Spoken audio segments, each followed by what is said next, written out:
Very good evening to all of you. Hope all of you are doing good. How are you? How is the honeymoon period going? Going well. Okay, it should go well, right? So today will be NCERT orientation class. Nikhil sir will join NCERT orientation in terms of making you understand how is NCERT important, how should you apply what you study in NCERT from the exam perspective, and overall from the subject perspective, how do you study from NCERTs, how do you apply it to the exam ಅನ್ನೋದನ್ನ ಇವತ್ತು ಕಲಿಸ್ಕೊಡ್ತಾರೆ. Tomorrow's class is very important where we will teach you about how do you study newspapers. Newspaper ಹೇಗೆ ಓದಬೇಕು, newspaper ಅಲ್ಲಿ ಕಲಿಯೋದನ್ನ subject ಹೇಗೆ apply ಮಾಡಬೇಕು ಅಂತ. ಇಲ್ಲಿವರೆಗೂ ನೀವು ರೀಡ್ ಮಾಡ್ತಾ ಇರ್ತೀರಾ, ಈಗ ಅದನ್ನ ಸ್ಟಡಿ ಹೇಗೆ ಮಾಡೋದು ಅಂಡ್ ಎಕ್ಸಾಮ್ ಪರ್ಸ್ಪೆಕ್ಟಿವ್ ಇಂದ ನ್ಯೂಸ್ ಪೇಪರ್ ಹೇಗೆ ಸ್ಟಡಿ ಮಾಡೋದು ಅಂತ ಹೇಳ್ಕೊಡ್ತೀವಿ. ಓಕೆ, ನಾಳೆ ನಮ್ ಕಡೆಯಿಂದಾನೇ ಫಸ್ಟ್ ಡೇ ಬೇಸಿಸ್ ಮೇಲೆ ನಾವು ನಮ್ ಕಡೆಯಿಂದಾನೇ ನಿಮ್ಗೆ ನ್ಯೂಸ್ ಪೇಪರ್ಸ್ ಇಶ್ಯೂ ಮಾಡಿಸ್ತೀವಿ. ಓಕೆ, ನಾವೇ ನ್ಯೂಸ್ ಪೇಪರ್ ಇಶ್ಯೂ ಮಾಡ್ತೀವಿ ಅಂಡ್ ಇಲ್ಲಿ ಡಿಜಿಟಲ್ ಎಡಿಷನ್ ಹಾಕಿ ನಾನೇ ಕ್ಲಾಸ್ ಮಾಡ್ತೀನಿ. ಏನ್ ಕಲಿತಾ ಇದ್ದೀರಾ ಅದನ್ನ ನ್ಯೂಸ್ ಪೇಪರ್ ಪರ್ಸ್ಪೆಕ್ಟಿವ್ ಇಂದ ಹೇಗೆ ಸ್ಟಡಿ ಮಾಡ್ತೀರಾ. ನಾಳೆ ಇನ್ಫ್ಯಾಕ್ಟ್ 2 ದಿವಸ ನ್ಯೂಸ್ ಪೇಪರ್ ಮಾಡ್ತೀವಿ. In fact today's newspaper and tomorrow's newspaper, 2 newspaper ಮಾಡ್ತೀವಿ. So that will also help you build a continuation in terms of that ಇವತ್ ನ್ಯೂಸ್ ಪೇಪರ್ ಅಲ್ಲಿ ಏನಿದೆ ಅದನ್ನ ನಾಳೆ ಹೇಗೆ ಕಂಟಿನ್ಯೂಯೇಷನ್ ಆಗಿದೆ. ಸೊ ಪ್ರತಿ ದಿವಸ ನೀವು ನ್ಯೂಸ್ ಪೇಪರ್ ಓದೋದ್ರಿಂದ what will be the benefit ಅನ್ನೋದನ್ನ ಕೂಡ will be helping you. Okay, after that the next entire week every day we'll spend 15 minutes 20 minutes maximum on newspaper next entire week, so that ನಿಮಗೆ news paper ಮೇಲೆ ಒಂದು comfort level ಬೆಳಿಲಿ. ನೀವು ಪ್ರತಿ ದಿವಸ news paper ಓದೋದ್ರ ಮೇಲೆ ಒಂದು idea ಬೆಳಿಲಿ, ಕಂಫರ್ಟ್ ಲೆವೆಲ್ ಬೆಳಿಲಿ ಅಂತ next entire week newspaper ಮೇಲೆ 20-25 minutes ಸ್ಪೆಂಡ್ ಮಾಡೋಣ. ಓಕೆ, ಪ್ರತಿ ದಿವಸ ನಿಮಗೆ ಮಂಡೇ ಇಂದ ನಿಮ್ಮ ಗ್ರೂಪ್ಸ್ಗೆ ಒಂದು ಡಾಕ್ಯುಮೆಂಟ್ ಬರುತ್ತೆ which are the important news items to be read and ಅದು ಯಾವ ಪೇಜ್ ಅಲ್ಲಿ ಇದೆ, GS ನ ಯಾವ ಪೇಪರ್ ಅದು ಅಪ್ಲೈ ಆಗುತ್ತೆ ಅನ್ನೋದು ಕೂಡ ನಾವು ಕಳ್ಸಕ್ ಶುರು ಮಾಡ್ತೀವಿ. ಓಕೆ, ನೆಕ್ಸ್ಟ್ ಎಂಟೈರ್ ವೀಕ್ ಅದ್ ಮಾಡಿದಾಗ ನಿಮ್ಗೊಂದು ರುಟೀನ್ ಬರುತ್ತೆ. ಅದಾದ್ಮೇಲಿಂದ ನೀವೇ ನ್ಯೂಸ್ ಪೇಪರ್ ರೆಗ್ಯುಲರ್ ಆಗಿ ಓದ್ಬೇಕು ಅಂತ ಪ್ಲಾನ್ ಮಾಡಿ. Okay, tomorrow along with newspaper will also be helping you in terms of how to make notes from newspaper, how to make notes from NCERT. So notes making ಬಗ್ಗೆ ಕೂಡ ನಾಳೆ ನಿಮ್ಗೆ ಒಂದು larger idea ಕೊಡ್ತೀವಿ. Okay, right. Again according to how time permits, newspaper ಏನಾದ್ರು ಕೆಲವು ಸತಿ newspaper ಅಲ್ಲಿ ನ್ಯೂಸ್ ಐಟಮ್ಸ್ ಕಮ್ಮಿ ಇರುತ್ತೆ, ಆಗ will be able to complete it faster. If today and tomorrow's news will be more, notes making ಮಾಡಕ್ ಆಗ್ಲಿಲ್ಲ ಅಂದ್ರೆ will shift it to Monday. Okay, next entire week is very important because every day we'll be covering some very important current affairs topics. Okay, very important current affairs topics cover ಮಾಡ್ತೀವಿ from all point of view, polity, your economics, history, ಎಲ್ಲ perspective ಇಂದಾನು ನಿಮ್ current affairs topics cover ಮಾಡ್ತೀವಿ. ಪ್ರತಿ ದಿವಸ ಒಂದು ಎರಡು ತರ current affairs topics cover ಮಾಡ್ತೀವಿ. This current affairs understanding will form a base. ಯಾಕೆ ಅಂತಾರೆ, ನೀವಾಗ ನೀವು ನ್ಯೂಸ್ ಪೇಪರ್ ಓದಿದಾಗ ನಿಮಗೆ ಅದ್ರ ಬ್ಯಾಕ್ ಗ್ರೌಂಡ್ ಗೊತ್ತಿರಲ್ಲ, ಹಾಗೆ ಓದಕ್ ಟ್ರೈ ಮಾಡ್ತೀರಾ. By then will not be completing the idea. So ಆ ರೀತಿ ಕೆಲವು ವಿಷಯಗಳ ಬಗ್ಗೆ ಕರೆಂಟ್ ಅಫೇರ್ಸ್ ನಿಮಗೆ ಬ್ಯಾಕ್ ಗ್ರೌಂಡ್ ಕೊಡ್ತೀವಿ, ನಂತರ ಕ್ಲಾಸಸ್ ಶುರು ಮಾಡ್ತೀವಿ. This is the plan. Okay, right. So continue attending, don't miss any class, don't take any class for granted, work hard, anything, any doubts, any clarifications, class ಅಲ್ಲೇ ಕೇಳೋ ಅಭ್ಯಾಸ ಮಾಡ್ಕೊಳ್ಳಿ, class ಆದ್ಮೇಲೆ ಕೇಳೋ ಅಭ್ಯಾಸ ಮಾಡ್ಕೊಳ್ಳಿ, ಅಥವಾ ಕ್ಲಾಸ್ ಮುಂಚೆ ಬೇಗ ಬಂದು ಆವಾಗ ಕೇಳೋ ಅಭ್ಯಾಸ ಮಾಡ್ಕೊಳ್ಳಿ. Ensure that you don't go back with an incomplete understanding. Okay, mentorship ಅಂತ ಶುರು ಮಾಡ್ತೀವಿ. ಮೆಂಟರ್ಶಿಪ್ ಇನ್ನ ಆಲ್ಮೋಸ್ಟ್ 1-2 weeks ನಂತರ ಶುರು ಮಾಡ್ತೀವಿ. Where the entire batch settles, ಆ ಬ್ಯಾಚ್ ಎಂಟೈರ್ ಮೆಂಟರ್ ಯಾರೋ ಒಂದು ಇಂಟ್ರೊಡ್ಯೂಸ್ ಮಾಡಿ ಮೆಂಟರ್ಶಿಪ್ ಹೇಗೆ ನಡೆಯುತ್ತೆ ಏನು ಅನ್ನೋದು ಕಂಪ್ಲೀಟ್ ಐಡಿಯಾ ಕೊಡ್ತೀವಿ. ಓಕೆ, ಅಲ್ಲಿವರೆಗೂ 1-to-1 ಕಾಂಟ್ಯಾಕ್ಟ್ ಇಟ್ಕೊಂಡು ನಿಮ್ದು ಏನೇ ಡೌಟ್ಸ್ ಕ್ಲಾರಿಫಿಕೇಶನ್ ಇದ್ರು ಕೂಡ ಬಂದು ಡೈರೆಕ್ಟ್ ಆಗಿ ಮಾತಾಡುವಂತ ಅಭ್ಯಾಸ ಬೆಳೆಸ್ಕೊಳ್ಳಿ. ಕ್ಲಾಸ್ ಅಲ್ಲೇನೆ ಆದಷ್ಟು ಡೌಟ್ಸ್ ಬೇಕು. Okay, and for all those of you who are attending online, please ensure that you talk, right. Talk in the sense, online ಅಲ್ಲಿ ನಿಮ್ಮ ಚಾಟ್ ಬಾಕ್ಸ್ ಇದೆಯಲ್ಲ, ಆ ಚಾಟ್ ಬಾಕ್ಸ್ ಅಲ್ಲಿ ನಿಮ್ಮ ಡೌಟ್ಸ್ ನ ಮೆನ್ಷನ್ ಮಾಡಿ ಡೌಟ್ಸ್ ಕೇಳಿ. ಟೀಚರ್ಸ್ ಯಾರೆಲ್ಲ ನಾವು ಮಾಡ್ತಾ ಇರ್ತೀವಿ ನಿಮ್ ಡೌಟ್ಸ್ ನ ಅಲ್ಲಿ ಇಮಿಡಿಯೇಟ್ ಆಗಿ ಅಲ್ಲೇ ಅಡ್ರೆಸ್ ಮಾಡ್ತೀವಿ. And once in a week, ನೀವು ಹತ್ತದಲ್ಲಿದ್ರೆ once in a week academic ಬಂದು ನಿಮ್ ಡೌಟ್ಸ್ ಕ್ಲಾರಿಫೈ ಮಾಡ್ಕೊಳ್ಳಿ. ಅಂಡ್ ಯಾರು ದೂರದಲ್ಲಿದ್ದೀರೋ ನಾವು ಮೆಂಟರ್ಶಿಪ್ ಶುರು ಮಾಡಿದ ತಕ್ಷಣ ಓವರ್ ಫೋನ್ ಮಾತಾಡ್ತೀವಿ, ನೀವಾಗ ನೀವು ಕೂಡ ಫೋನ್ ಮಾಡಿ ಮಾತಾಡೋದನ್ನ ಬೆಳೆಸ್ಕೊಳ್ಳಿ. Okay, right. End of the day this entire session is going for your benefit, so that you take this forward. Okay, right. ಅರ್ಥ ಆಗ್ತಾ ಇದೆ ಎಲ್ರಿಗೂ? ಐಡಿಯಾ ಸಿಗ್ತಾ ಇದೆಯಾ? ಸೊ GS 4 ಪೇಪರ್ ಪರ್ಫೆಕ್ಷನ್ ಆಗಿದೆಯಾ? ಎಸ್. ಸೊ GS 1 ಅಲ್ಲಿರೋ ನಮ್ಮ 3 ಪಾರ್ಟ್ ಯಾವುದು? GS 1 ಅಲ್ಲಿರೋ 3 ಪಾರ್ಟ್ ಯಾವುದು? History, social issues and geography. GS 2 ಅಲ್ಲಿ polity, constitution, governance, social justice and international relation. GS 3 ಅಲ್ಲಿ economics, agriculture, Science and technology, biodiversity, environment, disaster management, and third part, internal security.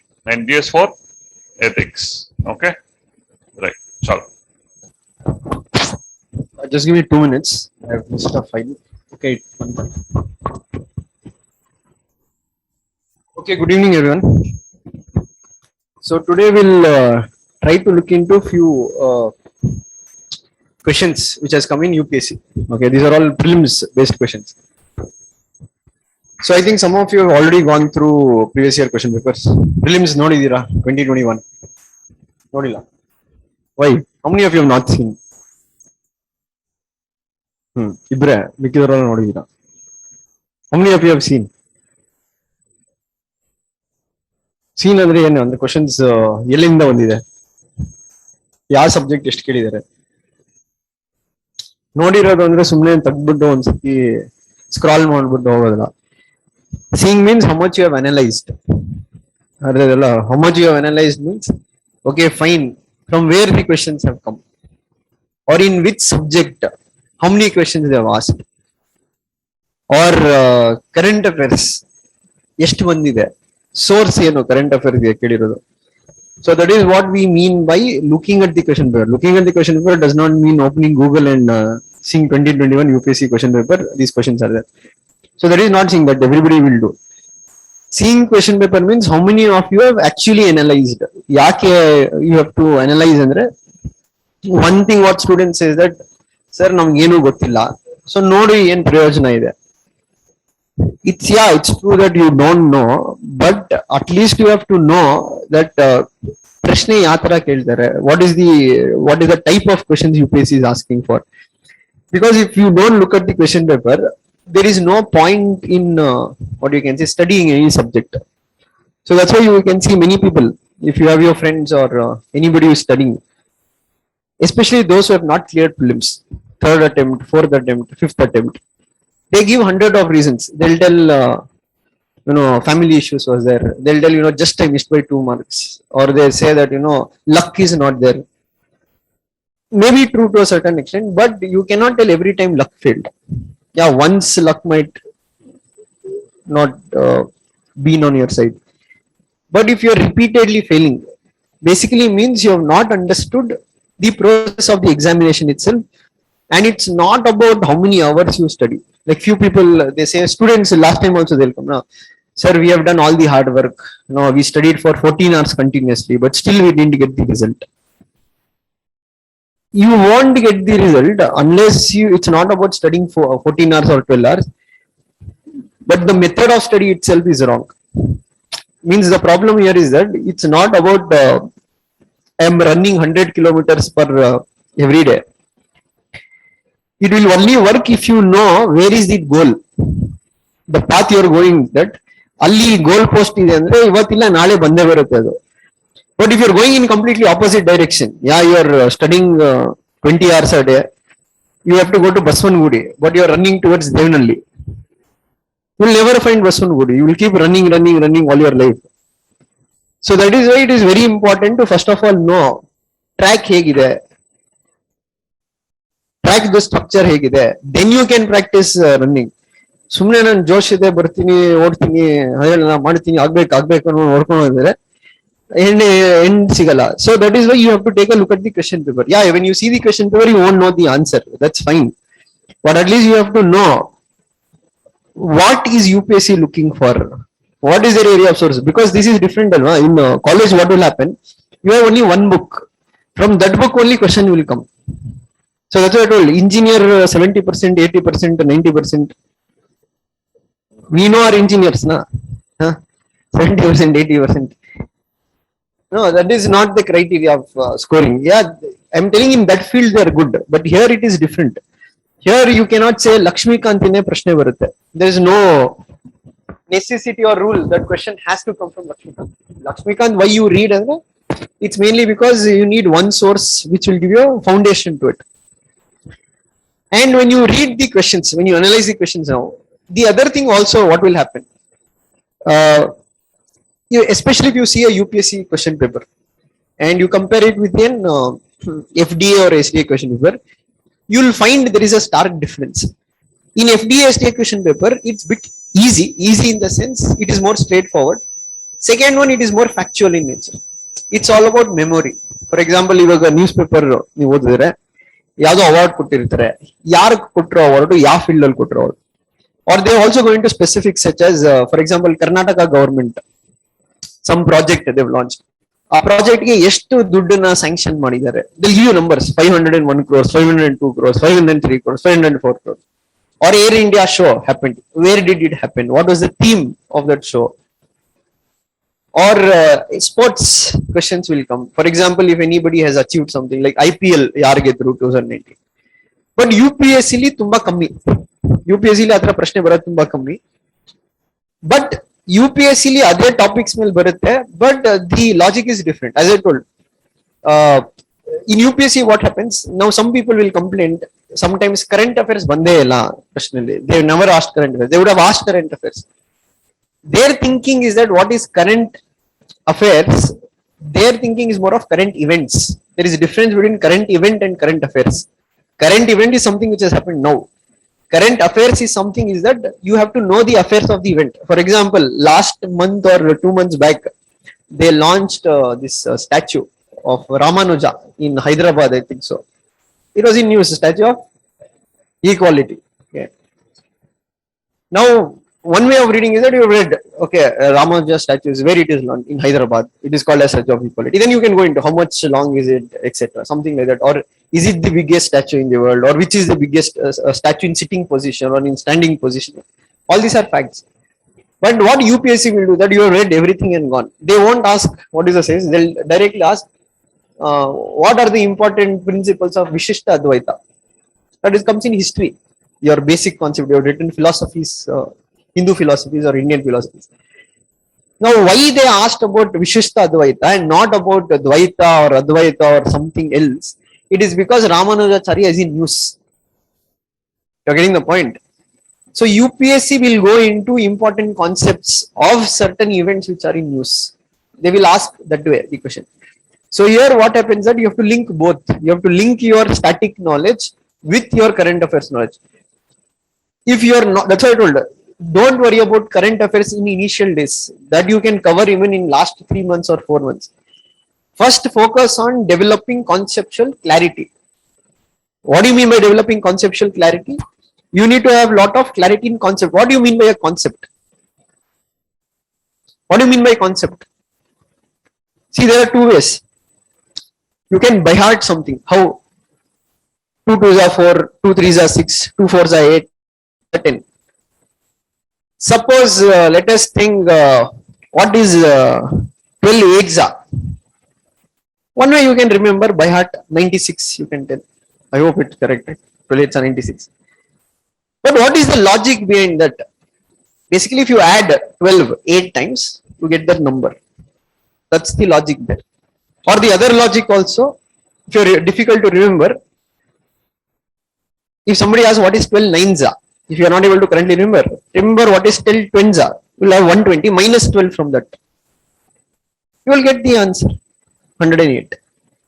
That is logic. UPSC is interested more in logics. They are not interested in facts. They can understand that, you know, it doesn't mean there are no factual questions. There will be 1 or 2 factual questions, but they are more focused on ಈ ಸ್ಟೂಡೆಂಟ್ಗೆ concept clarity ಇದೆಯಾ. So concept ಏನಾಗುತ್ತೆ, ನೀವು ಯಾವ್ದೇ book ಅಲ್ಲಿ ಹೋದ್ರೂ concept ಅದೇ ಇರುತ್ತೆ. ಅದಕ್ಕೆ ಬುಕ್ ಯಾವ ಪ್ರಶ್ನೆನ ಯಾವ ಬುಕ್ ಇಂದ ತೆಗೆದ್ರೆ ಅದು ಮ್ಯಾಟರ್ ಆಗಲ್ಲ. Any book you read the GDP remains the same. But ನೀನ್ ಯಾವ ಎಕ್ಸ್ಟೆಂಟ್ ಗೆ ಜಿಡಿಪಿ ನ ಅರ್ಥ ಮಾಡ್ಕೊಂಡಿದ್ಯಾ, that they are going to test. That you can't read from a book. That will only come with understanding concept better and solving more number of questions. That will give you conceptual clarity. So now let us look at few questions. There we can say that many questions in UPSC, there is a difference between test series and UPSC. Test series I mean by Vision or Insights or even our academies or any academies. In test series, what will happen? Here the tendency of the person who sets the paper, usually whom they give it to set the paper, some person who's written 3-4 mains or who's experienced in that regard. And usually in a test series, what will happen? They will come out with like say 30 tests, 40 tests in a span of 6 months. So basically every week there'll be a test. So the person who's going to make the question paper, he gets 1 week time to set the question paper. In 1 week, it is very difficult for them to come out with a question which can match UPSC standard. But for UPSC, 1 year, one exam they'll do. That is prelims. So they have 1 year time to prepare the question paper. So there they'll come out with lot of clarity. And what happens in UPSC, whenever they give a question tough, they'll also give you hints within the question that what will be the answer. So you have to have that knack of finding those hints, even if you don't know what is the topic they've asked. But if you're good with your basics, they've given certain hints in the question itself that you have to deduct the answer. You have to be sharp. That sharpness will only build if you have seen the previous year question paper. And why you have to know? Because if you have solved previous year question paper, when you read a book, your mind is trained in such a way that it will start identifying, okay, these are the things which I have to know. Because you have the habit of solving the question paper. So you have a vague idea that how the questions are being asked. But if you don't have the idea of how they're going to ask the questions, then what will happen? Everything becomes important. Now, whatever you read, you will try to remember that, and humanly, it is not possible to remember all the information, and that is where the problem starts. When you are not able to remember, you will come out with problems saying that I can't remember, I'm not able to recall in the exam. Why? Because your approach of study itself is wrong. That is your degree approach. What you by heart, what you read, what you book. That approach won't work here. So now let us look at a few questions. I know like most of you have not read, but still how we can go through this. See this one question they've asked about PESA. PESA means Panchayat Extension Scheduled Area Act. So basically when Panchayats was introduced into India, means Panchayats were there in India from before, but they gave it constitutional status in 1992, 73rd and 74th. Now you don't worry what is constitutional status, that we'll do when we do polity. But there were certain regions in the country which we call fifth schedule, mainly tribal regions, for where they had not given Panchayats. That they extended in 1996 through a law called as PESA law. Now in the question they've asked, which of the following statements is correct? They've asked. Now you think logically, there is one law. That law will have many provisions. Is it possible for you to remember all the provisions? No. Like in many laws, the Citizenship Amendment Act is there. Broadly, you can know what is citizenship, but you can't go into details and study the whole law because you are not a lawyer and you are not supposed to do it. You don't need to be a lawyer here. Now let us look at, based on our understanding, how can we deduct the answer? They say Gram Sabha has power to prevent alienation of the land in scheduled areas. Second statement they've given, Gram Sabha has the ownership of minor forest produce. Third statement they've given, recommendation of Gram Sabha is required for granting prospecting license or mining lease for any mineral in scheduled area. Now what happens in examination, even if you have read, now one time you read or two times you read, doubts will start regarding, what can be correct. Many times these statements, what will be given, it may be not in your textbook what you have read or in your notes what you have read. So then we say your common sense or your mind application should start working. Look at the first statement. They say Gram Sabha has the power to prevent alienation of the land in scheduled areas. For now, it is difficult for you to understand what is a scheduled area, but you have to know basic meaning. What do you mean by alienation? Alienation andre yenu? To alienate. Huh? Selling. Separation from? What is being alienated?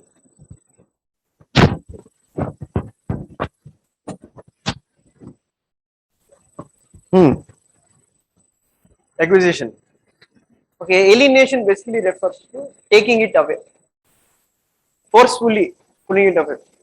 So they say that Gram Sabha has the power, means for any new land to be acquired in any Gram Sabha, you need permission, in any scheduled area, tribal area, you need the permission of Gram Sabha. Means they have given power to the Gram Sabha before any project is announced, they have to take permission to it. So you have to decide, can it be right or wrong?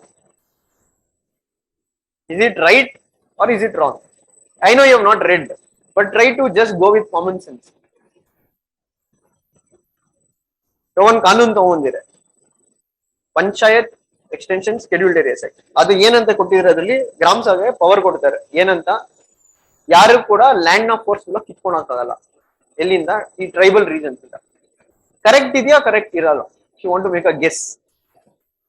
Logically also it will be correct, right? That is why to protect, because there a lot of exploitation, Naxalism, why it is more there, andre? Because of exploitation of the tribal people. That is why many of them have become Naxalites.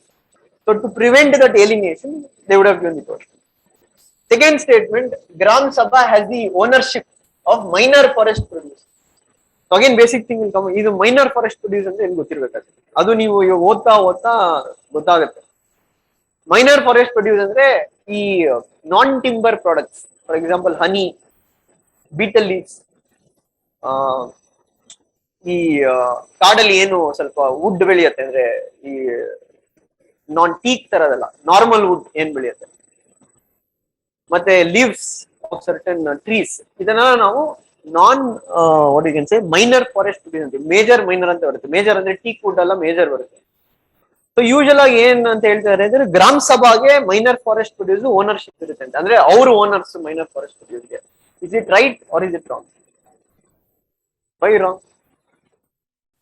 It is right. No, Gram Sabha ಅಂದ್ರೆ ಇಲ್ಲಿ ಊರಿನ ಜನ, ಆ products ಅವ್ರಿಗೆ ಸೇರ್ಬೇಕು. ಇವಾಗ ಅವ್ರು ಮಾರಾಟ ಮಾಡ್ಬೋದು ಹೋಗ್ಬಿಟ್ಟು. You can see many times in government of Karnataka they have tied up with gram sabhas and they market this, ಅಂದ್ರೆ ಹನಿನ ಮಾಡೋದು, ಇದೇನು ಎಲೆಗಳನ್ನ ಮಾರೋದು, ಇಲ್ಲ ಚಿಕ್ಕ ಚಿಕ್ಕ ಎಲೆಗಳಿಂದ ಏನಾದ್ರು ಏನು ತಯಾರಿಸಿರ್ತಾರೆ ಅದನ್ನ ಮಾರಕ್ಕೆ ಪವರ್ ಕೊಟ್ಟಾರೆ. ಬಟ್ ಟೀಕ್ ಎಲ್ಲ ಮಾಡ್ಬೇಕಂದ್ರೆ ಅದು ಅವ್ರಿಗೆ ಬರಲ್ಲ ಪವರ್, ಅದು ಫಾರೆಸ್ಟ್ ಡಿಪಾರ್ಟ್ಮೆಂಟ್ ಹತ್ರ ಇರುತ್ತೆ. ಫಾರೆಸ್ಟ್ ಡಿಪಾರ್ಟ್ಮೆಂಟ್ ಮಾತ್ರ ಟೀಕ್ ಮರಗಳನ್ನ ಕಡಿಯಕ್ಕಾಗುತ್ತೆ. So it is correct. Look at the third statement. Recommendation of Gram Sabha is required for granting prospecting license or mining lease for any mineral in scheduled area. ಅಂದ್ರೆ ಯಾವ್ದೇ mineral ಇದ್ರೆ ಒಂದು scheduled ಏರಿಯಾದಲ್ಲಿ ಅದಕ್ಕೆ licence ಕೊಡ್ಬೇಕಾದ್ರೆ ಗ್ರಾಮ ಸಭಾದವರು permission ಕೊಡ್ಬೇಕು. Is it right or is it wrong? It is wrong. Why it is wrong? Simple. The keyword any.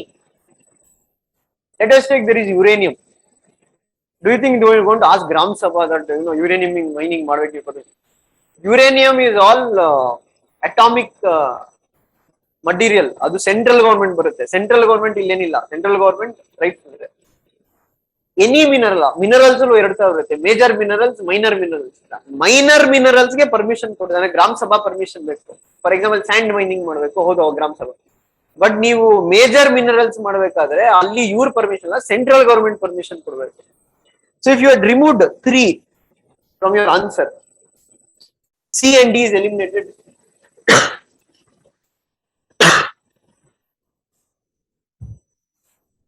C and D is eliminated. You are left with only A and B. As you know, both 1 and 2 are correct. So your answer will be. So with basic reading, ಅಂದ್ರೆ ಇಲ್ಲಿ ನಿಮ್ಗೆ ಈ ತರ basic ಗೊತ್ತಿದ್ರೆ, minor forest produce ಅಂದ್ರೆ ಏನು, ಗ್ರಾಮ ಸಭಾ ಅಂದ್ರೆ ಏನು, ಏಲಿಮಿನೇಷನ್ ಅಂದ್ರೆ ಏನು, ಮತ್ತೆ ಈ ತರ minerals, major minerals, minor minerals, this thing all you will be reading in your NCERTs, your basic concept. Based on that you will be able to derive the answer. Yeah. So if your basics is strong, even if you about what we can say this what is that PESA Act, still you can get the answer in the exam. But for a person who is by-hearted, he is just by-hearted, he is by-hearted PESA Act, he will falter. Because ಅವನಿಗೆ thinking ಕೆಪಾಸಿಟಿನೇ ಇರಲ್ಲ, ಅವನು think ಮಾಡೋಕ್ಕೂ ಹೋಗಲ್ಲ, understand ಮಾಡೋಕ್ಕಲ್ಲ. So that is why I said basics is always the key for this exam. If you are good in basics, you don't fail in prelims. But if your basics is not strong, 100%, and problem with 99% of the candidates who fail prelims or people who don't succeed. One, their ego comes in the way. Second one, overconfidence comes in the way. Third one, they have only wrong perception of the exam. ಅಂದ್ರೆ ಅವ್ರ perception ಬೇರೆ ರೀತಿ ಇರುತ್ತೆ. ಇವಾಗ 99%, ಇವಾಗ last batch ಅಲ್ಲಿ ನೋಡ್ತಿಲ್ಲ, ಅವ್ರು ಹೆಂಗಿರುತ್ತೆ ಅಂದ್ರೆ they almost think they're an IAS officer. They're only one step closer to it. ಯಾಕೆಂದ್ರೆ ದೂರದಿಂದ ಬೆಟ್ಟ ನೋಡಿದಾಗ ತುಂಬಾ ಈಸಿ ಅನ್ಸುತ್ತೆ, ಇದೇನು ಹತ್ಕೊಂಡು ಹೋಗ್ಬಿಡುವ, ಹತ್ರ ಹೋಗ್ತಾ ಹೋಗ್ತಾ ಗೊತ್ತಾಗುತ್ತೆ. ಬಟ್ ಹಂಗಂತ ಕಷ್ಟ ಏನಿಲ್ಲ, ಹತ್ತದ್ ಕಲಿಬೇಕು. ಹತ್ತದ್ ಕಲ್ತ್ರೆ ಯಾವ ಬೆಟ್ಟ ಆದ್ರೂ ಹತ್ಬೋದು. ಹತ್ತದ್ ಕಲಿದೇ ಇದ್ರಾಗ್ಲೇನೆ ಅದು ಇಶ್ಯೂಸ್ ಬರೋದು, ಬೆಟ್ಟ ಏನು ದೊಡ್ಡದಿದೆ ಚಿಕ್ಕದಿದೆ. ಸೊ 99% ಏನಂದ್ರೆ ಅವ್ರಿಗೆ ಐಡಿಯಾನೇ ಬೆಳೆಸ್ಕೊಂಡು ಅವ್ರ ಮೋರ್ ಫೋಕಸ್ ಏನ್ ಗೊತ್ತಾ, ಅವ್ರಿಗೆ ಮೋರ್ ಫೋಕಸ್ ಏನ್ ಗೊತ್ತಾ, ಯಾವ ಪುಸ್ತಕ ಹೋಗ್ಲಿ, ಯಾವ ಪುಸ್ತಕ ಓದ್ಲಿ, ಲಾಸ್ಟ್ ಟೈಮ್ ಎಲ್ಲಿಂದ ಬಂತು, ಇಲ್ಲ ಯಾವ ಅಕಾಡೆಮಿ ಸೇರ್ಲಿ, ಇಲ್ಲ ಎಲ್ಲಿ ಹೋಗ್ಲಿ, ಏನ್ ಮಾಡ್ಲಿ. They'll never think about what is required, what is the basic thing, and they don't have patience. ಅವ್ರಿಗೇನಂದ್ರೆ overnight they need to learn. It's not like that. If you don't know first standard, second standard, you can't pass 10th standard unless there will be 1 in 1,000 people who will be child prodigy. ಅವ್ರು ಹುದ್ದಾಗಿಂದಾನೆ ಬುದ್ಧಿವಂತರು. ಹೌದು, ಅವ್ರು 10ನೇ class ಒಂದನೇ class ಅಲ್ಲಿ 10ನೇ class exam pass ಮಾಡ್ತಾರೆ. But ನಾವು ಒಂದನೇ example ಇಟ್ಕೊಂಡಿಲ್ಲ ನಾನು ಚೈಲ್ಡ್ ಪ್ರಾಜಿಡಿ ಆಗ್ತೀನಿ ಅಂದ್ರೆ ಅದು ಟ್ರಾಜಿಡಿ ಆಗುತ್ತೆ. So that's why you have to have a proper idea that how to go about. That is why you have to spend a lot of time in trying to build these basics. If you build the basics, next everything becomes easy. But if your basics is not strong, then it is very difficult to help you also. Andre alli enu help manakagalla. So that's why I told the initial stages mistake should not happen. Once it goes wrong, then recorrecting from that is very difficult. So understood, right? So basics, ಇವಲ್ಲ basics ಬರುತ್ತೆ. ಏನು ಎಲಿನೇಷನ್ ಅಂದ್ರೆ ಏನು, gram ಸಭಾ ಅಂದ್ರೆ ಏನು, minor forest produce ಅಂದ್ರೆ ಏನು, ಈ ಮಿನರಲ್ಸ್ ಅಂದ್ರೆ ಏನು, ಮೇಜರ್ ಮಿನರಲ್ಸ್, ಮೈನರ್ ಮಿನರಲ್ಸ್, ಈ ಐಡಿಯಾಸ್ ನ ನೀವು ಯೂಸ್ ಮಾಡಬೇಕಾಗುತ್ತೆ.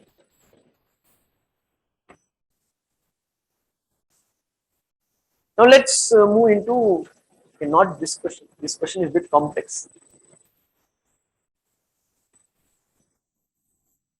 Okay, let's look into this question. In this question, they've asked about few things. They've asked about one more act. They've asked about National Green Tribunal Act. That is NGT. Now, this you will be reading in polity. This you will be reading in environment, etc. But again, as I told, under NGT Act, there will be various provisions.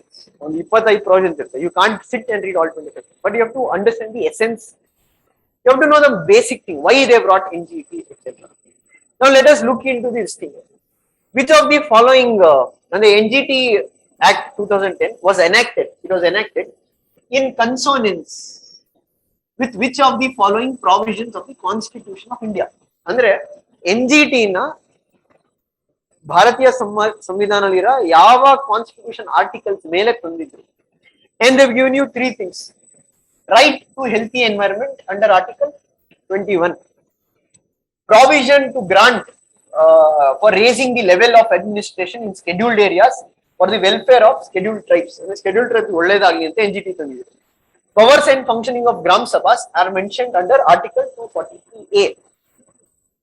Now if you use your logic, suppose you have not read, or if somebody has habit of reading newspaper, ಅವಾಗ news paper ಓದಿದ್ದು, ಇವಾಗ NGT ಅಂತ ಬಂದಿದೆ, ಸ್ವಲ್ಪ curiosity, ಇದು ಏನಪ್ಪ ಇದು NGT, ಏನ್ ಡಿಸಿಷನ್ ಕೊಡುತ್ತೆ, you can know this second statement is 100% wrong.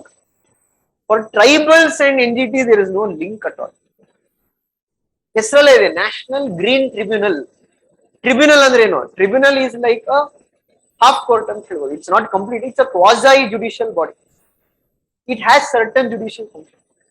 Now why they created NGT? Because they wanted a specialized court to deal with only environmental cases, not with any other case. The problem is that in India, we can see we have the polity lotira ivaga, the integrated judiciary we have. Supreme Court at the top, High Court, then District Court. So any case you can go to appeal up to Supreme Court. So what is the problem in India? The courts are burdened with cases. You know, divorce case, rape case, murder case, every case will go to court. So they felt that your environmental cases ಬಂದಾಗ ಇಲ್ಲಿ 10 ವರ್ಷ 5 ವರ್ಷ ತಗೊಂತಾ ಇದ್ರು clear ಮಾಡಕ್ಕೆ. So they told instead of that we'll create a separate tribunal. ಈ tribunal ಏನ್ ಮಾಡುತ್ತೆ, ಈ ಎನ್ವೈರನ್ಮೆಂಟ್ ರಿಲೇಟೆಡ್ ಏನೇನ್ ಇಶ್ಯೂಸ್ ಬರುತ್ತೆ ಅದೆಲ್ಲ ಈ ಟ್ರಿಬ್ಯುನಲ್ ಹೋಗುತ್ತೆ. ಸೊ ಅದ್ರ ಕೆಳಗಡೆ ಕೆಲವು ಪವರ್ಸ್ ಇದೆ ಅದಕ್ಕೆ. ಅಂದ್ರೆ ಅದು 6 months ಒಳಗಡೆ ಒಂದು ಡಿಸ್ಪ್ಯೂಟ್ ನ ಡಿಸ್ಪೋಸ್ ಮಾಡಬೇಕು, ಮತ್ತೆ ಅದು ಪ್ರಿನ್ಸಿಪಲ್ ಆಫ್ ನ್ಯಾಚುರಲ್ ಜಸ್ಟಿಸ್ ಮೇಲೆ ವರ್ಕ್ ಆಗುತ್ತೆ, CRPC ಮೇಲೆ ವರ್ಕ್ ಆಗಲ್ಲ, ಎಕ್ಸೆಟ್ರಾ. ಸೊ ಅಷ್ಟು ಗೊತ್ತಿದ್ದಿದ್ರೆ ನಿಮ್ಗೆ ಗೊತ್ತಿರುತ್ತೆ ಇದಕ್ಕೂ ಟ್ರೈಬಲ್ಸ್ಗೂ ಸಂಬಂಧನೇ ಇಲ್ಲ. So this is eliminated, this is eliminated and you are left with 2 options, A or C. ಸೀನು ನೀವು ನೋಡೋದು ಗ್ರಾಮ ಸಭಾ ಬಗ್ಗೆ ಏನೋ ಮಾತಾಡ್ತಾರೆ. ಗ್ರಾಮ ಸಭಾಗೂ NGTಗೂ ಯಾವುದೇ ರೀತಿಯಲ್ಲಿ ಸಂಬಂಧ ಇಲ್ಲ. you will deduct the answer as 1. So ನೀವು ಯು ಪಿ ಎಸ್ ಸಿ ಎರಡು ಪ್ರಶ್ನೆ ನೋಡಿದ್ರಿ. ಯು ಪಿ ಎಸ್ ಸಿ ಏನಾಗುತ್ತೆ, ಡೈರೆಕ್ಟ್ ಆಗಿ ನಾವು ಹೋಗ್ಬಿಟ್ಟು ಅಂದ್ರೆ ನೀವು ಆ ಲೆವೆಲ್ ಓದಿದ್ರೆ ಆಗುತ್ತೆ, ಇಲ್ಲಾಂದ್ರೆ ಎಲ್ಲಾ ಸತಿ ಏನ್ ಮಾಡುತ್ತೆ, you have to think, you have to remove answer, you have to eliminate. It is called as deduction method. You have to deduce the answer. So ಇದಕ್ಕೆ ಏನಾದ್ರೆ ಸ್ವಲ್ಪ ಯೋಚನೆ ಶಕ್ತಿ ಬೇಕಾಗುತ್ತೆ, ಸ್ವಲ್ಪ ಥಿಂಕಿಂಗ್ ಕೆಪಾಸಿಟಿ ಬೇಕಾಗುತ್ತೆ, ಮತ್ತೆ ಅರ್ಥ ಮಾಡ್ಕೊಂಡು ಓದಿರ್ಬೇಕು. ಅವಾಗ easily you can get the answer. So answer for this question is A. So ಅದಕ್ಕೆ ಇವಾಗ ಯಾವಾಗ ನೀವು ಕರೆಂಟ್ ಅಫೇರ್ಸ್ ಓದ್ತಾ ಇರ್ತೀರಾ, ನ್ಯೂಸ್ ಪೇಪರ್ ಓದ್ತಾ ಇರ್ತೀರಾ, ಅವಾಗ ಯಾವ್ದೋ ಒಂದು ಆಕ್ಟ್ ಬಂತು, ಆಕ್ಟ್ ಬಗ್ಗೆ ಸ್ವಲ್ಪ ಬೇಸಿಕ್ಸ್ ತಿಳ್ಕೊಂಡಿರ್ಬೇಕು. ಯಾವಾಗ ಬಂತು, ಏನ್ ಮಾಡ್ತಾರೆ ಈ ಆಕ್ಟ್ ಅಲ್ಲಿ, ಏನಕ್ಕೆ ಇದು ಇಂಪಾರ್ಟೆಂಟ್, ಏನಕ್ಕೆ ಇದು ನ್ಯೂಸ್ ಅಲ್ಲಿ ಇದೆ, ಈ ತರದ್ದು.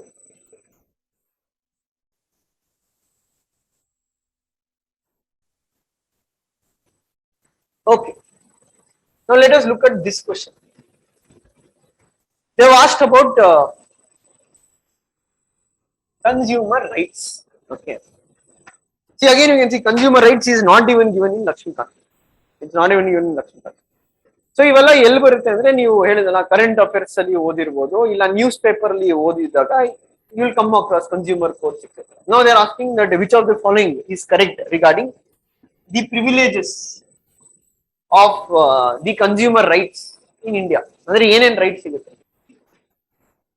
One, they say consumers are empowered to take samples for food testing. ಅಂದ್ರೆ if I am a consumer, I can take sample from anywhere to test this. Correct ಇದೆಯಾ ತಪ್ಪಿದೆ? Very logical. ಟೆಸ್ಟಿಂಗ್ ಮಾಡೋದು, ಇವಾಗ ಯಾರು ಟೆಸ್ಟ್ ಮಾಡಕ್ sample ತಗೊಂಡು ಹೋಗಕ್ ಇರ್ಲೇಬೇಕು. Second, when a consumer files a complaint in any consumer forum, no fees is required to be paid. So ನೀವು ಓದಿಲ್ಲ ಅಂದ್ರೆ ಒಂದ್ ಸ್ವಲ್ಪ ಲಾಜಿಕ್, ಕಾಮನ್ ಸೆನ್ಸ್ ಯೂಸ್ ಮಾಡಿದ್ರೆ, ಇವಾಗ ಫೀಸೇ ಇಲ್ಲಪ್ಪ, ನೀನ್ ಹೋಗ್ಬಿಟ್ಟು ಕನ್ಸ್ಯೂಮರ್ ಕೋರ್ಟ್ ಅಲ್ಲಿ ಕೇಸ್ ಹಾಕ್ಬೋದು. ಹಂಗಿದ್ರೆ every Tom Dick and Harry will go to court and will put a case. Fake ಕೇಸೇ ಹಾಕ್ತೇನೆ. ಸೊ ಏನಾಗುತ್ತೆ, ಕೋರ್ಟ್ ಮೇಲೆ ಬರ್ಡನ್ ಜಾಸ್ತಿ ಆಗುತ್ತೆ. ಅದು ಫೇಕ್ ಕೇಸ್ ಇರೋ ಡಿಸ್ಪೋಸ್ ಮಾಡಕ್ ಟೈಮ್ ಬೇಕು. ಸೊ ಹಂಗಿರಕ್ ಚಾನ್ಸ್ ಇಲ್ಲ. ಅದಕ್ಕೆ ಒಂದು ಫೀ ಇದೆ. There's a fee. If you win the case, they'll repay back the fee. If you lose the case, the fee will be disposed. So ಏನಕ್ಕೆ ಈ ತರ ಮಾಡಿದ್ದಾರೆ ಅಂದ್ರೆ, to prevent people from putting false cases in that regard. So this statement is wrong. So if that statement is wrong, B eliminate ಆಯ್ತಾ? B eliminate ಆಯ್ತಾ? So you are remaining with these two options. So all you have to check now whether third is right or is it wrong. So third statement ಹೇಳ್ತಾರೆ, in a case of death of a consumer, his or her legal heir can file a complaint on behalf of the consumer. Is it correct or is it wrong? Common sense. ಯಾರೋ ತಿನ್ ಸತ್ಬಿಟ್ಟಪ್ಪ, ಇವಾಗ ಅವನೇ case ಹಾಕ್ಬೇಕು, notch ಒಂದು case ಹಾಕೋತ್ತ, ಯಾವ relative ಹಾಕ್ಬೇಕು, ಇಲ್ಲ legal. See that is how you can. ಯಾರೋ ತಿನ್ ಸತ್ತ, ಇವಾಗ ಅವನದು ಲೀಗಲ್ ಏರಿಯಾ ಇರ್ತಾರೆ, ಅವ್ರಿಗೊಂದು ಕೇಸ್ ಹಾಕ್ಬೋದು. ಕಾಮನ್ ಸೆನ್ಸ್, ಅದು ಓದ್ಲೇಬೇಕು ಅಂತ ಇಲ್ಲ, ನಿಮ್ಗೆ ಅಷ್ಟು ಗೊತ್ತಿದ್ರೆ basic common sense. So the answer will be C. So basically what you can see here is, again, UPSC is testing your common sense. They are looking whether this candidate has thinking capacity. Now adike ಹೇಳಿದೆ, first ಡೇನೇ ಹೇಳಿದೆ, wrote learning parrots won't survive here. ಅಂದ್ರೆ ಯಾರು ಬಯಾಟ್ ಮಾಡ್ಕೊಂಡ್ ಬರ್ತಾರೆ, ಮಕ್ಕಿ ಓದ್ತಾರೆ, no chance of cracking this exam.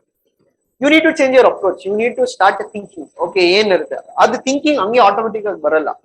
Thinking ಬರ್ಬೇಕಂದ್ರೆ ನೀವು previous year question papers ನ ನೋಡ್ತಾ ಇರಬೇಕು, ಮತ್ತೆ ಸಾಲ್ವ್ ಮಾಡ್ತಾ ಇರಬೇಕು. ಅವಾಗ ಏನ್ ಬರುತ್ತೆ, ನಿಮ್ ಥಿಂಕಿಂಗ್ ಬರುತ್ತೆ. Then your mind will start working, it will start thinking. So now let us look at one more question. Now this is basically a science question they have asked in the exam. Lead, when ingested or inhaled, is a health hazard after addition of lead to petrol has been banned. What are the sources of lead poisoning? So lead poisoning ಗೆ ಏನೇನ್ sources ಇದೆ ಅಂತ ಕೇಳಿದ್ರು. So they have given smelting units, pen and pencils, paints, hair oils and cosmetics. So how do we approach this question? ಅಂದ್ರೆ ಇವಾಗ logical ಆಗಿ ನಾವು ನೋಡಿದ್ರೆ, Can you sit and read everywhere wherever there is sources of lead poisoning? ಹಂಗಂದ್ರೆ 1000 ತರ ಇರುತ್ತೆ. ಅದು ಈ ಬುಕ್ ಅಲ್ಲಿ ಇದ್ರೂ ಅಷ್ಟು ಓದಿ ನೆನ್ಪಿಡಕ್ಕಾಗಲ್ಲ. ಲೆಡ್ ಸೋರ್ಸ್ ಪಾಯ್ಸನಿಂಗ್ ಎಲ್ಲೆಲ್ಲಿ ಬರುತ್ತೆ. ಸೊ ಇವಾಗ ಏನ್ ಅನ್ಸತ್ತೆ, ಇದು ಹೆಂಗೆ ನೆನ್ಪಿಟ್ಕೊಳೋದು? ಇವಾಗ ಮರ್ಕ್ಯೂರಿ ಪಾಯ್ಸನಿಂಗ್ ಇದೆ, ನೈಟ್ರೈಟ್ ಪಾಯ್ಸನಿಂಗ್ ಇದೆಲ್ಲ ಹೆಂಗಂತ ಅಪ್ಪ ನೆನ್ಪಿಟ್ಕೊಳಕ್ ಆಗುತ್ತೆ? ಹೇಳಿದ ಯಾವಾಗ ಕ್ವಶನ್ ಕಷ್ಟ ಇರುತ್ತೆ ಅವರೇ ಹಿಂಟ್ ಕೊಟ್ಟಿರ್ತಾರೆ ಆನ್ಸರ್. ಹಿಂಟ್ ಏನು? ಹಿಂಟ್ ಇರೋದಿಲ್ಲೇ. ಪಾಯ್ಸನಿಂಗ್ ಮತ್ತೆ ಇದು ಒಂದು ಹೆಲ್ತ್ ಹಜಾರ್ಡ್, ಅಂದ್ರೆ ಹೆಲ್ತ್ಗೆ ಅದು ಹಾನಿಕಾರಕ. So if you look at here, correct ಇದೆಯಾ ಇದು? ಪೆನ್ಸಿಲ್ ಅಲ್ಲಿ ಲೆಡ್ ಇದೆ, ಬಟ್ ಲೆಡ್ ಅಲ್ಲ, ಅದು graphite. They don't use lead in pencil. ಅದು ನಿಮ್ಗೆ ಗೊತ್ತಿಲ್ಲ ಅಂದ್ರೆ ಕಾಮನ್ ಸೆನ್ಸ್. ಮಕ್ಕಳು ಪೆನ್ಸಿಲ್ ಯೂಸ್ ಮಾಡ್ತಾರೆ. So do you think government would have allowed something which is poisonous for children to use pencil? Because they only given when ingested or inhaled, it is poisonous. So ಮಕ್ಕಳು pencil ತಿನ್ಬಿಡ್ಬೋದಲ್ಲ. Common sense ಅದು. Common sense ಇದ್ದಿದ್ರೆ ನಿಮ್ ಬೇರೆ ಏನು ಗೊತ್ತಿರೋದ್ ಬೇಕಾಗಿಲ್ಲ.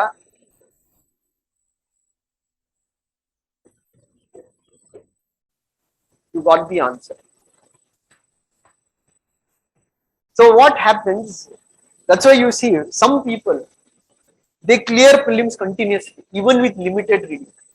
ಯಾಕೆ ಅಂದ್ರೆ ಅವ್ರಿಗೆ ಥಿಂಕಿಂಗ್ ಕೆಪಾಸಿಟಿ ಇದೆ, ಅವ್ರು ಅಪ್ಲಿಕೇಶನ್ ಓರಿಯೆಂಟೆಡ್ ಪೀಪಲ್. ಅವ್ರು ಕಮ್ಮಿ ಓದಿದ್ರು ಅದೇ ನಾಲೆಜ್ ನ ಯೂಸ್ ಮಾಡ್ತಾರೆ. Maximum why they want pass ಅಂದ್ರೆ they are biting candidates. Unless in question what they've read does not come, they won't. There is no chance they will pass. So that is why you can see many toppers were there. Consistently they keep clearing prelims. Why? ಅಂದ್ರೆ they know the logic. ಇದಕ್ಕಷ್ಟು ಓದಬೇಕಾಗಿಲ್ಲ, ಇಲ್ಲಿ ನಾನು basics ನ strong ಮಾಡ್ಕೊಂಡಿರ್ಬೇಕು. ಅವ್ರ current affairs ಎಲ್ಲ ಜಾಸ್ತಿ ತಲೆ last ಒಂದ್ ತಿಂಗಳು ಕೂತ್ಕೊಂತಾರೆ. ಕರೆಂಟ್ ಅಫೇರ್ಸ್ ವಿಷನ್ 365 ಏನ್ ಸಿಗುತ್ತೋ ಅದು ಓದ್ಬಿಟ್ಟು ಎಕ್ಸಾಮ್ ಕ್ಲಿಯರ್ ಮಾಡ್ಕೊಂಡ್ಬಿಡ್ತಾರೆ. ಬಟ್ ಇನ್ನೊಂದ್ ಕಡೆ ಇನ್ನ ಗೊತ್ತಿಲ್ದೇ ಇರೋರು ವರ್ಷಾನುಗಟ್ಲೆ ಏನೇನೋ ಮಾಡ್ಕೊಂಡು, ಏನೇನೋ ಬರ್ಕೊಂಡು, ಏನೇನೋ ಓದ್ಕೊಂಡು ಇಲ್ಲಿ ಹೋಗ್ತಾರೆ. ಅವ್ರ ಟೆನ್ಷನ್ ಆಗ್ಬಿಡುತ್ತೆ ನೋಡಿದ ತಕ್ಷಣ. ಪೆನ್ಸು ಲೆಡ್ ಯಾವನ್ ಗೊತ್ತಿದೆ, ಕೆಲವರು ಆನ್ಸರೇ ಮಾಡಕ್ ಹೋಗಲ್ಲ. ಅಂಡ್ UPSC ಹೇಳ ಹಿಂಟ್ ಕೊಟ್ಟಿರ್ತಾರೆ ಕ್ವಶನ್ ಅಲ್ಲಿ. ಅವ್ರಿಗೆ ಏನ್ ಬೇಕು ಅಂದ್ರೆ ಇವನ ಹಿಂಟ್ ನ ಯೋಚನೆ ಮಾಡ್ತಾನೆ ಇವನು. Because there is time limit also. You have to think under pressure. ಇವನ್ ಕೈಲ ಕೆಪಾಸಿಟಿ ಇದೆಯಾ? That is what we call as aptitude. Does he has that aptitude? So that is why we can say that this is the thinking mistake. And the logic was simple. ಪೇನ್ಸ್ ಅಲ್ಲಿ ಇದೆಯಾ, hair oils ಇದೆಯಾ, ನಿಮ್ಗೆ ಗೊತ್ತಿಲ್ಲ ಅಂದ್ರೆ, ನಿಮ್ಗೆ ಇದ್ರಲ್ಲಿ ಬರಲ್ಲ ಅಂತ ಗೊತ್ತಿದ್ರೆ direct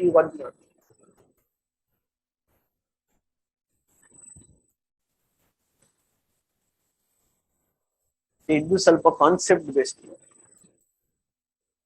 let us look at this question.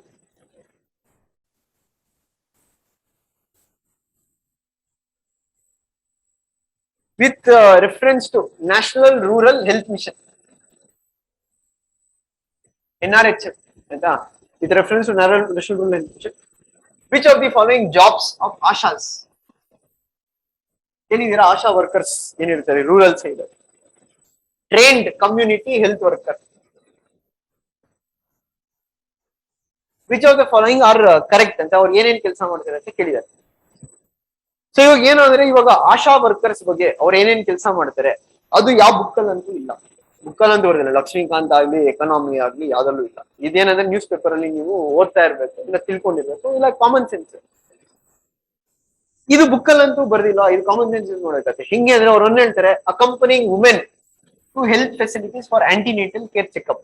So ಇಲ್ಲಿ ನಿಮ್ಗೆ ಗೊತ್ತಿರಬೇಕು ಆಂಟಿನೇಟಲ್ ಕೇರ್ ಚೆಕ್ಅಪ್ ಅಂದ್ರೆ ಏನು, ಈ ವರ್ಡ್ದು ಮೀನಿಂಗ್ ಗೊತ್ತಿರಬೇಕು. Second one, using pregnancy kits for detection of pregnancy, providing information on nutrition and immunization, conducting the delivery of the baby. So what will be the answer for this question? Okay, C. So how do we proceed? Okay, how many of you go with A? Somebody told A. Okay, only 1%. What about the others? C. Okay. Why C?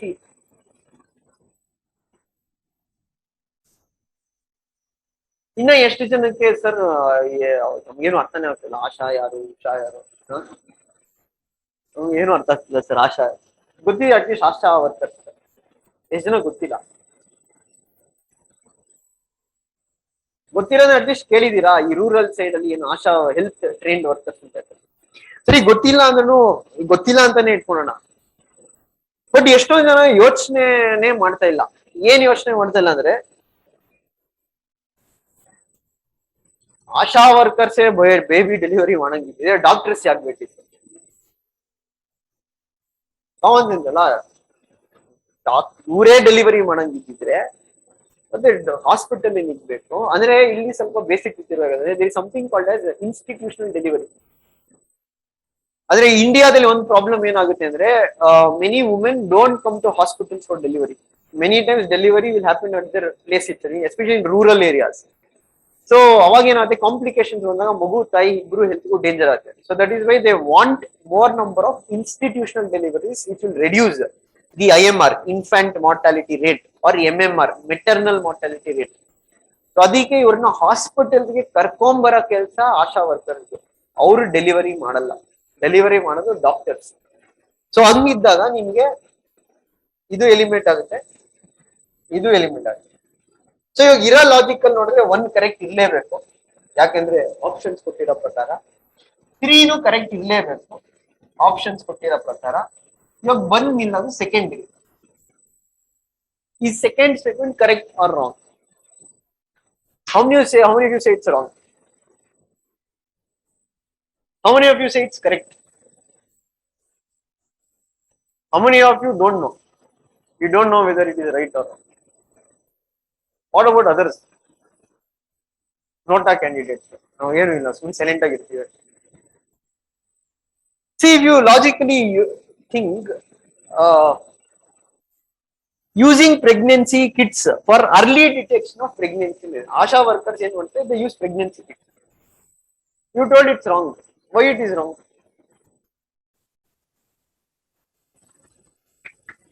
ಅಲ್ಲೇ ತಪ್ಪು. Pregnancy kits determine pregnant ಇದೀರಾ ಇಲ್ಲ ಅಂತ determine ಮಾಡಕ್ಕೆ. It's not about the child is male or female. It is only to determine whether you are pregnant or you are not pregnant. ಅದ್ರಲ್ಲಿ legality ಇಲ್ಲಿಗಲೇ ಬರಲ್ಲ. ನೀವು ಇವತ್ತು ಮೆಡಿಕಲ್ ಸ್ಟೋರ್ಗೆ ಹೋದ್ರೆ ಪ್ರೆಗ್ನೆನ್ಸಿ ಕಿಟ್ ತಗೊಂಡ್ಬರ್ಬೋದು, ಅದಕ್ಕೆ ಲೈಸೆನ್ಸ್ ಬೇಡ, ಏನು ಬೇಡ. ರೂರಲ್ ಸೈಡ್ ಅಲ್ಲಿ ಏನಾಗುತ್ತೆ, ಹಳ್ಳಿ ಹೆಣ್ಮಕ್ಳಿಗೆ ಯೂಸ್ ಮಾಡಕ್ ಗೊತ್ತಿಲ್ಲ ಪ್ರೆಗ್ನೆನ್ಸಿ ಟೆಸ್ಟ್ ಕಿಟ್ ನ. ಅವ್ರು ಯೂಸ್ ಮಾಡಕ್ಕೆ ಹೇಳ್ಕೊಡೋದು ಇಲ್ಲ ಮಾಡ್ಕೊಡೋದು ASHA workers. That is their one of their job. So the answer is 1, 2 and 3. The answer is A.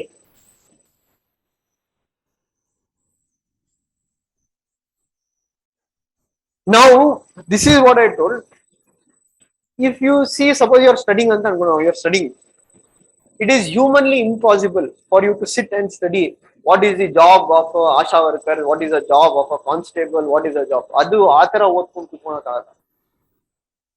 ಅಲ್ಲಿ ನಿಮ್ಗೆ ಅಪ್ಲಿಕೇಶನ್ ಬರ್ತಾ ಇರ್ಬೇಕು. ಅಂದ್ರೆ ನಿಮ್ದು ನೀವೇನ್ ನ್ಯೂಸ್ ಪೇಪರ್ ಓದ್ತಾ ಇದ್ರೆ ಬರುತ್ತೆ. ಯಾಕಂದ್ರೆ ನ್ಯೂಸ್ ಪೇಪರ್ ಏನಕ್ಕೆ ಓದೋದು ಮುಖ್ಯ ಆಗುತ್ತೆ ಅಂದ್ರೆ, because some people will tell ನಾವು ಕರೆಂಟ್ ಅಫೇರ್ಸ್ ಮ್ಯಾಗಝಿನ್ ನ ಓದ್ತೀವಿ, ನಾವು ನ್ಯೂಸ್ ಪೇಪರೇ ಓದಲ್ಲ. ಅದು ಏನಾಗುತ್ತೆ ಅಂದ್ರೆ, ಯೂಶಲಿ ಟಾಪರ್ಸ್ ಯಾರಿರ್ತಾರೆ ಅಂದ್ರೆ, ಕೆಲವರು ಹೆಂಗಾಗುತ್ತೆ ಅಂದ್ರೆ, they would have read newspaper during their degree days ಇತ್ತು. ಅಂದ್ರೆ ದಿನ ಓದಿ ರೂಢಿ ಆಗಿರ್ತಾರೆ. If for a person like me or Prashant sir, even if we don't read newspaper, if we just read current affairs material, we can manage in the exam, because ನಾವು ಮುಂಚೆನೆ ಓದ್ಬಿಟ್ಟಿದ್ದೀವಿ news paper. So ಇವಾಗ ನಾವು news paper daily ಓದೋದ್ರಿಂದ ಅಷ್ಟೇನು benefit ಇಲ್ಲ. But when you start your process, there you have to read newspaper at least for 3 to 4 months. At least ತಿಳ್ಕೊಳಕ್ try ಮಾಡಿದಿರೋದು, ಏನ್ news ಅಲ್ಲಿ ಏನಪ್ಪಾ ಇದೆ, ಇವತ್ತು ನ್ಯೂಸ್ ಪೇಪರ್ ಏನ್ ಬಂದಿದೆ, ಏನಿದು. Then what will happen, your mind will start gauging many things, it will start understanding many things. ಅವಾಗ ನೀವು ಕರೆಂಟ್ ಅಫೇರ್ಸ್ ಮೆಟೀರಿಯಲ್ ತಗೊಂಡು ಹೋದ್ರೆ ಅವಾಗ ಲಿಂಕ್ ಸಿಗುತ್ತೆ. ನೀವು ಡೈರೆಕ್ಟ್ ಆಗಿ ಕರೆಂಟ್ ಅಫೇರ್ಸ್ ಮೆಟೀರಿಯಲ್ ತಗೊಂಡ್ರೆ ಏನು ಫಸ್ಟ್ ಆಫ್ ಆಲ್ ಇದು ಏನಕ್ಕೆ ಕೊಟ್ಟಿದ್ದಾರೆ ಈ ಮೆಟೀರಿಯಲ್ ಅಂತಾನೆ ಅರ್ಥ ಆಗಲ್ಲ. ಸೊ ನ್ಯೂಸ್ ಪೇಪರ್ ಅಲ್ಲಿ ಓದ್ಬೇಕಾದ್ರೆ ಕೊಟ್ಟಿರ್ತಾರೆ ಎಲ್ಲ ಒಂದ್ ಕಡೆ, ಏನಂತ ಒಂದು ಫೋಟೋ ಕೊಟ್ಬಿಟ್ಟು the ASHA workers pregnancy test kits ನ ಡಿಸ್ಟ್ರಿಬ್ಯೂಟ್ ಮಾಡ್ತಿರೋದಿರ್ಬೋದು. ನ್ಯೂಸ್ ಪೇಪರ್ ಅಲ್ಲಿ ದಿನಾಗ್ಲೂ ಬರ್ತಾ ಇರುತ್ತೆ. ಸೊ ಆತರ ಓದಿ ರೂಢಿ ಇದ್ದಾಗ ನಿಮ್ಗೆ ನ್ಯಾಚುರಲ್ ಗೊತ್ತಾಗುತ್ತೆ. ಮತ್ತೆ ಯಾಕೆ UPSC ಈ ತರ ಪ್ರಶ್ನೆ ಕೊಡ್ತಾರೆ ಅಂದ್ರೆ, UPSC wants a level playing field. ಅಂದ್ರೆ UPSC ಏನಂದ್ರೆ, ಯಾರು ಕೋಚಿಂಗ್ ತಗೊಂಡು 24 hours ಇದನ್ನ ಓದ್ಕೊಂಡು ಅವ್ರು ಹಂಗಲ್ಲ. ಯಾರೇ ಒಬ್ಬ ಸ್ವಲ್ಪ ಕಾಮನ್ ಸೆನ್ಸ್ ಇರೋನು ಓದಿರ್ಲಿ ಬರ್ದಿರ್ಲಿ ಎಕ್ಸಾಮ್ಗೆ, ಅಂತವ್ರು ಎಕ್ಸಾಮ್ ಬಂದು ಬರೀಲಿ ಅಂತ. If U C mains questions also, ಅವ್ರು ಹೆಂಗ್ ಮಾಡ್ತಾ ಇದಾರೆ ಅಂದ್ರೆ, repeatedly They want you to bring the answer on the spot. It's not that you have pre-prepared the answer for that question. Why? And they believe that that will create a fair competition, even if you have taken coaching or if you have not taken coaching. So here the logic was what? You have to think, ಇದನ್ನ ನಾನು ಎಲ್ಲಿದೆ sir, ಇದು ಯಾವ ಪುಸ್ತಕದಲ್ಲಿದೆ, ಯಾವ ಪುಸ್ತಕದಲ್ಲೂ ಇಲ್ಲ. ಇದು news ಅಲ್ಲಿ ಇರುತ್ತೆ, ನ್ಯೂಸ್ ಅಲ್ಲಿ ತಿಳ್ಕೊಂಡಿರ್ಬೇಕು.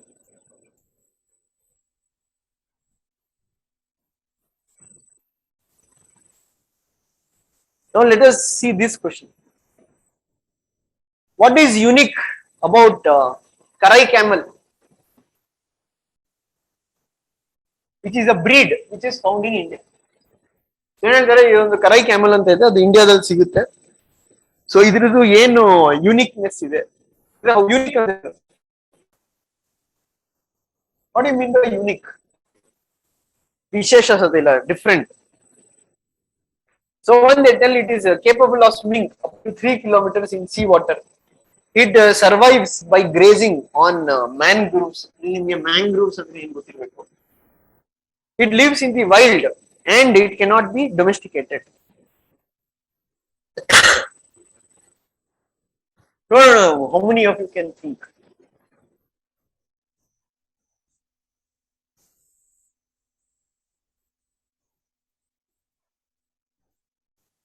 Let us see. Let us think. That's what I told. This is a test of your intelligence. It's not a test of your knowledge. Okay, how many of you go with A? How many of you go with B? 3 1. How many of you go with C? How many of you go with D? All 3 are correct. How many of you don't know? ಏನಾದ್ರು ಒಂದಿರ್ಬೇಕಲ್ಲ, ಒಂದು ಐದರ್ A ಇರಬೇಕು, B ಇರಬೇಕು, C ಇರಬೇಕು, D ಇರಬೇಕು, ಇಲ್ಲ ಏನು ಗೊತ್ತಿಲ್ಲ. How many of you don't know? It's fine, ಅದೇನು ನಾಚಿಕೆ ಪಡಂಗೇನಿಲ್ಲ. ಇಲ್ಲ ಸರ್, ನಮ್ಗೆ ಸ್ವಲ್ಪ ಇಂಜಿನ್ ಸ್ಲೋ ಇದೆ, ಸ್ವಲ್ಪ ಕಿಕ್ ಸ್ಟಾರ್ಟ್ ಬೇಕು ಅದಕ್ಕೆ. How many of you told B? ಹೇಗತಿ ಪರವಾಗಿಲ್ಲ, ಕರೆಕ್ಟ್ ಆನ್ಸರ್ ಅಂತ ಹೇಳಕ್ ಆಗಲ್ಲ. ಏನಕ್ಕೆ ಅಂದ್ರೆ, ನೀವು ಸ್ವಲ್ಪ ಕಾಮನ್ ಸೆನ್ಸ್ ಯೂಸ್ ಮಾಡಿದ್ರೆ, ಅದನ್ನ ಹೇಳ್ತಾರೆ, ಬೇಜಾರ್ ಮಾಡ್ಕೊಂಡ್ರಿ, ಕಾಮನ್ ಸೆನ್ಸ್ ಇಲ್ಲ ಅಂತಲ್ಲ, ಸ್ವಲ್ಪ ನೀವು ಕಾಮನ್ ಸೆನ್ಸ್ ಯೂಸ್ ಮಾಡಿದಿದ್ರೆ ಅವ್ರೇನಂತ ಹೇಳ್ತಾರೆ, it lives in the wild, it cannot be domesticated. ಈಗಿನ ಕಾಲದಲ್ಲಿ ಹುಲಿ ಸಿಂಹನೇ ಡೊಮೆಸ್ಟಿಕೇಟ್ ಮಾಡ್ತಾರೆ. ಹುಲಿ ಸಿಂಹನೇ ಡೊಮೆಸ್ಟಿಕೇಟ್ ಮಾಡಿ ಮನೇಲಿ ಇಟ್ಕೊಂತಾರೆ. ಒಂದು ಕ್ಯಾಮಲ್ ನ ಡೊಮೆಸ್ಟಿಕೇಟ್ ಮಾಡಕ್ ಆಗಲ್ವಾ? ಲಾಜಿಕಲ್ ಅಂತ ಅದು ಕಾಡಲ್ಲೇ ಇರುತ್ತೆ, ಕಾಡಲ್ಲ. Camel is a domesticated animal, ಅದ್ ಕಾಡಲ್ಲಿ ಬಿಟ್ಟು ಏನ್ ಯೂಸ್? ಕಾಮನ್ ಸೆನ್ಸ್ ಅಲ್ವಾ? ಆನೆನ ಡೊಮೆಸ್ಟಿಕೇಟ್ ಮಾಡ್ತಾರೆ, ಒಂದು ಒಂಟೆನ ಡೊಮೆಸ್ಟಿಕೇಟ್ ಮಾಡಕ. ಸೊ UPSC ಏನ್ ಮಾಡ್ತಾನೆ ಅಂದ್ರೆ ಅಷ್ಟೇ, ಇದು ಲಾಜಿಕ್ ಇತ್ತು, ತೆಗ್ದಿದ್ರೆ you have got the answer 1 and 2. Simple sir. ಇದನ್ನು ನಾನು ಓದ್ತೀನಿ ಅಂದ್ರೆ ಇದು ಯಾವ್ದೋ ಮೂಲೆಯಲ್ಲಿ ಬಂದಿತ್ತು ನ್ಯೂಸ್. ಇದು ಯಾವ ಅಕಾಡೆಮಿ ನ್ಯೂಸ್, ಯಾವ ವಿಷನ್ ತಗೊಳ್ಳಿ, ಇನ್ಸೈಟ್ ತಗೊಳ್ಳಿ, IS ಬಾಬಾ ತಗೊಳ್ಳಿ, ಯಾರೇ ತಗೊಳ್ಳಿ, ಯಾವ ಬಾಬಾನು ಪ್ರೆಡಿಕ್ಟ್ ಮಾಡಕ್ ಆಗಿಲ್ಲ. ಇದು ಯಾವ್ದೋ ಮೂಲೆಯಲ್ಲಿ ಎಲ್ಲೋ ಬಂದಿತ್ತು, ಯಾವ್ದೋ ಮ್ಯಾಗಝೀನ್ ಅಲ್ಲಿ ಬಂದಿತ್ತು. ಓಕೆ, ಡೌನ್ ಟು ಅರ್ತ್ ಅಲ್ಲ, ಎಲ್ಲೋ ಒಂದು ಮೂಲೆಯಲ್ಲಿ ಕೊಟ್ಟಿದ್ರು, ಇಶ್ಯೂ ಏನೋ ಆಗಿತ್ತು ಅದು. ಸೊ ಇದನ್ನ ಸರ್ ನಾನು ಓದ್ತೀನಿ ಅಂದ್ರೆ ಚಾನ್ಸೇ ಇಲ್ಲ ಓದಕ್ಕೆ. ಅವ್ರಿಗೂ ಗೊತ್ತು ಇದು ಡೀಟೇಲ್ ಆಗಿ ಸ್ಟೂಡೆಂಟ್ ಓದಿರಲ್ಲ ಅಂತ. ಬಟ್ ಅವ್ರು ಏನು ಮಾಡಕ್ ಮಾಡಿದ್ರೆ, ಒಂದು ಪ್ರೆಷರ್ ಅಲ್ಲಿ ಒಂದ್ ತಲೆ ಯೂಸ್ ಮಾಡ್ತಾನ, ಅವನ್ ಅಪ್ಲಿಕೇಶನ್ ಮಾಡ್ತಾನ. ಅಪ್ಲಿಕೇಶನ್ ಮಾಡೋದಿತ್ತು ಅಂದ್ರೆ ಆನೆನೇ ಡೊಮೆಸ್ಟಿಕೇಟ್ ಮಾಡ್ತಾರೆ, ಲಯನ್ ಟೈಗರ್ನೇ ಡೊಮೆಸ್ಟಿಕೇಟ್ ಮಾಡ್ತಾರೆ, ಯಾವ್ದೋ ಒಂದು ಒಂಟೆನ ಡೊಮೆಸ್ಟಿಕೇಟ್ ಮಾಡಕ್ ಆಗ್ತಾರೆ. ಸೊ ಬೇಸಿಕಲಿ ಇದು ಗುಜರಾತ್ ಹತ್ರ ಬರುತ್ತೆ, ಕರೈ ಕ್ಯಾಮಲ್ಸ್. ಸೊ ಗುಜರಾತ್ ಹತ್ರ ಮ್ಯಾಂಗ್ರೂವ್ಸ್ ಇದೆ. Gujarat is a coastal region. So answer is 1 and 2. ಬೇರೆಯವ್ರು ನಮ್ಗೆ ಏನು ಗೊತ್ತಾಗ್ತಾ ಇಲ್ಲ ಅಂದ್ರೆ, nothing to worry, you will start gaining knowledge, or your engine will start after some days. But yeah, it's told. ಇದನ್ನ ಏನಂದ್ರೆ, ಈ ಪ್ರಶ್ನೆ ಇದಕ್ಕೆ ಏನಕ್ಕೆ ಲೆವೆಲ್ ಪ್ಲೇಯಿಂಗ್ ಫೀಲ್ಡ್ ಅಂದ್ರೆ, ಒಬ್ಬ 6 ವರ್ಷದಿಂದ ಓದೋನು ಅದೇ ಲೆವೆಲ್ ಇರ್ತಾನೆ, ಒಬ್ಬ ಲಾಸ್ಟ್ ಇಯರ್ ಬಂದ್ಬಿಟ್ಟು ಎಕ್ಸಾಮ್ ಬರೆಯೋನು ಅದೇ ಲೆವೆಲ್ ಇರ್ತಾನೆ. ಸೊ ಇಲ್ಲಿ ಅಂದ್ರೆ ಇವಾಗ 6 ವರ್ಷ ಓದಿನಿ, ಅವ್ನು 6 ಸತಿ ರಿವಿಷನ್ ಆಗಿದೆ, ಅವ್ನಿಗೆ ಹೆಲ್ಪ್ ಆಗುತ್ತೆ ಅಂತ ಇಲ್ಲ. ನೀವು ಫಸ್ಟ್ ಟೈಮ್ ಬಂದ್ ಬರ್ದ್ರು ತಲೆ ಯೂಸ್ ಮಾಡ್ಬೇಕು, ನೀನ್ 6 ವರ್ಷ ಓದಿದ್ರು ತಲೆ ಯೂಸ್ ಮಾಡ್ಬೇಕು. ಸೊ 6 ವರ್ಷದಿಂದನೂ ಪ್ರಿಲಿಮ್ಸ್ ಆಗ್ತಾ ಇರಲ್ಲ ಅಂದ್ರೆ ಇದೇ ಪ್ರಾಬ್ಲಮ್ ಇರುತ್ತೆ. ಅವ್ರದ್ದು ಅಪ್ಲಿಕೇಶನ್ ಬೇಸಿಕ್ಸ್ ತುಂಬಾ ವೀಕ್ ಇರುತ್ತೆ. See that's the problem. Many people will come, ನಾವು ಆ ಟೆಸ್ಟ್ ಸೀರೀಸ್ ಬರ್ದ್ವಿ, ಈ ಟೆಸ್ಟ್ ಸೀರೀಸ್ ಬರ್ದ್ವಿ, ಹೈದರಾಬಾದ್ ಓದ್ವಿ, ಡೆಲ್ಲಿಗೆ ಹೋದ್ವಿ, ಇನ್ನ ಎಲ್ಗೋ ಹೋದ್ವಿ. ಬಟ್ ಮುಸೋರಿಗಂತೂ ಹೋಗಕ್ ಆಗ್ತಾ ಇಲ್ಲ. ಏನಕ್ಕೆ ಅಂದ್ರೆ logic is simple, they are not applying. ಅವಾಗ ಏನಾಗುತ್ತೆ, application is not something which can be thought. I can teach you a subject, I can teach you basics, I can teach you what is monarchy, I can teach you what is democracy, but I can't. ಅದಕ್ಕೆ solution ಇಲ್ಲ, ಅದಕ್ಕೆ train ಮಾಡಕ್ ಆಗಲ್ಲ ಯಾರನ್ನು. ಅದು ನಿಮ್ದೇ practice ಇಂದ ಬರುತ್ತೆ. ಅದು ನಿಮ್ದೇ ಏನಂತಾರೆ, the more effort you give to your brains, it will start to work. But if you think this you are going to gain by coaching, no, that is not it. Coaching can give you, basically, I can tell you where does mangroves from. I can tell you what you can say about coastal regions in India. But I can't make you think in the exam that this is what there. So that is where what will happen, that many students, like they say that, ನಾವು ವಾಜಿರಾಮ್ ಹೋಗಿ next years ಹೋಗಿ, but ಆದ್ರೂ ಏನು ಆಗ್ತಾ ಇಲ್ಲ, ಅಲ್ಲಿ effective ಇಲ್ಲ. Effective ಅಲ್ಲಿರಲ್ಲ, effectiveness ನಮ್ಮಲ್ಲಿ ಇರುತ್ತೆ. ಸೊ ನೀವು ಇಡೀ ಪ್ರಪಂಚದಲ್ಲಿ ಇಂಡಿಯಾದಲ್ಲಿ ಎಲ್ಲೇ ಹೋದ್ರು ಸಿ, ಕ್ಲಾಸ್ ರೂಮ್ ಅಲ್ಲಿ ಏನಪ್ಪಾ ಮಾಡೋದು, ನೀನ್ ಎಲ್ಲೇ ಹೋಗು ಕ್ಲಾಸ್ಗೆ, ಡೆಮಾಕ್ರಸಿ ಅಂತಾನೆ ಪಾಠ ಮಾಡೋದೇನೋ ಒಂದು ಸ್ವಲ್ಪ ಜೋಕ್ಸ್ ಮಾಡ್ಬೋದು, ಚೆನ್ನಾಗಿ ಹೇಳ್ಬೋದು, ಇನ್ನೊಂದು ಪ್ಲೇನ್ ಸಿಂಪಲ್ ಆಗಿ ಹೇಳ್ಬೋದು ಅಷ್ಟೇ, ಅದಕ್ಕಿಂತ ಏನು ಹೇಳಕ್ಕಲ್ಲ. ಬಟ್ ಎಕ್ಸಾಮ್ ಅಲ್ಲಿ ಏನ್ ಕೇಳ್ತಾರೆ ಅಂದ್ರೆ, ನೀನ್ ಏನ್ ಓದಿದ್ದ ಕಾನ್ಸೆಪ್ಟ್ ಅದ್ರದ್ದು ಅಪ್ಲಿಕೇಶನ್ ನೀನ್ ಮಾಡಕ್ ಆಗುತ್ತೆ ಅಂತ. Why? Because even they know application can not be coached. No matter where you take coaching, application is something you cannot be coached. But yeah, we can help you to start thinking. How you can help to start thinking? Solving previous year question paper. This is what we call analyzing previous year question paper. Previous year question paper analyze ಮಾಡೋದಂದ್ರೆ ಇಲ್ಲ ಒಂದ್ಸತಿ 100 question ನೋಡ್ಕೊಂಡ್ ಬಂದ್ಬಿಟ್ಟೆ. No. You have to understand what kind of question is this, why they're asking question like this, what does UPSC is looking for in this exam. Then when you read the next current affairs, you will be more conscious about what to read and what not to read. Now let us take this question.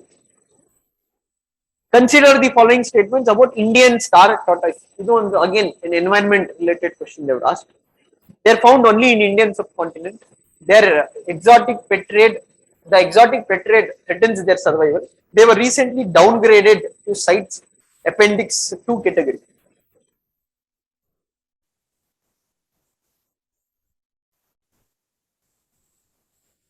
Okay. How many of you go with A? How many of you go with B? How many of you go with C? How many of you go with D? Again, how many of you don't know? ಎತ್ತಿ ಕೈ ಪರವಾಗಿಲ್ಲ, ಅದು ಯಾಕೆ ನಾಚ್ಕೊಂತೀರಾ? Okay, those people who went with C, who are those? C ಯಾರು ಹೇಳಿದ್ರು? ಏನಕ್ಕೆ C ಏನಕ್ಕೆ ಆಗುತ್ತೆ answer? So if I tell sandalwood is found only in Karnataka, does it become wrong? Where it is else found? That is red sandal, sir. That is different. Okay, here have they given only in India? ಇಲ್ಲಿ ಕೊಟ್ಟಿದ್ದಾರೆ Indian ಸಬ್ continent ಅಂತ ಕೊಟ್ಟಿದ್ದಾರೆ. Indian ಸಬ್ continent ಅಂದ್ರೆ ಎಲ್ಲ ಬರುತ್ತೆ, India ಬರುತ್ತೆ, ಶ್ರೀಲಂಕಾ ಬರುತ್ತೆ, ಬಾಂಗ್ಲಾದೇಶ್ ಬರುತ್ತೆ, ಮಾಲ್ಡೀವ್ಸ್ ಬರುತ್ತೆ, ಪಾಕಿಸ್ತಾನ ಬರುತ್ತೆ. ಇಂಡಿಯನ್ ಓಷನ್ ಏನೇನ್ ಕಂಟ್ರೀಸ್ ಇದೆಯೋ. So that's why I told, don't go with one flow. ಅಂದ್ರೆ they have given only, that's why it's wrong. If you closely observe the second and third statement, they are opposite to each other.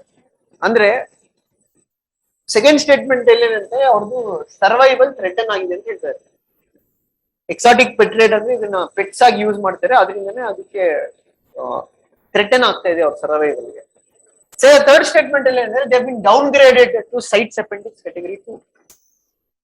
ಅಂದ್ರೆ ಇಲ್ಲಿ ಸ್ವಲ್ಪ logic ಗೊತ್ತಿರ್ಬೇಕು. Down graded ಅಂದ್ರೆ usual ಆಗಿ ಯಾವ್ದೇ ನೀವು ತಗೊಳ್ಳಿ, ಸೈಟ್ಸ್ ಇರ್ಬೋದು, IUCN ಇರ್ಬೋದು, ಡೌನ್ ಗ್ರೇಡ್ ಆಗೋದಂದ್ರೆ ನೀವು ಅಪ್ಪರ್ ಲೆವೆಲ್ ಅಲ್ಲಿ ಇದ್ರೆ ಅದ್ರ ಥ್ರೆಟೆಂಡ್ ಜಾಸ್ತಿ ಅಂತ. ಡೌನ್ ಗ್ರೇಡ್ ಮಾಡ್ತೀನಿ ಅಂದ್ರೆ ಅದು ಥ್ರೆಟೆಂಡ್ ಕಮ್ಮಿ ಆಗಿದೆ, ಸೊ ಇವತ್ತು ಪಾಪ್ಯುಲೇಷನ್ ಜಾಸ್ತಿ ಆಗ್ತಿದೆ. ಸೊ ಅವರೇ ಹೇಳಿದಾರೆ ಇಲ್ಲಿ ಅದು ಸರ್ವೈವಲ್ಗೆ ಥ್ರೆಟನ್ ಇದೆ ಅಂತ. ಬಟ್ ಅವರೇ ಇನ್ನೊಂದು ಥರ್ಡ್ ಸ್ಟೇಟ್ಮೆಂಟ್ ಹೇಳಿ ಹೇಳ್ತಿದ್ರೆ ಇಟ್ ಈಸ್ ಬೀಂಗ್ ಡೌನ್ಗ್ರೇಡೆಡ್ ಅಂತ. So basically this is wrong. It was not downgraded, it was upgraded. So basically if 3 is eliminated, you get the answer as 1 and 2. So that is why this is a level 3 question. Level 3 ಅಂದ್ರೆ difficulty level ಅಲ್ಲಿ it is very difficult. So ಈ ತರ question ಗೆ ಸ್ವಲ್ಪ deep thinking ಬೇಕಾಗುತ್ತೆ. So you have 3 categories: level 1, level 2, etc. Level 1 ಅಂದ್ರೆ very easy questions, very straightforward questions in that regard. But there will be level 3 questions. It's fine if you don't get these questions correct. Also, it's fine because like maximum number of people would have not got this question correct, or maximum number of people would have not attended this question. But however, yeah, requires deep level of thinking. You have to understand what is this sites in that regard. ಅದ್ರಲ್ಲಿ ಗೊತ್ತಿರ್ಬೇಕಾದ್ರೆ. And don't always go by. Usually ಏನಾಗುತ್ತೆ ಅಂದ್ರೆ ಈ only ಹೌದು ಅದೆಲ್ಲ experience statement. But every time that statement need not be wrong.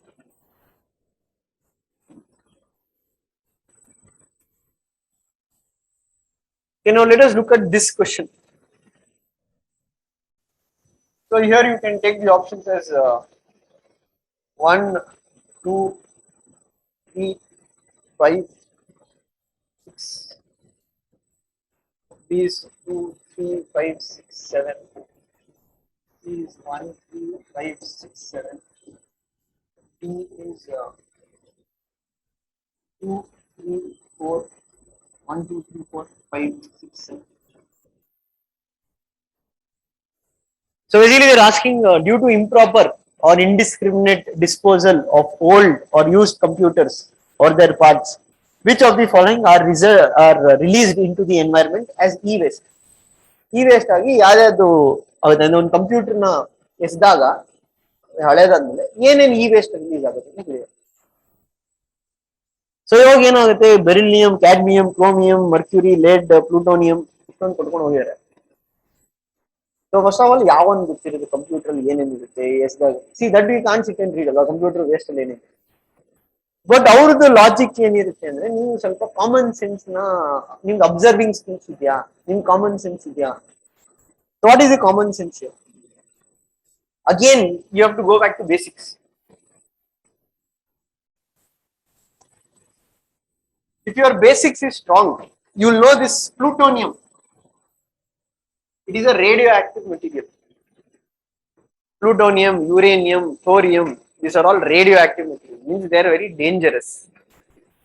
Do you think they'll use plutonium in a computer when it is radioactive? 100% they would have not used plutonium as a radioactive material.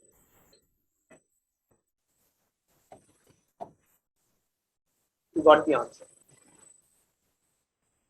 So there are two ways of looking at it. A person who does not understand the exam, ಇವನ್ ಏನ್ ಮಾಡ್ತಾನೆ, ಈ question ನೋಡ್ಬಿಟ್ಟು next phone ಅಲ್ಲಿ ಏನೇನ್ material ಬರುತ್ತೆ, ಟಿವಿಲಿ ಏನೇನ್ use ಮಾಡ್ತಾರೆ, ಹಂಗ ಓದ್ಕೊಂಡು ಕೂತ್ಕೊಂತ ಹೋದ್ರೆ ಅದು ಓದಾಗಿ 1 ವರ್ಷ ಬೇಕು. ಬುದ್ಧಿವಂತ ಏನ್ ಮಾಡ್ತಾನೆ, ನಮ್ಗೆ ಗೊತ್ತಿರುತ್ತೆ okay this is how UPSC is asking. So ಅಲ್ಲಿ ನಾನು ಸ್ವಲ್ಪ ಬೇಸಿಕ್ಸ್ ಓದೋದು, ಬಿಕಾಸ್ ನೀವು NCERT ಬೇಸಿಕ್ಸ್ ಓದಿರ್ತೀರಾ. ರೇಡಿಯೋ ಆಕ್ಟಿವ್ ಮೆಟೀರಿಯಲ್ ಅಂದ್ರೆ ಏನು, ಮೇಜರ್ ಮಿನರಲ್ಸ್ ಏನಿದೆ, ಮೈನರ್ ಮಿನರಲ್ಸ್ ಏನಿದೆ, ಡಿಫ್ರೆಂಟ್ ಸೆಕ್ಟರ್ ಅಲ್ಲಿ ಎಲ್ಲೆಲ್ಲಿ ಮಿನರಲ್ಸ್ ಯಾವ್ದಕ್ಕೆ ಯೂಸ್ ಮಾಡ್ತಾರೆ. So again as simple as that. Be good with your basics, your chances of cracking the exam increases. It shoots up. I can say if you are very good with basics, 99% you don't fail prelims. But other various factors add matte, the number of revisions what you have done on that particular day, how you apply the concept. But equally is true if you are not good with your basics, 100% you are not going to crack the exam. If basics strong illa andre ನೀವು 100% exam clear ಮಾಡಕ್ಕೆ chance ಇಲ್ಲ. So ಅದಕ್ಕೆ ಹೇಳಿದ್ದು, ನೀವು ಯಾವುದೇ subject start ಮಾಡೋಕ್ಕಿಂತ ಮುಂಚೆ ನೀವು ಅದ್ರ ಕ್ವಶನ್ ಪೇಪರ್ ನ ನೀವು ನೋಡ್ಬೇಕಾಗುತ್ತೆ, ಕ್ವಶನ್ ಪೇಪರ್ ಓದ್ಬೇಕಾಗುತ್ತೆ. Now let us look at the next question. If there was no phenomenon of capillarity, which of the following statements is correct? It is difficult to use kerosene lamp. One would not be able to use straw to consume a soft drink. Blotting the paper would to fail to function. Big trees we see around would not have grown on earth.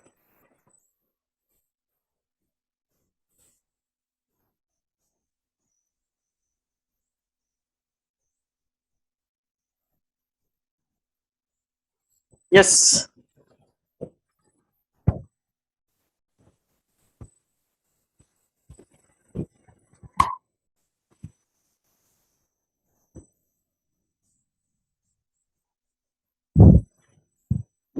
ಇವಾಗ ಏನಾಗ್ತಾ ಇದು sir, ಇದು ಸ್ಕೂಲಲ್ಲಿ ಓದಿರ್ಬೋದು, ನಾನ್ ಮರ್ತೋಗ್ಬಿಟ್ಟಿದೀನಿ, ನನಗೆ ಗೊತ್ತಿಲ್ಲ, ಇಲ್ಲ ನಾನು ಇನ್ನ ಓದಿಲ್ಲ ಸರ್, ನಾನು ಇನ್ನ ಸೈನ್ಸ್ ಗೊತ್ತಿಲ್ಲ. ಇವಾಗ ನಾನು ಏನ್ ಸೈನ್ಸ್ ಅಲ್ಲಿ ಏನ್ ಸ್ಟ್ರಾಂಗ್ ಇಲ್ಲ, ನಂಗೂ ಸೈನ್ಸ್ ಗೊತ್ತಿಲ್ಲ. But this question I had answered, I had attended this paper, I had got it correct. Why I got it correct ಅಂದ್ರೆ simple, I have common sense, I used my common sense. ಏನ್ ಬರುತ್ತೆ answer ಇದಕ್ಕೆ? How many of you go with B or D? B. How many of you go with B? Okay. How many of you go with D? How many of you go with A? C. How many of you still ಚಾನ್ಸೇ ಇಲ್ಲ, ಇದು ಗೊತ್ತಾಗ್ತಾನೆ ಇಲ್ಲ, ಇದು ಕೆಪಿಲಾರಿಟಿ ಅಂದ್ರೆ ನಮ್ಗೆ ಗೊತ್ತಿಲ್ಲ, ಅದೇ ಗೊತ್ತಿಲ್ಲ ಅಂದ್ರೆ ಹೆಂಗ್ ಗೊತ್ತಾಗತ್ತೆ? ಸರಿ, ನೀವು ಕೆಪಿಲಾರಿಟಿ ಗೊತ್ತಿಲ್ಲ ಅಂದ್ರೂ ಆದ್ರೂ ಆನ್ಸರ್ ತೆಗಿಬಹುದು ಕಾಮನ್ ಸೆನ್ಸ್ ಇದ್ರೆ.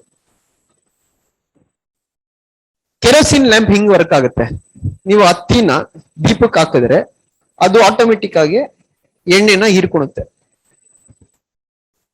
ಇಂಕ್ ಪೆನ್ನ ನೀವು ಪೇಪರ್ ಮೇಲೆ ಹಾಕಿದ್ರೆ ಆಟೋಮೆಟಿಕ್ ಆಗಿ ಪೇಪರ್ ಇಂಕ್ ನ ಹೀರ್ಕೊಳುತ್ತೆ, ಸ್ಪ್ರೆಡ್ ಆಗುತ್ತೆ. ಇವಾಗ if I put ink pen in my pocket, colour ಆಗುತ್ತೆ ಇದು ಆಟೋಮೆಟಿಕ್. ಟ್ರೀಸ್ಗೆ, ಇವಾಗ ಮರಕ್ಕೆ ನೀರ್ ಹಾಕಿದ್ರೆ ರೂಟ್ಸ್ ಹತ್ರ ಆಟೋಮೆಟಿಕ್ ಆಗಿ ನೀರ್ ಎಳ್ಕೊಳುತ್ತೆ. ಬಟ್ ನಾನು ಸ್ಟ್ರಾ ಹಾಕ್ಬಿಟ್ಟು ಸುಮ್ನೆ ಬಾಯಲ್ಲಿ ಇಟ್ಕೊಂಡ್ರೆ ಪೆಪ್ಸಿ ಬರುತ್ತೆ ಅದಾಗದ್ ಮೇಲಕ್ಕೆ? ಬರಲ್ಲ, ನಾನು ಫೋರ್ಸ್ ಹಾಕ್ಬೇಕು.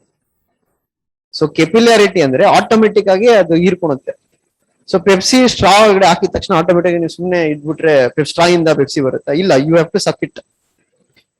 So the answer is 1, 3 and 4, B. Or the other way also, ನೀವು ಕೆಪಿಲಾರಿಟಿ ಏನು ಅಂತ ಓದಿದ್ರು ನಿಮ್ಗೆ ಆ ಥಿಂಕಿಂಗ್ ಕೆಪಾಸಿಟಿ ಅಂದ್ರೆ ಆನ್ಸರ್ ಬರಲ್ಲ. So again you can see a non-science student, an art student cannot come and complain here, this is a science question, I can't answer this question. Or even a science question student cannot tell, I have read science so I know the answer. No, it is pure common sense. Whether you know science, you don't know science, you have to know the basics of it. So ಇದು ನಿಮ್ಗೆ, ನೀವು ಇದನ್ನ ಜಾಸ್ತಿ ಕಲಿಬೇಕು class ಅಲ್ಲಿ, ಅಂದ್ರೆ ಹೇಗೆ think ಮಾಡೋದು. In many coaching centers, what will happen? Even in Delhi, even in Bangalore, etc., in Hyderabad. In India, for IS, we have been specific with respect to choosing the teaching faculty. One, ಏನಂದ್ರೆ we are not looking into a person is 10 years experience in teaching or 12 years experience in teaching or he's a professor in some college. No, we don't allow them to teach here. Why? Unless that person has written prelims and he has cleared prelims, he won't know the idea of technique. ಈ ಪಾಠ ಮಾಡಕ್ 1000 ಜನ ಸಿಗ್ತಾರೆ, ಇದಕ್ಕೇನು ಕ್ಲಾಸ್ಗೆ ಬರ್ಬೇಕು ಅಂತ ಇಲ್ಲ. ಸೈನ್ಸ್ ಪಾಠ ಮಾಡಕ್ಕೆ ಸ್ಕೂಲ್ ಟೀಚರ್ ಹತ್ರ ಹೋಗಿ ಹೇಳ್ಸ್ಕೊಬಹುದು. But we are not interested in that. Or even if a person, ಇವಾಗ ಯಾರೋ ಒಬ್ರು 1990 ಎಕ್ಸಾಮ್ ಬರ್ದಿದ್ದಾರೆ, you don't give them a chance. 1990 ಇದ್ದಿದ್ UPSC ಪ್ಯಾಟರ್ನ್ ಬೇರೆ, 2021 ಅಲ್ಲಿ UPSC ಪ್ಯಾಟರ್ನ್ ಇರೋದೇ ಬೇರೆ. Yeah, you might be good in 1990, but ನಿಮ್ ಕೈಲಿ ಇವಾಗ ಪ್ರಿಲಿಮ್ಸ್ ಬರ್ದು ಕ್ಲಿಯರ್ ಮಾಡಕ್ ಆಗುತ್ತಾ? ಮೇನ್ಸ್ ಬರ್ದಿರ್ಬೇಕು ಅವನು. ಯಾಕೆ ಅಂದ್ರೆ ಅವ್ನು ಮೇನ್ಸ್ ಬರ್ದಿರ್ತಾನೆ, ಆನ್ಸರ್ ರೈಟಿಂಗ್ ಇಲ್ಲ, ಇಂಟರ್ವ್ಯೂ ಹೋಗಿದ್ರೆ ಅವ್ನಿಗೆ ಆನ್ಸರ್ ರೈಟಿಂಗ್ ಹೇಗ್ ಬರಿಬೇಕು ಅಂತ ಗೊತ್ತಾಗ. ಇವಾಗ ನಮ್ಗೆ ಗೊತ್ತಿಲ್ಲ ಅಂದ್ರೆ ನಾನು ಇನ್ನೊಬ್ಬನ್ ಹೆಂಗ್ ದಾರಿ ತೋರ್ಸಕ್ಕಾಗುತ್ತೆ? But in Delhi and all what is happening in recent time ಅಂದ್ರೆ, ಇವಾಗ for example you take like Vajiram or next IAS, ಅದು ಒಂದ್ ಕಾಲದಲ್ಲಿ ಹೆಸರು ಇತ್ತು, ಆ ಹೆಸರ ಮೇಲೆ ಇವತ್ತು ಹೊಡೆದು ಏನಾಗುತ್ತೆ. ಇವಾಗ ಅಲ್ಲಿ ನಿಮಗೆ 6000 ಜನ ಸ್ಟೂಡೆಂಟ್ಸ್ ಕೋಚಿಂಗ್ ತಗೊಂಡ್ರೆ 6000 ಜನರಲ್ಲಿ automatically 100 people will be intelligent. ಅವ್ರು ನಿಮ್ ಕೋಚಿಂಗ್ ಕೊಡದೇ ಇರೋ ಒಂದು ಬುದ್ಧಿವಂತ ಇರ್ತಾನೆ, he will pull it out. But what about rest 5900 people who failed? So basically here told, coaching ಇಂದ ನೀವು IAS ಆಗಕ್ ಆಗಲ್ಲ. ಅಂದ್ರೆ ನೀವು ಕೋಚಿಂಗ್ ಕ್ಲಾಸ್ ತಗೊಂಡಿದ ತಕ್ಷಣ ನಾನು ಆಟೋಮೆಟಿಕ್ ಆಗಿ ಮಾಡ್ಬಿಡ್ತೀನಿ, ಇಲ್ಲ ಕ್ಲಾಸ್ ಎಲ್ಲ ಅರ್ಥನೇ ಆಗಿಲ್ಲ. ಅರ್ಥ ಏನಾದ್ರು ಪುಸ್ತಕ ಓದು. ಕ್ಲಾಸ್ ಅರ್ಥ ಆಗಿಲ್ಲ, ಹೋಗ್ ಪುಸ್ತಕ ಓದ್ಕೊಂಡು ಅರ್ಥ ಮಾಡ್ಕೋ. It should not be the other way around. You should not ask the faculty to come down to your level. You have to go to the faculty's level. What will happen if faculty comes down to your level? You will only enjoy those 3 weeks or 4 weeks. But rest 2 years will be difficult. ಯಾಕೆಂದ್ರೆ ಅವ್ರು ಪಾಠ ಮಾಡಿರೋದು basic ಇರುತ್ತಲ್ಲ, ನಿಮ್ಗೆ ಖುಷಿ ಆಗಿರುತ್ತೆ ಅಷ್ಟೇ ಆ ಮೂಮೆಂಟ್ಗೆ. So you need to go to the faculties level to understand the UPSC pattern. Okay, and that's why I told, ಇವೆಲ್ಲ ಹೆಂಗೆ ಅಂದ್ರೆ ನಿಮ್ ಕೆಪಿಲಾರಿಟಿ ಕ್ಲಾಸ್ ಅಲ್ಲಿ ಮಾಡಬಹುದು, but unless you know how to apply it becomes. ಸೊ ಇದನ್ನ ಅಪ್ಲೈ ಮಾಡೋದು ಹಿಂಗೆ, ಅಪ್ಲಿಕೇಶನ್ ಕಲಿಯೋದು ಹಿಂಗೆ. You need to write more number of tests. You need to solve more number of questions. That is the only way to improve. There is no other way. And yeah, questions ಮಾಡಬೇಕಾದ್ರೆ ಪ್ರತಿ ಸತಿನೂ mind ಓಡಲ್ಲ. ಇವಾಗ ನನಗೇನು ಇದು automatic ಆಗಿ ಬಂದಿಲ್ಲ, ಇದು question solve ಮಾಡಿ this knack has come. But even if you ask something regarding current affairs now, I also won't be able to answer, because what has happened now, I am only focusing on polity, international relations, modern history. That is my area of expertise. But for an aspirant, hangagala, you can't be expertise in only one field. You have to be jack of all, master of none. ಅಂದ್ರೆ ಎಲ್ಲಾದ್ರ ಬಗ್ಗೆ ನೀವು ತಿಳ್ಕೊಂಡಿರ್ಬೇಕಾಗುತ್ತೆ. So that was the logic behind that particular question. Let us look at this. Okay. So ಇಲ್ಲಿ options ಇರೋದು ನಿಮ್ಗೆ C ಇರೋದು 1 and 3, D ಇರೋದು 1, 2, 3. Now let us think, how many of you will be able to answer this question?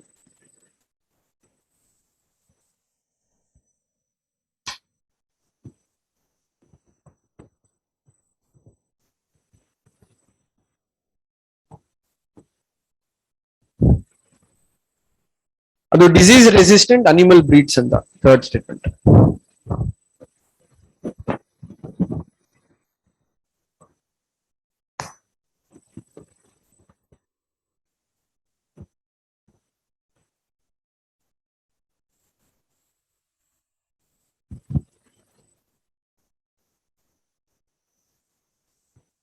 See again, ಅವ್ರು ಏನಂತ ಕೊಟ್ಟಿದ್ದಾರೆ, scientist can determine the arrangement of jeans. ಇವತ್ತು technology ಆಗಿದೆ, ಜೀನ್ಸ್ ಹೆಂಗ್ ಅರೇಂಜ್ ಆಗಿದೆ ಗೊತ್ತಾಗುತ್ತೆ.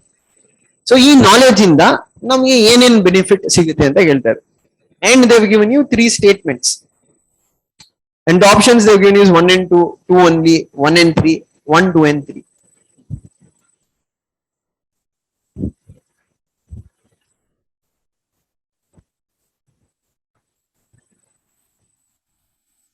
How many of you know the answer? How many of you know the answer? Answer in D, 1, 2, 3. Okay. Anybody else with a different answer? C. Okay, why C?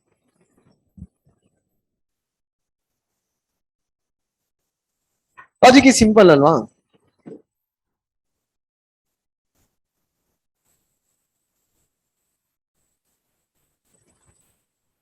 Genetic disease ನ resolve ಮಾಡಬಹುದು, ನಾನ್ genetic disease ನ resolve ಮಾಡಬಹುದು. For example AIDS cannot be cured, or we cannot understand the cause because of it, because there is a genetic problem. It's impossible to understand non-genetic diseases.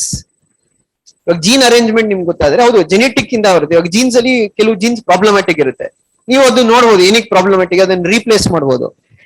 But if there is mental retardation, how do you replace it? So it will help you to understand genetic human diseases, but it will not enable you to understand all human diseases in that regard. Even today there are many diseases where scientists do not know what is the cause or why such a disease will happen in that regard. So here that extreme statement logic will apply, that all human diseases you cannot understand to DNA, what we can say, sequencing. So ನೀವು ಅದನ್ನ remove ಮಾಡಿದ್ರೆ A eliminate ಆಯ್ತು, B eliminate ಆಯ್ತು, D eliminate ಆಯ್ತು, you got the answer C, 1 and 3, as simple as that. So ಇಲ್ಲಿ ಏನಂದ್ರೆ ಇವಾಗ ಕೆಲವ್ರು ಏನಂತ ಯೋಚನೆ ಮಾಡಕ್ ಸ್ಟಾರ್ಟ್ ಮಾಡಿದ್ರೆ, ಜೆನೆಟಿಕ್ ಇಂಜಿನಿಯರಿಂಗ್ ಬಗ್ಗೆ ನಂಗೆ ಗೊತ್ತಿಲ್ಲ ಅಂದ್ರೂ ನಡೆಯುತ್ತೆ. ಅದೇ ಅಲ್ಲ, UPSC ಏನು ಅಂದ್ರೆ, they want you to know about basics of human physiology, but they don't want you to be a doctor. They're not looking for a doctor. Similarly, in science and technology, they want you to know the basics of science and technology, but they don't want you to be a scientist. You don't need to be a scientist to know everything. Similarly, if you take into history, they don't want you to be a historian, but you have to know basics of history. ಸೊ ಎಲ್ಲಾದ್ರದ್ದು basics ನೋಡಿದ್ರೆ ಇವನು ಎಲ್ಲಾದ್ರದ್ದು that's why IAS are this government services there all non technical services. ಎರಡ್ ತರ ಬರುತ್ತೆ technical service ಅಂತ. For example Indian engineering service, that's a technical service, you have to be an expert in that field. But this is all general services in that regard. So means you need to have general awareness about everything, but you do not have deep knowledge regarding it. So ಇಲ್ಲಿ ಅಷ್ಟು deep knowledge ಬೇಕಿಲ್ಲ. Genetic sequencing ಏನು ಅಂತ ಗೊತ್ತಿದ್ರೆ ಈ statement ನೀವು eliminate ಮಾಡಬಹುದು. So the answer for this question will be C. That is 1 and 3.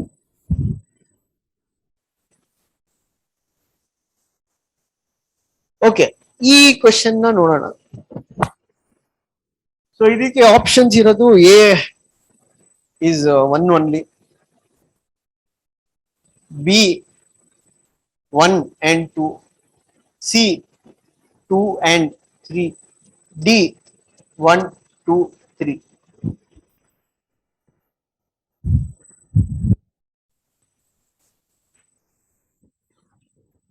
This is a history question. Okay, basically this is a history question.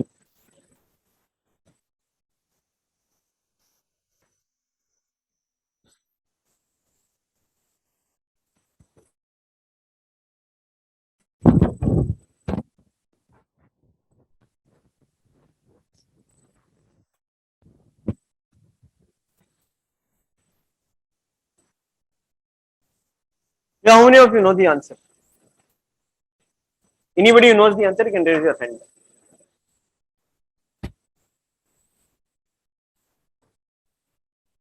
ಕಾಣಿಸ್ತಾ ಇದೆಯಾ ಲಾಸ್ಟ್ ಅವ್ರಿಗೆ? ಕಾಣಿಸ್ತಾ ಇಲ್ವಾ? ಝೂಮ್ ಹಾಕೊಂಡು ನೋಡಿ, ಹಿಂಗ್ ಕಳ್ಸಿರ್ತಾರ, ಝೂಮ್ ಹಾಕೊಂಡು ನೋಡಿ.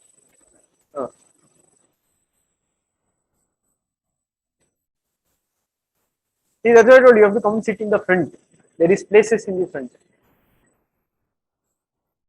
ಲೈಫಲ್ಲಿ ಯಾವತ್ತು ಮುಂದೆ ಬರೋದು, ಮುಂದೆ ಹೋಗ್ಬಾರ್ದು.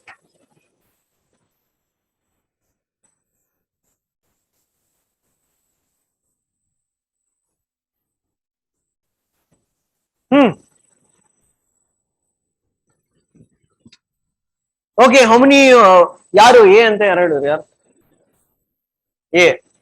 Y A?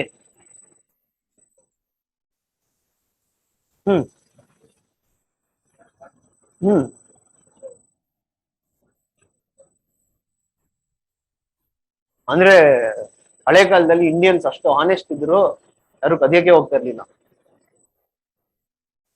ಸೊ ಅದಕ್ಕೆ ಕದಿಯಕ್ಕೆ ಹೋಗ್ತಾ ಇರ್ಲಿಲ್ಲ ಅವರು.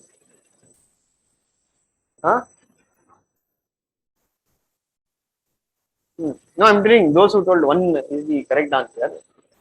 ನಿಮ್ ಪ್ರಕಾರ ಹೋದ್ರೆ ಆಗಿನ ಕಾಲದಲ್ಲಿ ಅಂದ್ರೆ ಯುವನ್ ಸಾಂಗ್ ಬಂದಿದ್ದು, I think it was during times of Harshvardhan.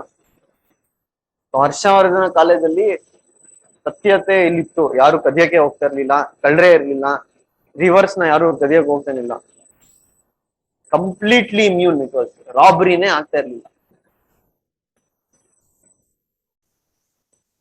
That is only the catch in the question.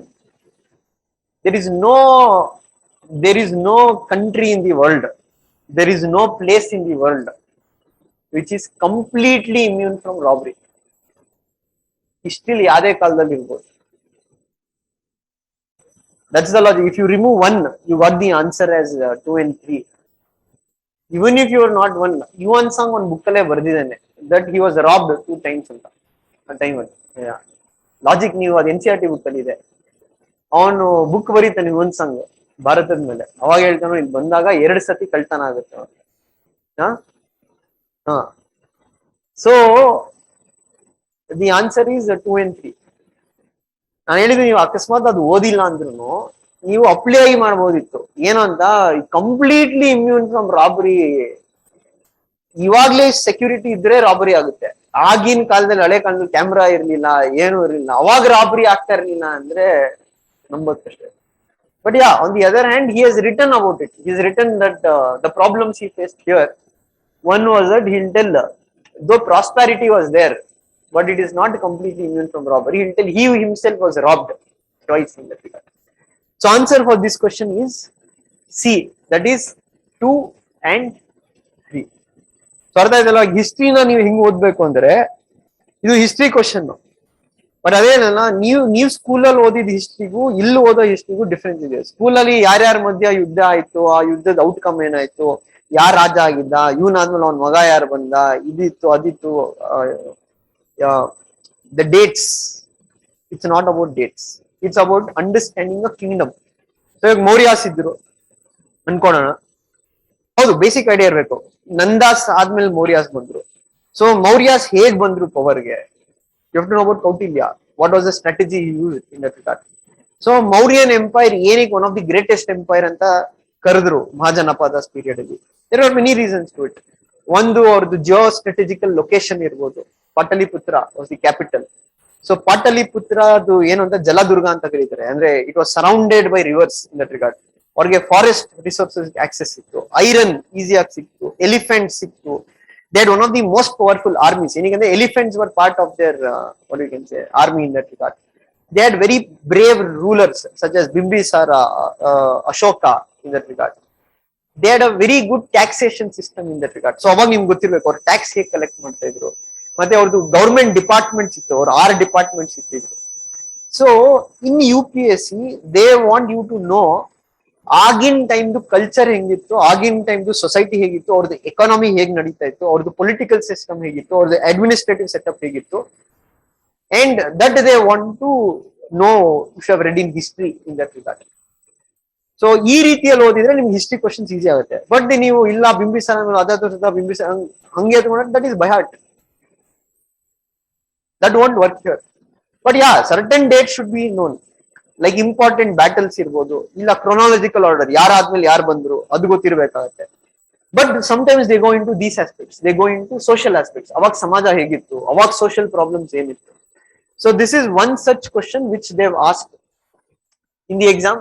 Again that's what I told.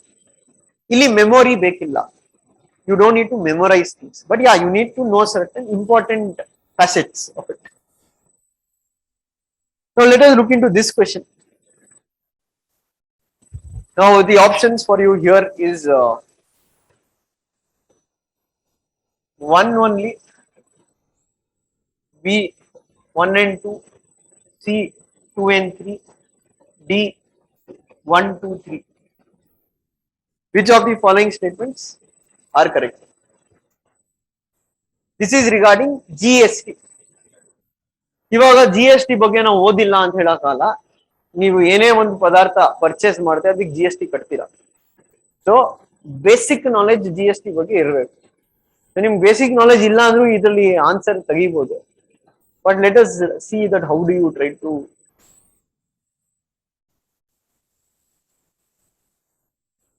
First statement ಹೇಳ್ತಾರೆ, it replaces multiple taxes collected by multiple authorities, thus it will create a single market in India.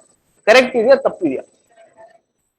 Main reason GST ತಂದಿದೆ ಒಂದು tax ಇರೋದು. ಮುಂಚೆ GST ಗಿಂತ ಮುಂಚೆ ಇದ್ದಿದ್ದೇನು? What is the system? VAT, value added tax. Why did they remove VAT and why did they bring GST? What you mean by cascading effect?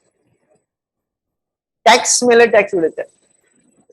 ಮತ್ತೆ ಇಡೀ ಭಾರತದಲ್ಲಿ if you take whole of India, in whole of India, every state had their own VAT rates. For example, Karnataka, I think it was around 14.5 or I know 12.5 or 13.5. Maharashtra had their own tax rate. And if you observe before GST, most of your high-end cars, BMWs, Ferrari, they were all Puducherry registered cars. They used to come from Puducherry. Yakendre Puducherry VAT was very less. So people used to import to Puducherry, then bring it to the other state. So that is why they believe that we need to create one tax throughout the country. But il one tax anta illa actually. You have central GST, you have state GST, you have integrated GST. Matte adaralli 4 slabs barutte. Andre 5%, 8%, 12% and 18% or something like that. But yeah, they wanted to create a single market. That is correct. Second one, it will drastically reduce the current account deficit of India. And it will enable to increase its foreign exchange reserves ಅಂತ ಇದೆ. So ಇಲ್ಲಿ ಸಮಸ್ಯೆ ಏನಾಗುತ್ತೆ ಅಂದ್ರೆ, ತಿರ್ಗಾ ಹಂಗೆ ಹೇಳಿದ್ರೆ ಇನ್ ಸ್ವಲ್ಪ ಬೇಸಿಕ್ಸ್ ಗೊತ್ತಿರ್ಬೇಕಾಗುತ್ತೆ. You have to know what is this current account deficit and you have to know foreign exchange reserves. ಅಂದ್ರೆ ಇದು ಗೊತ್ತಿದ್ರೆ ಕಾನ್ಸೆಪ್ಟ್, ಅವಾಗ ಇದನ್ನ ಆನ್ಸರ್ ಮಾಡಕ್ ಇದೆ. ಕರೆಂಟ್ ಅಕೌಂಟ್ ಡೆಫಿಸಿಟ್ ಅಂದ್ರೆ ಬೇಸಿಕಲಿ ಇವಾಗ ನಮ್ಮ ಕಂಟ್ರಿಗೆ ನಾವು ಏನು ಗೂಡ್ಸ್ ನ ಇಂಪೋರ್ಟ್ ಮಾಡ್ತೀವಿ ಹಂಗೆ ಗೂಡ್ಸ್ ನ ಎಕ್ಸ್ಪೋರ್ಟ್ ಮಾಡ್ತೀವಿ ಅದ್ರದ್ದು ಅಕೌಂಟ್ ಅಂದ್ರೆ if we are exporting more if we are importing more and we are exporting less ಅವಾಗ ನಾವು ಡೆಫಿಸಿಟ್ ಅಂತ ಕರೆಯೋದು ಅಂದ್ರೆ ಕಮ್ಮಿ ಅಂದ್ರೆ ನಾವು ಜಾಸ್ತಿ ಇಂಪೋರ್ಟ್ ಮಾಡ್ತಾ ಇದೀವಿ ಕಮ್ಮಿ ಎಕ್ಸ್ಪೋರ್ಟ್ ಮಾಡ್ತೀವಿ. ಸೊ ಈ ನಾವು ಜಾಸ್ತಿ ಇಂಪೋರ್ಟ್ ಮಾಡಿ ಕಮ್ಮಿ ಎಕ್ಸ್ಪೋರ್ಟ್ ಮಾಡಿದ್ರೆ ನಮ್ಮ ಹತ್ರ ಡಾಲರ್ಸ್ ಆಚೆ ಜಾಸ್ತಿ ಹೋಗುತ್ತೆ, ಡಾಲರ್ಸ್ ಕಮ್ಮಿ ಇರುತ್ತೆ ನಮ್ಮ ಹತ್ರ. ಸೊ ಇವ್ರು ಏನ್ ಹೇಳ್ತಾ ಇದಾರೆ, ನಾವು GST ತಗೊಂಡ್ಬಂದ್ರೆ ನಮ್ದು ಕರೆಂಟ್ ಅಕೌಂಟ್ ಡೆಫಿಸಿಟ್ ಕಮ್ಮಿ ಆಗುತ್ತೆ ಮತ್ತೆ ನಮ್ದು ಫಾರಿನ್ ಎಕ್ಸ್ಚೇಂಜ್ ರಿಸರ್ವ್ಸ್ ಜಾಸ್ತಿ ಆಗುತ್ತೆ. ಸೊ ಆಗುತ್ತಾ ಹಂಗೆ? GSTಗೂ ಎಕ್ಸ್ಪೋರ್ಟ್ಸ್ಗೂ ಏನು ಸಂಬಂಧ ಇಲ್ಲ. GST is within the country. So basically this statement is wrong. Got the answer one only. See, third statement is what? It enormously increases the growth of economy of India and it will enable it to compete with China in near future ಅಂತ ಇದೆ. So ಇದು ಈ statement ಅಲ್ಲಿ ನೀವು such ಎನಾರ್ಮಸ್ಲಿ increase ಆಯ್ತು. ಎಷ್ಟು ಎನಾರ್ಮಸ್ಲಿ ಅಂದ್ರೆ is no clarity. ಅದು ಹೇಳಕ್ ಆಗಲ್ಲ, ನಾವು ಚೈನಾನ ಈಕ್ವಲ್ ಮಾಡ್ತೀವಿ ಅದನ್ನ ನಾವು ಹೇಳಕ್ ಆಗಲ್ಲ. So this is just a assumption which is there. So the answer is one only. So basically these were the few I showed. These are the few previous year UPSC prelims questions which are asked in the examination. So this is how the questions will come in the exam. ಅದಕ್ಕೆ ನಾನು ಹೇಳಿದ್ದು ಮೊನ್ನೆನೂ ಅಷ್ಟೇ, don't commit the same mistake which many people in Chandra layout they commit, including in our academy. ಅಂದ್ರೆ ನಿಮ್ಗೆ ನಮ್ಮ ಅಕಾಡೆಮಿಲಿ ಯಾರು mistake ಹೇಳುತ್ತೆ, ಅದು ಆ ತರ ಜಾಸ್ತಿ ಜನ ಇದೆ, 99. ವೈ ದೇ ಕಮಿಟ್ ಮಿಸ್ಟೇಕ್ ಅಂದ್ರೆ ಅದೇ ಹೇಳ್ತೀನಿ. ಒಂದು ಎರಡು ತರ ಇರ್ಬೇಕು. ಒಂದು ನಮಗೆ ಸ್ವಂತ ಬುದ್ಧಿ ಇದ್ದು ನಮ್ಗೆ ಗೊತ್ತಿದೆ ಇದ್ರಲ್ಲಿ ಹೆಂಗ್ ಮಾಡ್ಬೇಕು, ಇಲ್ಲ ಬೇರೆಯವ್ರು ಹೇಳಿದ್ ಕೇಳ್ಬೇಕು, ಇಲ್ಲ ಅರ್ಧ ತಿಕ್ಲು ಅರ್ಧ ಪುಕ್ಲು ಆಗಾದ್ರೆ ಅಲ್ಲಿ ಎಕ್ಸಾಮ್ ಹೋಗೋದು ಅಷ್ಟೇ. No, that is what is going to happen. I am telling satirically, but yeah, that is what will happen. Either you should have an idea, you should have a very good idea, this is what needs to be done, or you have to blindly follow what your mentor says. ಅದೇನಂತ ಆ moment ಏನ್ ಅನ್ಸುತ್ತೆ ಅಂದ್ರೆ, ನಿಮ್ಮ ಆ moment ಏನ್ ಅನ್ಸ್ಬೋದು, ಇಲ್ಲ ಇವ್ರು ಕಷ್ಟ ಹೇಳ್ತಾರೆ, ಇವರು ಹೇಳಿದ್ ಈಸಿ ಆಗ್ತಾ ಇಲ್ಲ. That's what I told. Never fall into traps of easy things. Nothing comes easy. ಹೇಳ್ದಲ್ವಾ, ನಮ್ಮಲ್ಲೇ ಇರ್ಬೋದು, ಇಲ್ಲ ಬೇರೆ ಅಕಾಡೆಮಿಸ್ ಅಲ್ಲಿ ಇರ್ಬೋದು, ಇಲ್ಲ ನೀವೇ ಬೇರೆ ವಿಡಿಯೋ ಇರೋದು. ಇದು ಏನು, ನಾನ್ ಕೊಟ್ಟಿದ್ 20 ಕ್ವಶನ್ ಬರುತ್ತೆ, ನಾನ್ ಕೊಟ್ಟಿದ್ 30 ಕ್ವಶನ್ ಬರುತ್ತೆ, ಇಷ್ಟೇ ಓದ್ಬಿಡಿ ಸಾಕಾಗುತ್ತೆ, ಹಂಗ್ ಯಾರು ಪ್ರೆಡಿಕ್ಟ್ ಮಾಡಲ್ಲ. ನಾನು ಹೇಳಿದೆ ಟಾಪಿಕ್ಸ್ ಹೇಳ್ಬೋದು, ಮೇನ್ ಟಾಪಿಕ್ಸ್ ಇದು ಬರ್ಬೋದು ಅಂತ, but nobody can predict the question. So you need to sit and analyse the question paper. So what is the steps you need to do andre, any subject you start to reading, don't try to read 3-4 subjects at a time. Don't get into that habit. ಅಂದ್ರೆ ನಾನು ಇವಾಗ last year ಒಬ್ಬ student ಬಂದು ಹೆಂಗೆ sir, ನಾನು ಬೆಳಿಗ್ಗೆ 2 hours history ಓದ್ತಿದ್ದೀನಿ, ಮಧ್ಯಾಹ್ನ 2 hours geography ಓದ್ತಿದ್ದೀನಿ, ಮಧ್ಯಾಹ್ನ 2 hours ಎಕನಾಮಿ ಓದ್ತಿದ್ದೀನಿ, ಸಾಯಂಕಾಲ 2 hours ಆಪ್ಷನ್ ಓದ್ತಿದ್ದೀನಿ, ಅದಾದ್ಮೇಲೆ CSAT ಮಾಡ್ತೀನಿ, ಅದಾದ್ಮೇಲೆ ನ್ಯೂಸ್ ಪೇಪರ್ ಓದ್ತೀನಿ. ಆಗಲ್ಲ, it doesn't work. Keep 1 subject or maximum 2 subjects at a time. 1 subject ಆದ್ರೆ, ಬಟ್ ನಿಮಗೆ ಬೋರ್ ಆಯ್ತು ಒಂದೇ ಸಬ್ಜೆಕ್ಟ್ ಓದಿ, keep maximum 2 subjects at a time.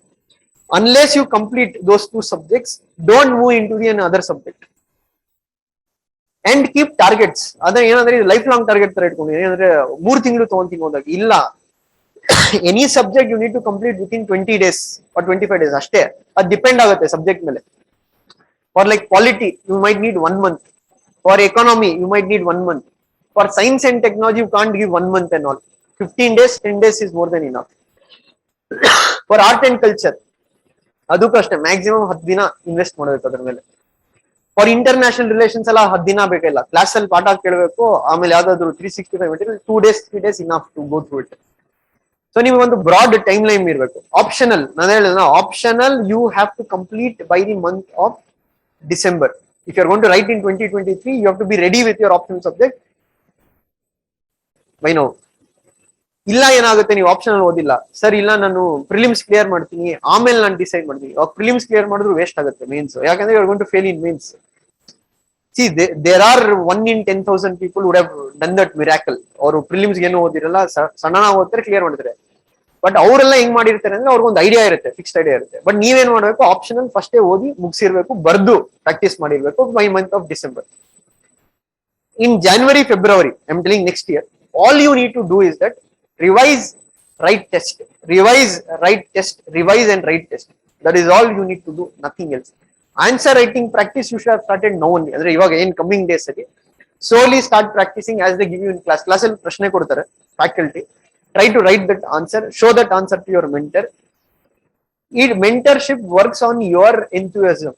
ಆಯ್ತಾ, ಮೆಂಟರೇ ಬಂದ್ಬಿಟ್ಟು ಯಾರನ್ನೂ ಫಾಲೋ ಅಪ್ ಮಾಡಲ್ಲ. ನೀವು ಮಾಡಿದೀರಾ, ನಾನು ಸ್ಕೂಲ್ ಅಲ್ಲ, ಚಿಕ್ಕ ಮಕ್ಳು ಇದಾರ, ನೀವು ಹೋಮ್ ವರ್ಕ್ ಮಾಡಿದ್ಯಪ್ಪ, ಬರ್ಕೊಂಡ್ ಬಂದ್ ತೋರ್ಸಪ್ಪ ನೀನು. You have to go to your mentor, you have to tell answer ನೋಡಿ ನಾನು ಕರೆಕ್ಟ್ ಆಗಿ ಬರ್ತೀನ ಇಲ್ಲ ಅಂತ. If you show interest, they will also show interest. If you don't interest, ಅವ್ರಿಗೆ ಏನಕ್ಕೆ ಬರುತ್ತೆ, ಅವ್ರ ಪಾರ್ಟ್ ಸಂಬಳ ಬರುತ್ತೆ, ಅವ್ರ ಪಾಟ್ ಅವ್ರು ಖುಷಿಯಾಗಿರ್ತಾರೆ.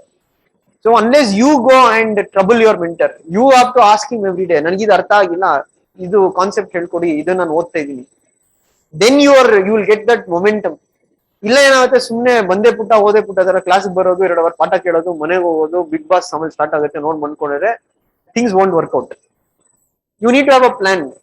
If you are working, make a plan that 3 hours ಸಿಗುತ್ತಾ, 4 ಅವರ್ಸ್ ಸಿಗುತ್ತೆ, ಹಿಂಗ್ ಮಾಡ್ತೀನಿ. Or if you are going to college, make a plan, give more time in weekends. Test what will give you in class, attend every test.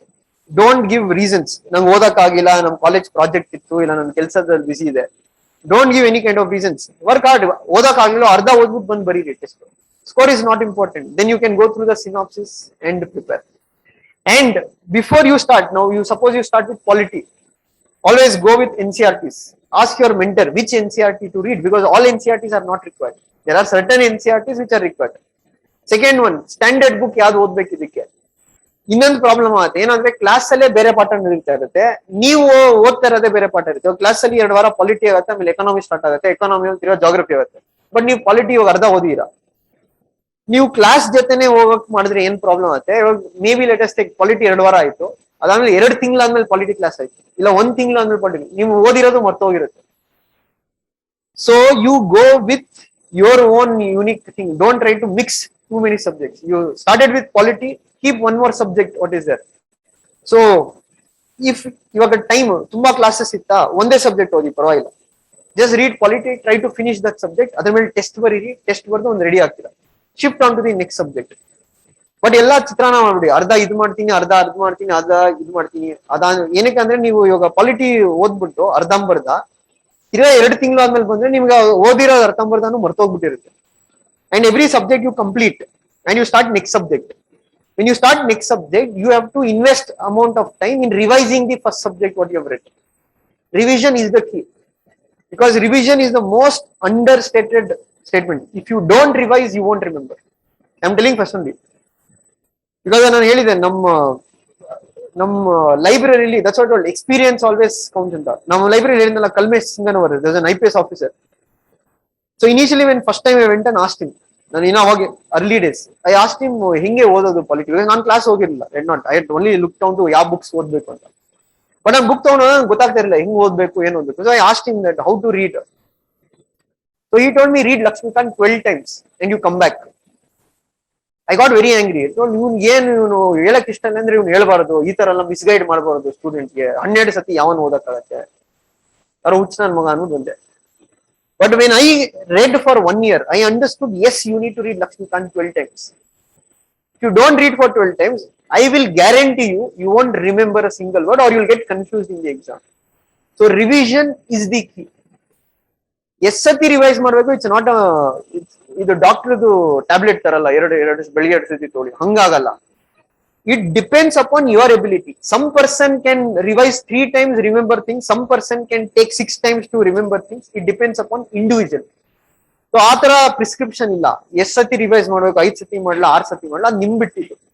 But yeah, 1 reading is not sufficient. It requires at least 3-4 readings in that regard. After every reading, after every 4 chapters you have read, ಇವಾಗ polity read ಮಾಡ್ತಾ ಇದೀರಾ, 4 chapter ಮುಗಿಸಿದ್ರಿ, before reading the 5th chapter, revise the 4 chapters and answer previous year prelims as well as mains questions on those chapters. So you should do for this like for all the 4 subjects. 4 subjects and the polity, economy, history, that is ancient, medieval, modern, geography, environment, economy, as well as art and culture, science, basics of science and technology. ಇದು ಎಂಟನ್ನ ನಾವು core subjects ಅಂತೀವಿ. ಏನಕ್ಕೆ ಇದನ್ನ core ಅಂತೀವಿ ಅಂದ್ರೆ ಈ subjects ಮೇಲೆ basic questions ಬರುತ್ತೆ ಮತ್ತೆ ಈ ಸಬ್ಜೆಕ್ಟ್ಸ್ ಬೇಸ್ಡ್ ಕರೆಂಟ್ ಅಫೇರ್ಸ್ ಬರುತ್ತೆ. So don't worry about current affairs no only. Why ಅಂದ್ರೆ ಇವಾಗ let us take one current affairs issue. Uniform Civil Code. The BJP government has announced that we are going to bring the Uniform Civil Code. But if you don't know what is Uniform Civil Code, if you don't know where UCC comes, the Directive Principles of State Policy ಬರುತ್ತೆ, Basics of Polity, ನಿಮ್ಗೆ ಅರ್ಥ ಆಗಲ್ಲ. ಏನೇ ಓದಿದ್ರು ಅಲ್ಲಿ ಅರ್ಧಂಬರ್ಧ ಅರ್ಥ ಆಗುತ್ತೆ. ಸೊ ನೀವು ಸ್ಟಾರ್ಟಿಂಗ್ ಅಲ್ಲಿ ಅದೆಲ್ಲ ವರಿನೇ ಮಾಡಕ್ ಹೋಗ್ಬಿಡಿ. ಕರೆಂಟ್ ಅಫೇರ್ಸ್ ಫಸ್ಟ್ ಬೇಸಿಕ್ಸ್ ನ ಮುಗಿಸ್ಕೊಂಡ್ ಬನ್ನಿ. ಒಂದ್ಸತಿ ನೀವು ಬೇಸಿಕ್ ಮುಗಿಸಿದ್ರೆ ಈ ಕರೆಂಟ್ ಅಫೇರ್ಸ್ ಎಲ್ಲ ಓದೋದು ತುಂಬಾ ಈಸಿ. ಅಂದ್ರೆ you can cover it up. You can cover 1 year current affairs in 2 months. So ಅಷ್ಟೇನ್ ಟೈಮ್ ತಗೊಳಲ್ಲ. ಬಟ್ ನೀವು ಉಲ್ಟಾ ಮಾಡಿದ್ರೆ ಆಗಲ್ಲ. ನೀವು ಬರೀ ಕರೆಂಟ್ ಅಫೇರ್ಸ್ ಓದ್ಕೊಂಡು ಬೇಸಿಕ್ಸ್ ನ ನೆಗ್ಲೆಕ್ಟ್ ಮಾಡುತ್ತೆ. So these are the basic things you have to do in your coming days. And as I told, it is easy. It is all about making it what we can say a fixed regime. ಅಂದ್ರೆ ದಿನನಿತ್ಯ ನೀವು ಅದನ್ನ you have to implement. It's not like the 2 days you implement, third day you get bored. It's like going to gym. If you go to gym you have to be regular. You cannot tell ಒಂದ್ ವಾರ ಹೋಗ್ಬಿಟ್ಟು ಜಿಮ್ಗೆ ಇನ್ನ 2 ದಿನ workout ಮಾಡ ಅಂದ್ರೆ ಆಗಲ್ಲ. It's about every day, day to day effort. Every day that effort should be there. Why am telling ಅಂದ್ರೆ see it might seem difficult what I am trying to say. ಅಂದ್ರೆ ಯು ಮೈಟ್ ಫೀಲ್ ಏನಪ್ಪ ಇಷ್ಟೊಂದು ಹೇಳ್ತಾ ಇದ್ದೇನೆ, ನಮ್ಗೆ ಹೆದರಿಕೆ ಆಗ್ಬೋದು. ಹೆದರೋದೇನು ಇಲ್ಲ. ಬಟ್ ಇದನ್ನ ನೀವು ಮಾಡ್ಲೇಬೇಕು ಸಕ್ಸೀಡ್ ಆಗ್ಬೇಕು ಅಂತ. ಇಲ್ಲ ಅಂದ್ರೆ ಏನಂದ್ರೆ you will be one among the 1000 people every year will come. And ಅದೇ ಹೇಳಿಲ್ಲ, ಅವತ್ತು ಹೇಳಿಲ್ಲ, ನಿಮ್ ಕೈಯಲ್ಲಿ ಇರೋದು ನೀವು 50,000 ಜನದಲ್ಲಿ ಬರ್ತೀರಾ, ಇಲ್ಲ ರೆಸ್ಟ್ 6,50,000 ಜನ ಯಾರು ಸುಮ್ಮನೆ ಒಂದ್ ತಿರುಪತಿಗೆ ಒಂದ್ ದರ್ಶನ ಕೊಟ್ಟು ಹೋಗ್ತಾರಲ್ಲ ಹಂಗೆ. So it is in your hands completely that what you do. So this requires what requires constant take help of your mentors. ನಿಮ್ಗೆ any time you feel it is getting difficult or any time you feel your ನನ್ಗೆ ಆ motivation ಬರ್ತಾ ಇಲ್ಲ, I am not interested, speak to your mentor, speak out with him or tell that ಇನ್ನೊಂದು ಈ ತರ ಆಗ್ತೈತೆ. they will help you out. ಈ ತರ ಮಾಡಿ, ಈ ತರ ಮಾಡಿ, ಹಿಂಗ್ ಮಾಡಿ ಅಂತ. but end of the day it is you who can succeed. so this is an sample example of previous year prelims questions which has come in UPSC. so any doubts in this part you can ask. anything you have not understood regarding the question paper part you can ask. so question bank ಎಲ್ಲಿ ಸಿಗುತ್ತೆ? Online ಅಲ್ಲಿ ಸಿಗುತ್ತೆ. Previous year ಅದು Disha publication ಅಂತ ಇದೆ. ಹಂಗೆ ಇಲ್ಲಾಂದ್ರೆ ನಿಮ್ಗೆ ಯಾವ್ದಾದ್ರು ಟೆಲಿಗ್ರಾಮ್ ಚಾನಲ್ಸ್ ಇರುತ್ತೆ. ಟೆಲಿಗ್ರಾಮ್ ಚಾನಲ್ಸ್ ಜಾಯ್ನ್ ಆಗಿ ಯಾವ್ದಾದ್ರು ಫ್ರೀ ಮೆಟೀರಿಯಲ್ ಅಂತ ಬಿಡ್ತಾರೆ ಟೆಲಿಗ್ರಾಮ್ ಚಾನಲ್. ಅಲ್ಲಿ ನಿಮ್ಗೆ ಎಲ್ಲಾ ಮೆಟೀರಿಯಲ್ ಫ್ರೀ ಆಗಿ ಸಿಗುತ್ತೆ. Any material you want it is available. So don't unnecessarily waste money on nonsense. ಮತ್ತೆ ಇನ್ನೊಂದು ಏನಾಗುತ್ತೆ, ಆ ತರ ಚಾನಲ್ಸ್ ಜಾಯ್ನ್ ಆದಾಗ 100 ಮೆಟೀರಿಯಲ್ ಬರ್ತಾ ಇರುತ್ತೆ. You will be attracted in reading every material. ಹಂಗ್ ಮಾಡಕ್ ಹೋಗ್ಬಿಡಿ. ಬರೀ 1-2 ಸ್ಟ್ಯಾಂಡರ್ಡ್ ಮೆಟೀರಿಯಲ್ ಇಟ್ಕೊಳ್ಳಿ, ಅದನ್ನೇ ಓದಿ. Don't try to suddenly read a new material because they told ಇದರಲ್ಲಿ ನ್ಯೂ ಥಿಂಗ್ಸ್ ಕೊಟ್ಟಿದ್ದಾರೆ. ಬೇಕಲ್ಲ, just minimise your sources, revise that same thing again and again. So next thing what you have to do is that once you go back home, first and foremost download all the previous year question paper are by the question bank. You do the detailed analysis. At least ಏನ್ ಮಾಡ್ಕೊಂಡ್ ಬನ್ನಿ ಅಂದ್ರೆ next ಟೈಮ್ಗೆ, next ಕ್ಲಾಸ್ಗೆ, I think ನಾಳೆ ಇದೆಯಾ ನಿಮ್ಗೆ class? ನಾಳೆ ಇದೆಯಾ? ಓಕೆ. ಸೊ ಅಟ್ಲೀಸ್ಟ್ ನಾಳೆ ಏನ್ ಮಾಡ್ಕೊಂಡ್ ಬನ್ನಿ ಅಂದ್ರೆ ಈ ಲಾಸ್ಟ್ ಇಯರ್ 2021 ಕ್ವಶನ್ ಪೇಪರ್ ಅಲ್ಲಿ ಯಾವ ಸಬ್ಜೆಕ್ಟ್ ಇಂದ ಎಷ್ಟೆಷ್ಟು ಕ್ವಶನ್ ಕೇಳಿದ್ದಾರೆ ಅದರದ್ದು ಒಂದು ಇದು ಮಾಡ್ಕೊಂಡ್ ಬನ್ನಿ, ಚಾರ್ಟ್ ತರ ಏನಾದ್ರು ನೀವೇ ನೋಡ್ಬಿಟ್ಟು.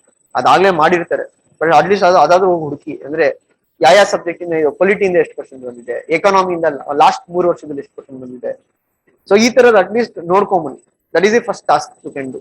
ಗೋ back, look into. Second one, try to collect the question banks. ಇನ್ನೊಂದು ಏನ್ ಮಾಡಿ ಅಂದ್ರೆ, not only Disha publication, try to collect the question papers of CRPF exam. CRPF ಅಂದ್ರೆ ಸೆಂಟ್ರಲ್ ಪೊಲೀಸ್ ಫೋರ್ಸ್ ಒಂದು ಎಕ್ಸಾಮ್ ಇದೆ, ಅಸಿಸ್ಟೆಂಟ್ ಕಮಾಂಡೆಂಟ್. ಸೊ ಅದ್ರದ್ದು last 5 years question papers ನ download ಮಾಡ್ಕೊಂಡು ನಿಮ್ ಹತ್ರ ಇಟ್ಕೊಳ್ಳಿ. CDS ಅಂದ್ರೆ ಏನು? Central defence services. ಸೊ ಅದ್ರದ್ದು ಲಾಸ್ಟ್ 5 years ಕ್ವೆಶ್ಚನ್ ಪೇಪರ್ಸ್ ನ ಡೌನ್ಲೋಡ್ ಮಾಡಿ ಇಟ್ಕೊಳ್ಳಿ. ವರ್ಷಕ್ಕೆ 2 ಎಕ್ಸಾಮ್ ನಡೆಯುತ್ತೆ, ಅಂದ್ರೆ 10 ಕ್ವೆಶ್ಚನ್ ಪೇಪರ್ಸ್ ಇರುತ್ತೆ. NDA ನ್ಯಾಷನಲ್ ಡಿಫೆನ್ಸ್ ಅಕಾಡೆಮಿ, ಆ ಕ್ವೆಶ್ಚನ್ ಪೇಪರ್ಸ್ ನ ಡೌನ್ಲೋಡ್ ಮಾಡಿ ಇಟ್ಕೊಳ್ಳಿ ಲಾಸ್ಟ್ 5 years. ಸೊ ಇಷ್ಟು ಕ್ವೆಶ್ಚನ್ ಪೇಪರ್, ಕ್ವೆಶ್ಚನ್ ಬ್ಯಾಂಕ್ ನಿಮ್ಮ ಹತ್ರ ಇರಬೇಕು. Understood? Try to do this. ಹುಡುಕಿ, ಸರ್ ಎಲ್ಲಿದೆ ಅಂದ್ರೆ ಹುಡುಕಿ. ಸ್ವಲ್ಪ ನೆಟ್ ಅಲ್ಲಿ ಹೋಗ್ಬಿಟ್ಟು ಇಂಟರ್ನೆಟ್ ನ ಯೂಸ್ ಮಾಡಿ ಸರ್ಚ್ ಮಾಡಿ ಡೌನ್ಲೋಡ್. ಗೊತ್ತಾಗ್ಲಿಲ್ಲ ನಿಮ್ ಫ್ರೆಂಡ್ ನ ಕೇಳಿ. ಅವನ್ ಸಿಕ್ತಾ ಎಲ್ಲಿಂದ ಸಿಕ್ತು, ask him to share with you. Understood? So you need to collect all these question papers. So any doubt in this part, any doubt with respect to how to read the question papers, how to go through the question papers, how to analyze the question papers? Have you got an idea that what kind of questions are being asked in the exam and how you have to prepare accordingly? Now the next part is that, as I told, which is the first source you have to start reading? NCERT. So how to read an NCERT and how to go about reading an NCERT? I'll show you one chapter. I'll show you how to start reading NCERT. So how many of you have bought NCERT books? How many of you have not brought? So ನೀವು ತಗೊಂಡಿಲ್ಲ ಅಂದ್ರೆ ನಮ್ಮ website ಅಲ್ಲೇ ಇದೆ. If you are comfortable reading soft copy, freely you can download from our website itself. But if you want to read hard copy, what you can do is that you have to buy the material. Okay, soft copy idre you can directly go to India for IAS website. NCERT book. So how do we go about reading an NCERT? What to look for in NCERT? So ಒಂದೇನಂದ್ರೆ ನೀವು ಇದನ್ನೆಲ್ಲ ತಿರ್ಗಾ ಏನು notes ಮಾಡಬೇಕು ಅಂತ ಏನ್ ಬೇಕಿಲ್ಲ regarding NCERTs. But suppose if you're a person who likes to make notes and read, you can make it, but don't make notes for the first time when you're reading, because first time when you make notes you will start feeling that everything is important. So like one of the student has made notes, not in your batch, a different batch, but ಅವ್ರು ಏನ್ ಮಾಡಿದ್ದಾರೆ almost 30 pages 6 standard they notes ಮಾಡಿದ್ದಾರೆ. So it's waste a lot. If you make 6 standard book itself 30 pages notes, it's like you can instead of read the book itself. So whatever you have to make, it should be within like say 6 standard book now on the 5 pages any notes ನೀವು ಮಾಡಬೇಕಾಗುತ್ತೆ within 5 pages, not more than 5 pages in that regard. Now let us look ಅಂದ್ರೆ book ಅಲ್ಲಿ ಏನು ಹೇಳಿದೆ ಅಂದ್ರೆ ಕೆಲವು ಕಡೆ they use narratives. What do you mean by a narrative? They use stories to explain the ideas. So many times these stories you can also use it in your ethics paper. Or ಕೆಲವು ಸತಿ stories ನೇ notes ಮಾಡೋದು ಬೇಡ, but you can know what is the gist of the story, what they are trying to convey through the story. And ನೀವು ಇದೆಲ್ಲ ಓದ್ಬೇಕಾದ್ರೆ general ಆಗಿ ಓದಿ, ಮತ್ತೆ ಈ ತರ ಇಮೇಜಸ್ ಏನ್ ತೋರಿಸ್ತಾರೆ they will just show you to illustrate. They want you to think on this lines. So ಯಾವ್ದಾದ್ರು ಒಂದು ಎಕ್ಸಾಂಪಲ್ ಕೊಟ್ಬಿಟ್ಟು ಇದರ ಫೋಟೋಗ್ರಾಫ್ಸ್ ಅಲ್ಲಿ ತೋರಿಸಿದಾಗ ಸ್ಟೂಡೆಂಟ್ಸ್ ಗೆ ಬೇಗ ಕನೆಕ್ಟ್ ಆಗುತ್ತೆ, because they're all school books, right? They're all for children in that regard. And they also says that ಇಲ್ಲಿ ಈ ತರ ಕೊಡ್ತಾರೆ ಯೂಸ್ ಆಫ್ ಅದರ್ ಸೋರ್ಸ್ ಅಂತ, ಈ ತರ ಡಯಾಗ್ರಾಮ್ ಅಂತ. ಏನಕ್ಕೆ ಡಯಾಗ್ರಾಮ್ ಕೊಡೋದು? ಅದಕ್ಕೆ ನೀವು ಆನ್ಸರ್ ರೈಟಿಂಗ್ ಬರಿಬೇಕಾದ್ರೂ it is always good if you present your answer through pictures in that regard. So flow charts ಇರ್ಬೋದು, ಇಲ್ಲ ಅಂದ್ರೆ ಅದಕ್ಕೊಂದು ಇವಾಗ ಮ್ಯಾಪ್ ಹಾಕೋದಿರ್ಬೋದು. So that should be one of the idea what you have to get from an NCERT. But ನಾನು ಹೇಳ್ತಾರೆ ಈ diagrams ನೀವು ಆಡ್ ಮಾಡ್ಬೇಕಂತಲ್ಲ, you will get ideas regarding the diagrams. ನಾವು ಯಾವ ತರ ಒಂದು representation ಮಾಡಬಹುದು. And the language also which they use in NCERT is very simple. ಕೆಲವರು ಡೌಟ್ಸ್ ಇರುತ್ತಲ್ಲ, should I write very complex language or should I use standard English? Standard English ಅಂದ್ರೆ it's not like I told Hindu editorial page ತರ ಬರಬೇಕಲ್ಲ. These books are written for small children to understand.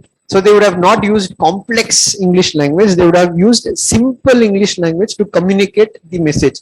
So the most important part what you can learn from NCERT is also that how do you present your points. It should be very simple and easy to understand. But then ನೀವು syllabus copy ನೋಡಿ, ಇವಾಗ what they have told ಇದರಲ್ಲಿ ಏನೇನು ಯಾವ್ದ್ರ ಬಗ್ಗೆ information ಇದೆ? Diversity. So understanding diversity and discrimination. Government, what is a government? What are the key elements of a democratic government?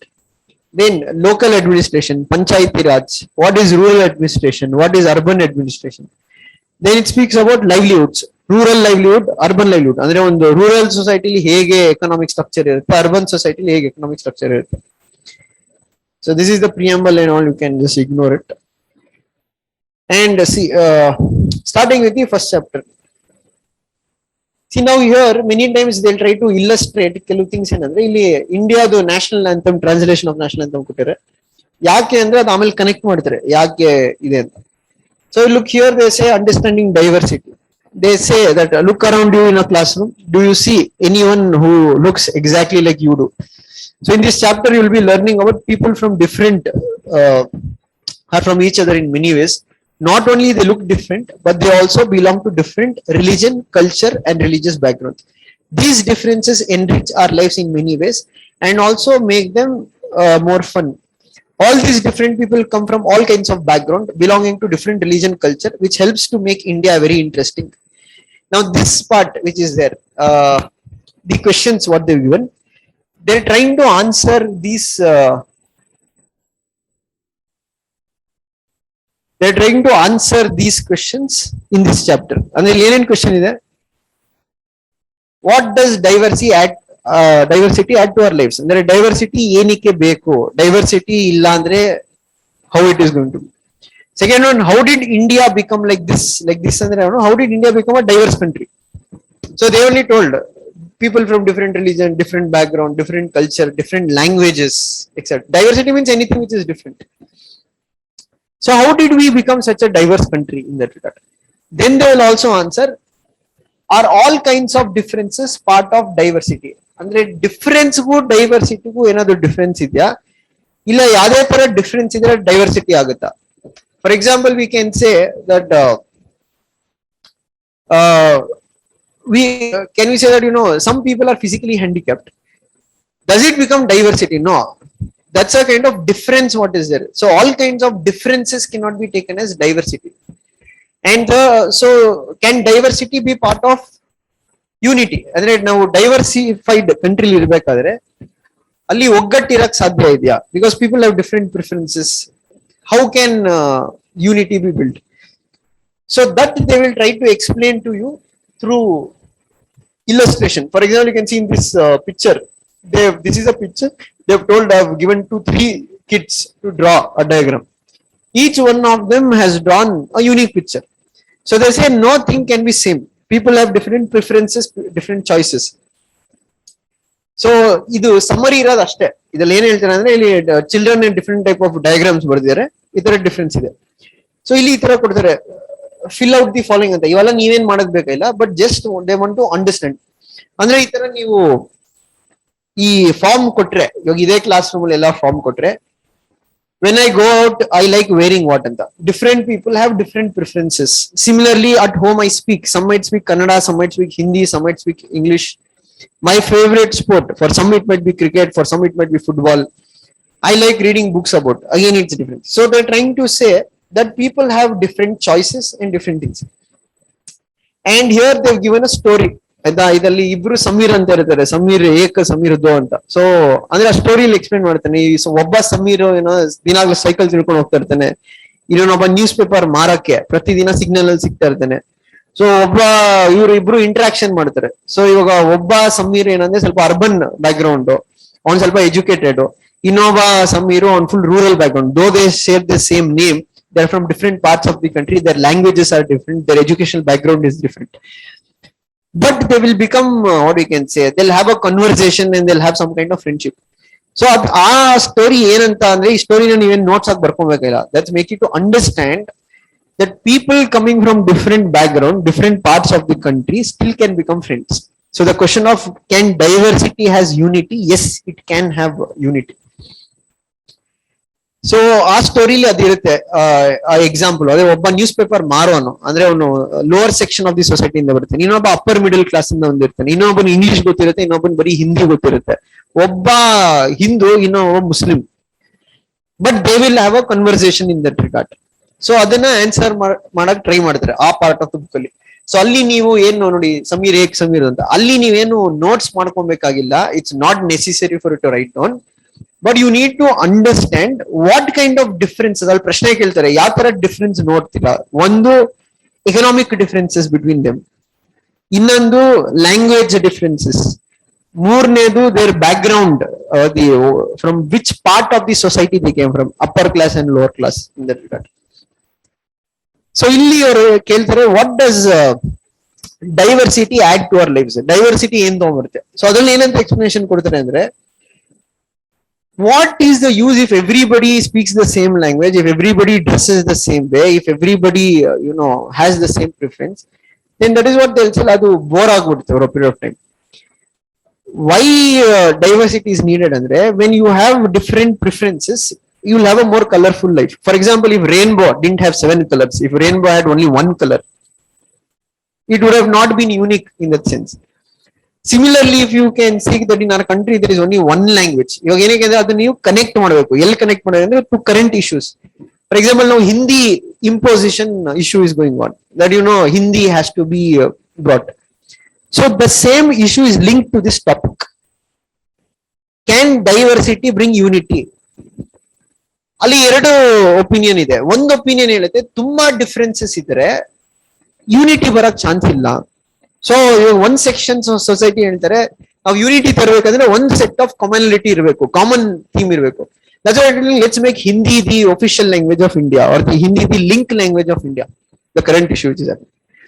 But on other hand, the other sections of society, they are opposing it. You can't make Hindi the link language of India.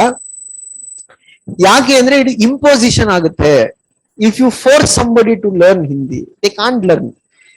And that is where they say India is a diverse country. So India ದಲ್ಲಿ ಬರೀ you do not have Hindi speaking population. Yeah, they are more in number. I think around 42% of Indian population speak Hindi. But in that 42%, ಅದರಲ್ಲಿ ನೀವು next newspaper ಅಲ್ಲಿ connect ಮಾಡಿದಾಗ ಇದು it is as per the census data or survey which has been done. But ಅದರಲ್ಲಿ ಏನು problem ಇದೆ survey ಅಲ್ಲಿ, they've taken Bihari, Bhojpuri, everything as Hindi. ನೀವು ಅದರಲ್ಲೂ ಸೆಗ್ರಿಗೇಟ್ ಮಾಡಿದ್ರೆ ಹಿಂದಿ ಪರ್ಸೆಂಟೇಜ್ ಇನ್ನ ಕಮ್ಮಿ ಆಗುತ್ತೆ. ಹಿಂದಿ ಡೈಲೆಕ್ಟ್ ಮಾತಾಡ ಅಂದ್ರೆ ಭೋಜ್ಪುರಿ ಎಲ್ಲ it is based on Hindi dialect.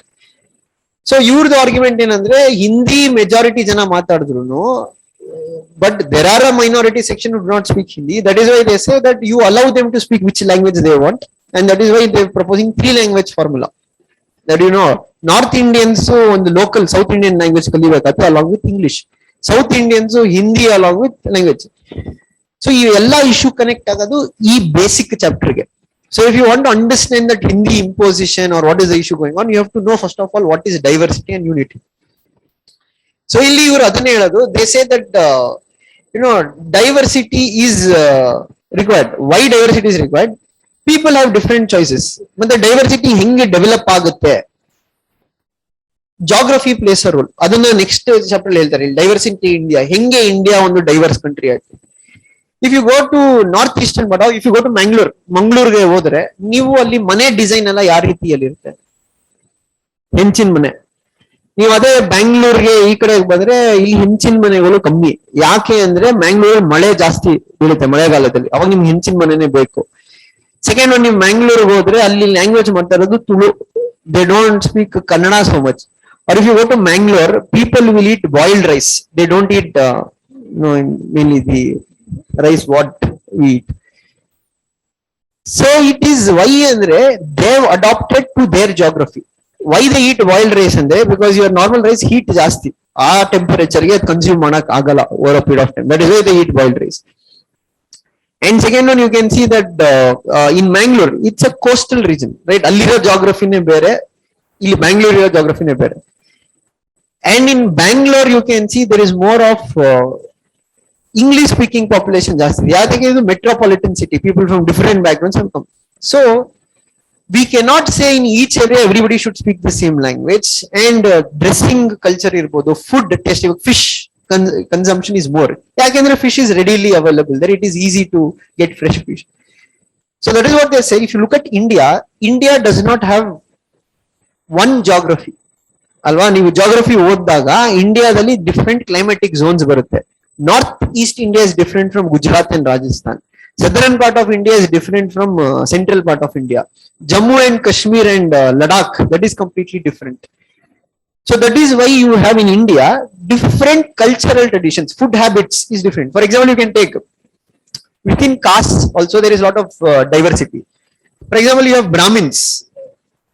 Brahmins in different parts of the country are different. For example, if you take coastal regional Brahmins, they eat fish. It's part of their diet. And if you speak even Muslims in India, a North Indian Muslim is completely different from a South Indian Muslim.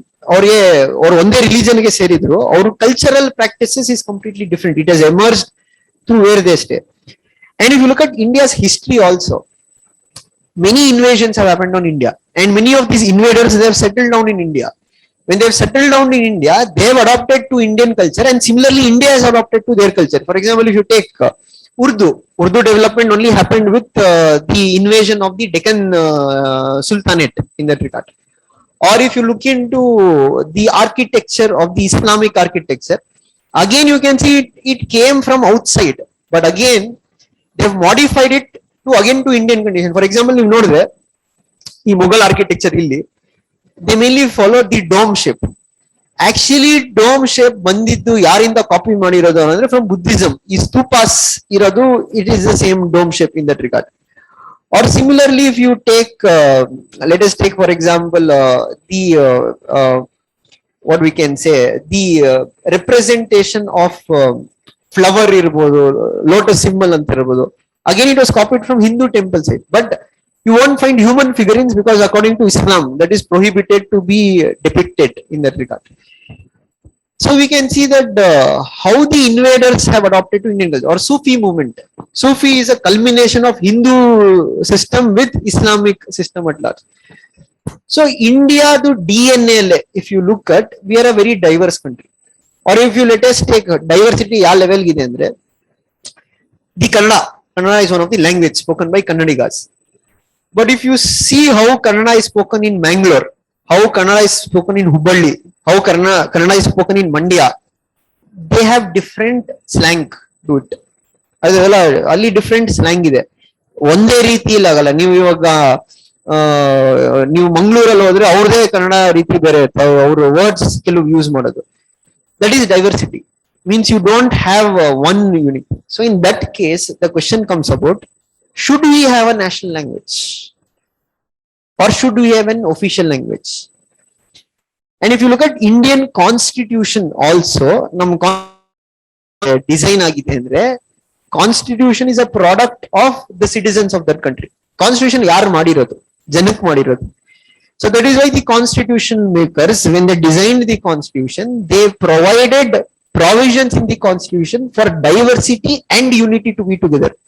For example, ಹೆಂಗ್ diversity ಬಿಡ್ತಾರೆ ಅಂದ್ರೆ, article 340 of the Indian Constitution ಅಲ್ಲಿ there is a office of special linguistic officer ಅಂತ, which President of India can appoint. ಅಂದ್ರೆ if any section of Indian society they feel they want education in their mother tongue, the President of India can direct that particular state to give the language in their mother tongue in that regard.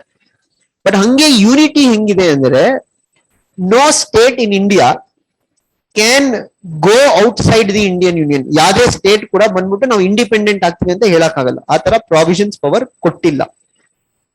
So ಇಲ್ಲಿ ಏನಾಗುತ್ತೆ ಅಂದ್ರೆ, ನಾವು there can be unity, ಡೈವರ್ಸಿಟಿಲಿ unity ಬರ್ಬೋದು. ಬಟ್ ಏನ್ ಮುಖ್ಯ ಆಗುತ್ತೆ ಒಂದು ಸೊಸೈಟಿಲಿ, ಸಮಾಜದಲ್ಲಿ ಡೈವರ್ಸಿಟಿ ಇರಾಕರೆ ಟಾಲರೆನ್ಸ್ ಇರಬೇಕು. What you mean by tolerance? You have to accept other cultures and the other culture also has to accept your culture, then you can have unity. But it is equally true, diversity ಇರೋ ಕಡೆ ಎಲ್ಲ piece ಇರುತ್ತೆ ಅಂತ ಹೇಳಕ್ಕಾಗಲ್ಲ. There are a few challenges. Challenges are bound to emerge in a multi-diverse country. ಯಾವ ತರ challenges ಬರುತ್ತೆ? You can see example. Now language imposition. Hindi is being made, but opposition is coming from South Indian states, etc. Or let us take a ban on beef in that regard. Again, there is one section of society wants ban on beef. The other section of society says that, you know, you can't control what people will eat or not. Or again, you can see diversity. We have different religions. Religious communalism is bound to happen. So, ಯಾವುದೇ multi-diverse country li ನಿಮಗೆ challenges ಬಂದೇ ಬರುತ್ತೆ. But we need mechanism to ensure these challenges are met. ಅದಕ್ಕೆ ನಮ್ದು constitution ಇರೋದು to ensure the diversity ಇದೆ. But diversity ಇರೋದ್ರಿಂದ benefit ಏನಿದೆ? Think geography wise, if India had same geography throughout from Kashmir to Kanyakumari, tourism ಕಷ್ಟೊಂದು ಜನ ಬರ್ತಾನೆ ಇಲ್ಲ. Why people try to come to India ಅಂದ್ರೆ, because they can go and have what we can say, the climatic conditions of Kashmir is completely different. Enjoy the scenic beauty of Kashmir. Similarly, if you go to desert, we have a desert, Thar desert in Rajasthan region. Or if you want to enjoy the mountain beauty, you can go to Northeast India. If you want to enjoy the forest cover, you can come to Western Ghats, which is there. Or if you want to have what we can say, a kind of architectural beauty, India is known for different kinds of temples which have been constructed in that regard. And you have many tribal regions. They have their unique culture. Tribal paintings ನೀವು ಹೋದೆ, Warli school of painting ಇದೆ, ಒಂದೊಂದು tribal culture painting ಇದೆ. So ಇದರಿಂದ ಏನಾಗುತ್ತೆ, this will enrich or what we can say economy ಇರ್ಬೋದು, or cultural tradition ಇರ್ಬೋದು, tourism ಇರ್ಬೋದು, in that regard. So the whole chapter they speak about how diversity in India came about and what is diversity. Diversity means different customs, different cultural practices. But difference is difference. Difference does not become diversity. Now we might have differences in that regard. Adu beredu difference agala. So for example, ivaga ನಾವು physically handicap ಇದ್ರೆ that is not diversity. We don't call ಇಲ್ಲಿ divorce ಜನ ಇದ್ದಾರೆ. Disabled or differently abled anta kariತೀವಿ. We don't bring that under the category of diversity in that regard. So all kinds of differences does not become diversity. ಅಂದ್ರೆ ಇವಾಗ ಒಬ್ಬ ಉದ್ದ ಇದ್ದಾನೆ, ಒಬ್ಬ ಚಿಕ್ಕ ಇದ್ದಾನೆ ಅನ್ನೋ ಡೈವರ್ಸಿಟಿ ಇದೆ, ಅದಲ್ಲ. It's a difference in height which is there. Diversity is mainly linked to culture. That might be language, that might be food, that might be dressing sense, that might be the geography of that particular region. That is what we say. ಮತ್ತೆ ಇಲ್ಲಿ ಕೆಲವು examples ಕೊಡ್ತಾರೆ, ಅಲ್ಲಿ ನೀವು ಸ್ವಲ್ಪ notes ಮಾಡ್ಕೊಬೇಕಾಗತ್ತೆ. ಯಾವ ತರದಂತ ನಾನು ತೋರಿಸ್ತೀನಿ. ಸಿ ನಾವು ಹಿಯರ್ ಈ ಬಾಕ್ಸ್ ಅಲ್ಲಿ ಕೆಲವು ಕೊಟ್ಟಿರಲ್ಲ. So here see they say Ladakh is a desert in the mountains of eastern part of Jammu and Kashmir. Very little agriculture is possible here because the region does not receive any rain. It is covered in snow for a large part of the year. There is very few trees that can grow in this region. For drinking water, people depend upon melting of snow in summer months. People here keep sheep and goats. And the sheep rearing, goat rearing is the major. Idu ನೋಡಿ ಇಲ್ಲಿ ಈ ತರ ಬರುತ್ತಲ್ಲ, ಈ pashmina.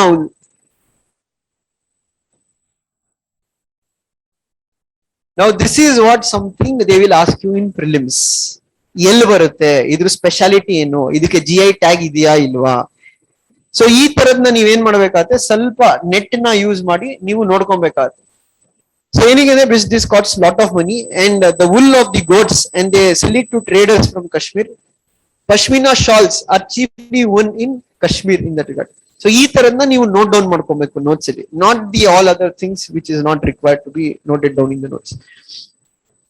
And then they also say that people eat meat, milk products like cheese and butter. Each family owns some goats and zoos or yaks. So ಇದ್ರ ಬಗ್ಗೆ ನೀವು ನೋಡ್ಕೋಬೇಕು. ಈ ಯಾಕ್ ಕೌಸ್ ಇದು ಸ್ಪೆಷಾಲಿಟಿ ಏನು, ಇದು ಭಾರತದಲ್ಲಿ ಎಲ್ಲೆಲ್ಲಿ ಸಿಗುತ್ತೆ, like that. And then they say that it is famous for trade in textiles and spices in that regard, ಈ ರೀಜನ್ ಅಲ್ಲಿ. ಸೊ ಈ ತರ ಇನ್ಫಾರ್ಮೇಶನ್ ನ ಬೇಕಾದ್ರೆ ನೀವು ಒಂದು ಪೇಜ್ ಅಲ್ಲಿ ಬರ್ಕೊಂಡು ಇಟ್ಕೊಬಹುದು. ಇದು ಮೇನ್ಸ್ ಏನ್ ಯೂಸ್ ಆಗಲ್ಲ, but it will be useful for prelims. Mains ಏನ್ ಯೂಸ್ ಆಗುತ್ತೆ ಅಂದ್ರೆ overall idea what you understood about what is diversity. That you need to connect to other chapters also as you read and go in that regard.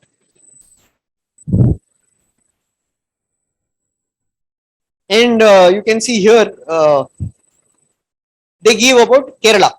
Okay, ಇಲ್ಲಿ ಕೇರಳದಲ್ಲಿ ಕೊಡ್ತಾರೆ. ಯಾಕೆ ಎರಡು ಅವ್ರು ಕೊಟ್ಟಿರೋದು ಅಂದ್ರೆ they want you to compare how diverse is India, how life in Tibet or Ladakh is different from life in Kerala in that regard. So ಅದನ್ನೇ explain ಮಾಡಕ್ ಕೊಡ್ತಾರೆ. ಅಗೇನ್ ಇಲ್ಲಿ ನಿಮ್ಗೆ ಸ್ವಲ್ಪ ಇದು ಬರುತ್ತೆ ನೋಡಿ, ಇಲ್ಲಿ ಈ ತರ ಇನ್ಫಾರ್ಮೇಶನ್ ಇಂಪಾರ್ಟೆಂಟ್ ಆಗುತ್ತೆ.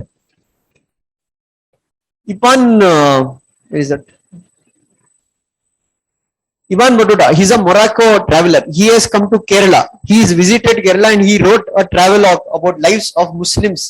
And he says that they are highly respected community there. And he also speaks about the Portuguese discovered the route of Vasco da Gama landed. So ಈ ತರ ಇನ್ಫಾರ್ಮೇಶನ್ ಇದೆ, ಅದನ್ನ ನೀವು ಬೇಕಾದ್ರೆ ಬರೆದು ಇಡ್ಕೊಬಹುದು. ಬಟ್ ಮಿಕ್ಕಿದ ಡೀಟೇಲ್ಸ್ ಎಲ್ಲ ಬೇಡ. ಈ ತರ ಇದು ನೋಡಿ, ಚೀನ್ ಚಾಟಿ ಅಂಡ್ ಚೀನಿವಾಲಾ in that regard. So basically ಇದು ಕೇಳುವ ಚೀನಿವಾಲಾ ಅಂದ್ರೆ these are Chinese fishing nets which are used in Kerala. ಚೀನ್ ಚಾಟಿ is basically a utensil which is used for frying in that regard. So ಈ ತರದನ್ನ ನೀವು ಬೇಕಾದ್ರೆ ಬರೆದು ಇಟ್ಕೊಬಹುದು ನಿಮ್ ನೋಟ್ಸ್ ಅಲ್ಲಿ, not the details of everything else.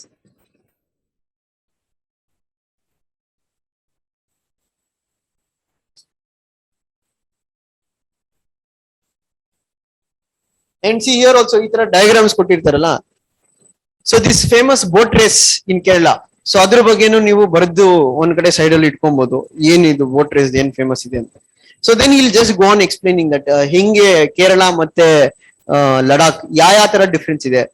Culturally they're different kind of religions are found here, different kind of religions, because illi Christianity, Islam is more prominent, alli Buddhism is more prominent.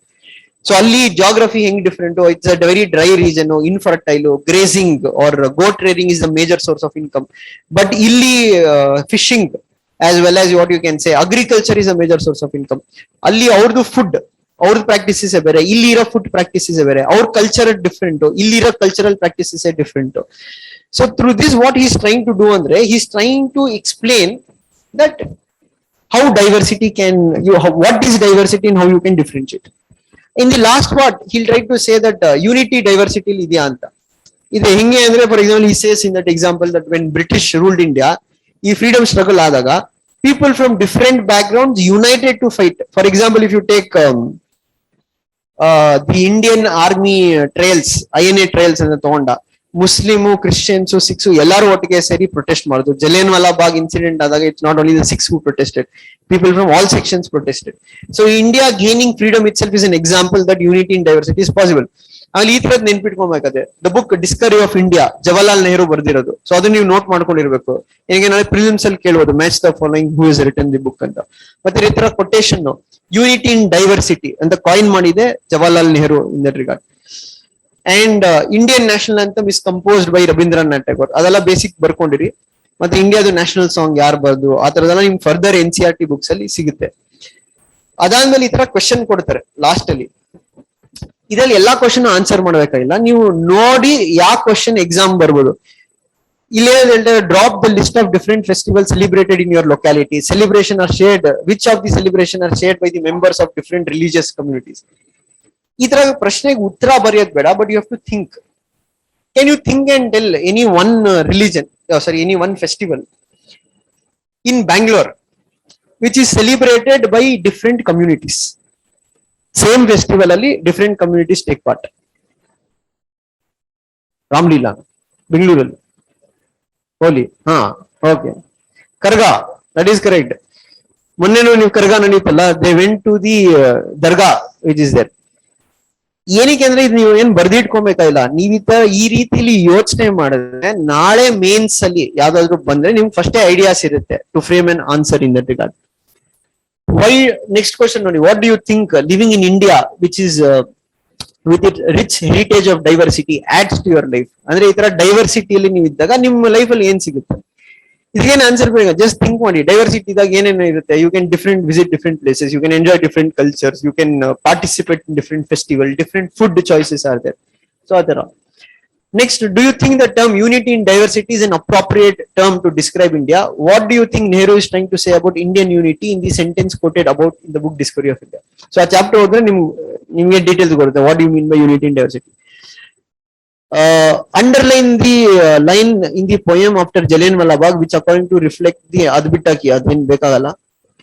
Choose another region in India, do a similar study. ಇದೆಲ್ಲ ಇವರು ಮಕ್ಳು ಕೊಟ್ಟಿರ್ತಾರೆ. ಅಂದ್ರೆ ನೀವು but ಯೋಚನೆ ಮಾಡಬಹುದು. ಇವಾಗ ಲಡಾಖ್, ಕೇರಳ ಕೊಟ್ಟರು, ನೀವು ಅದೇ ತರ ಇವಾಗ ಕರ್ನಾಟಕನೇ ತಗೊಂಡ್ರೆ ಕರ್ನಾಟಕದಲ್ಲಿ ಡಿಫ್ರೆಂಟ್ ರೀಜನ್ ತಗೊಂಬೋದಲ್ಲ, Mangalore and Bangalore, such thing. ಮತ್ತೆ ಅವ್ರು ಕೇಳಿದ್ರು what are the historical and geographical factors that are connected to each other. So after every chapter there is a question. It's not necessary for you to write every answer, but at least you can sit and discuss with your friends or you can think over it. ಈ chapter ಇಂದ ಬೇಕಾಗಿರೋದೇ 3 point. ಅದೇನು ಚಿಂಚಾಟಿ, ಮತ್ತೆ ಅದ್ಯಾವ್ದು ಚೀನಾವಾಲ, ಮತ್ತೆ Discovery of India ಯಾರು ಬರ್ತಿದ್ದು, ಮತ್ತೆ definition diversity ಅಂದ್ರೆ ಏನು, ಅಷ್ಟೇ ಮುಗಿತು. ಪಶ್ಮಿನಾ ಶಾಲ್ಸ್ ಬಗ್ಗೆ ನೀವು ನೋಟ್ ಮಾಡ್ಬೋದು.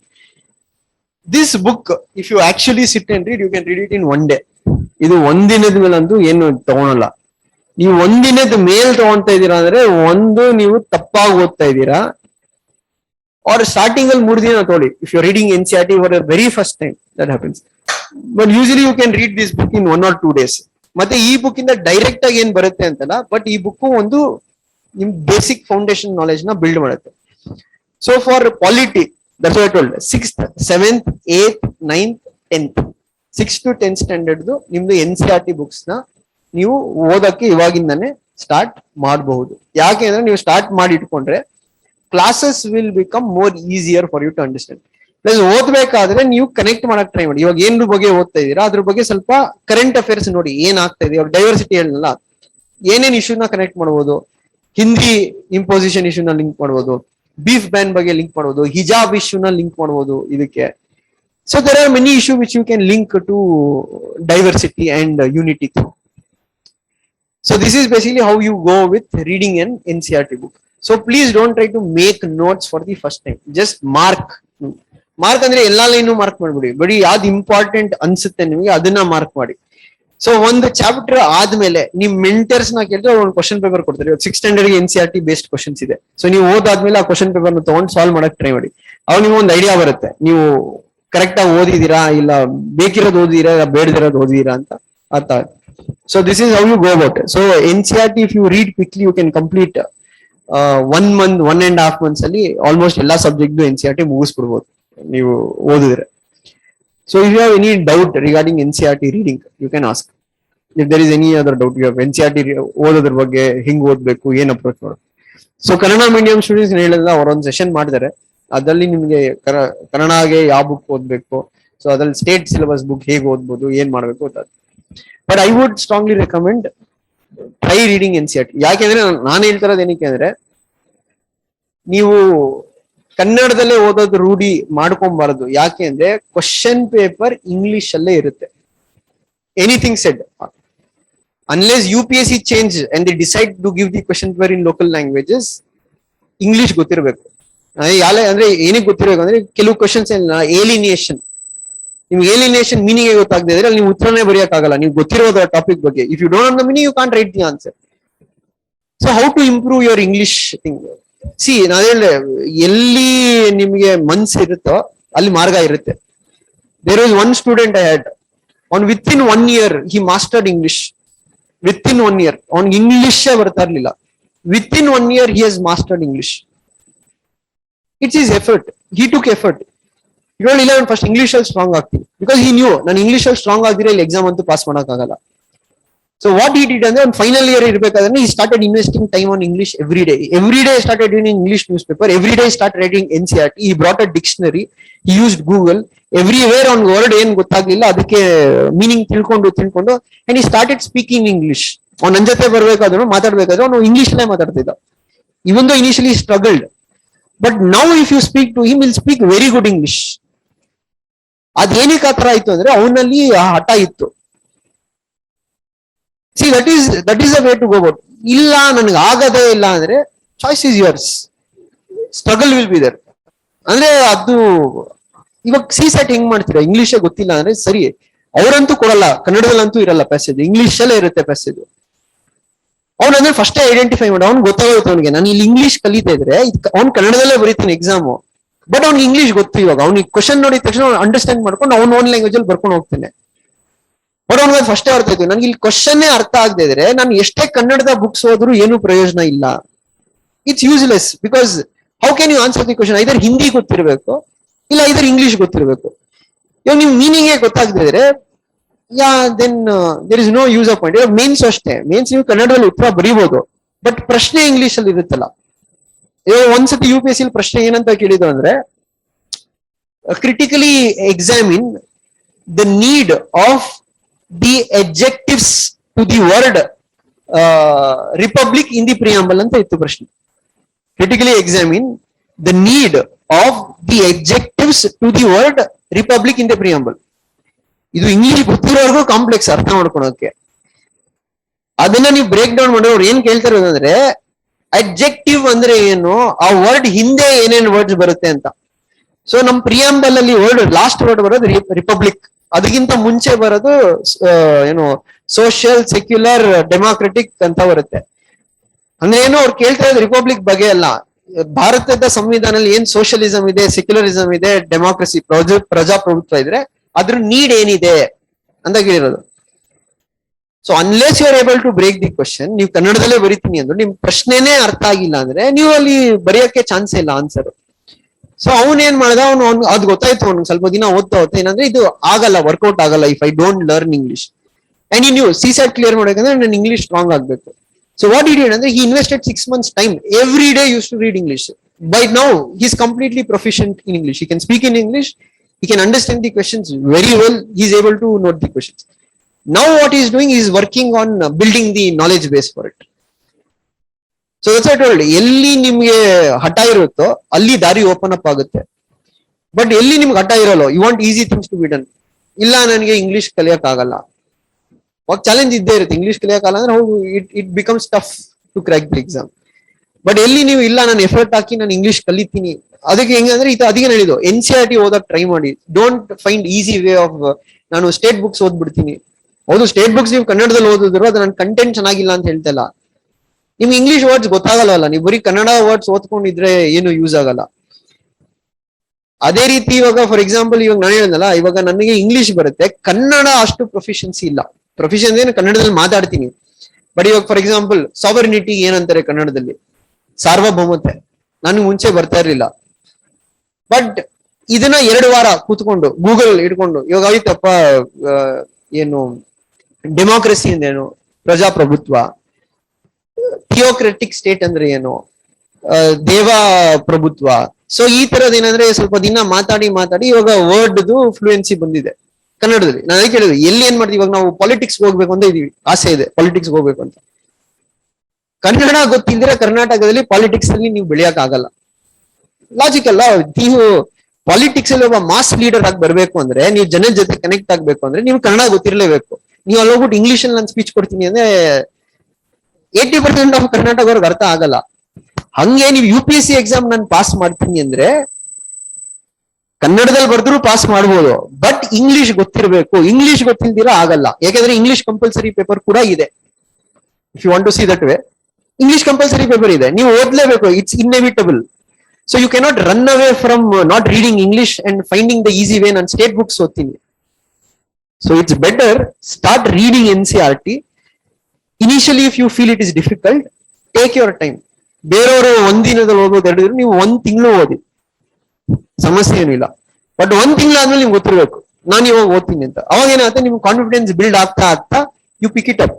ಸೊ ಅದಕ್ಕೆ ಹೇಳೋದು, ಕೆಲವರು ಹೇಳ್ತಾರೆ ಸರ್ ನಾನು ಪ್ರಜಾವಾಣಿ ಓದ್ತೀನಿ ಅಂತ. ಹೇಳೋದು ಪ್ರಜಾವಾಣಿ ಓದ್ಬಿಡಿ ಅಂತಿಲ್ಲ, but English news paper compulsory ಓದಿ. ಸರ್ ನಂಗೆ ಮೀನಿಂಗ್ಸ್ ಗೊತ್ತಾಗ್ಲಿಲ್ಲ, ಪರವಾಗಿಲ್ಲ, ಇಂಟರ್ನೆಟ್ ಇಟ್ಕೊಳ್ಳಿ, ಪಕ್ಕದಲ್ಲಿ ಡಿಕ್ಷನರಿ ಇಟ್ಕೊಳ್ಳಿ, ಬರಟಿ ಎವ್ರಿ ವರ್ಡ್ ನ ಕನ್ವರ್ಟ್ ಮಾಡಿ.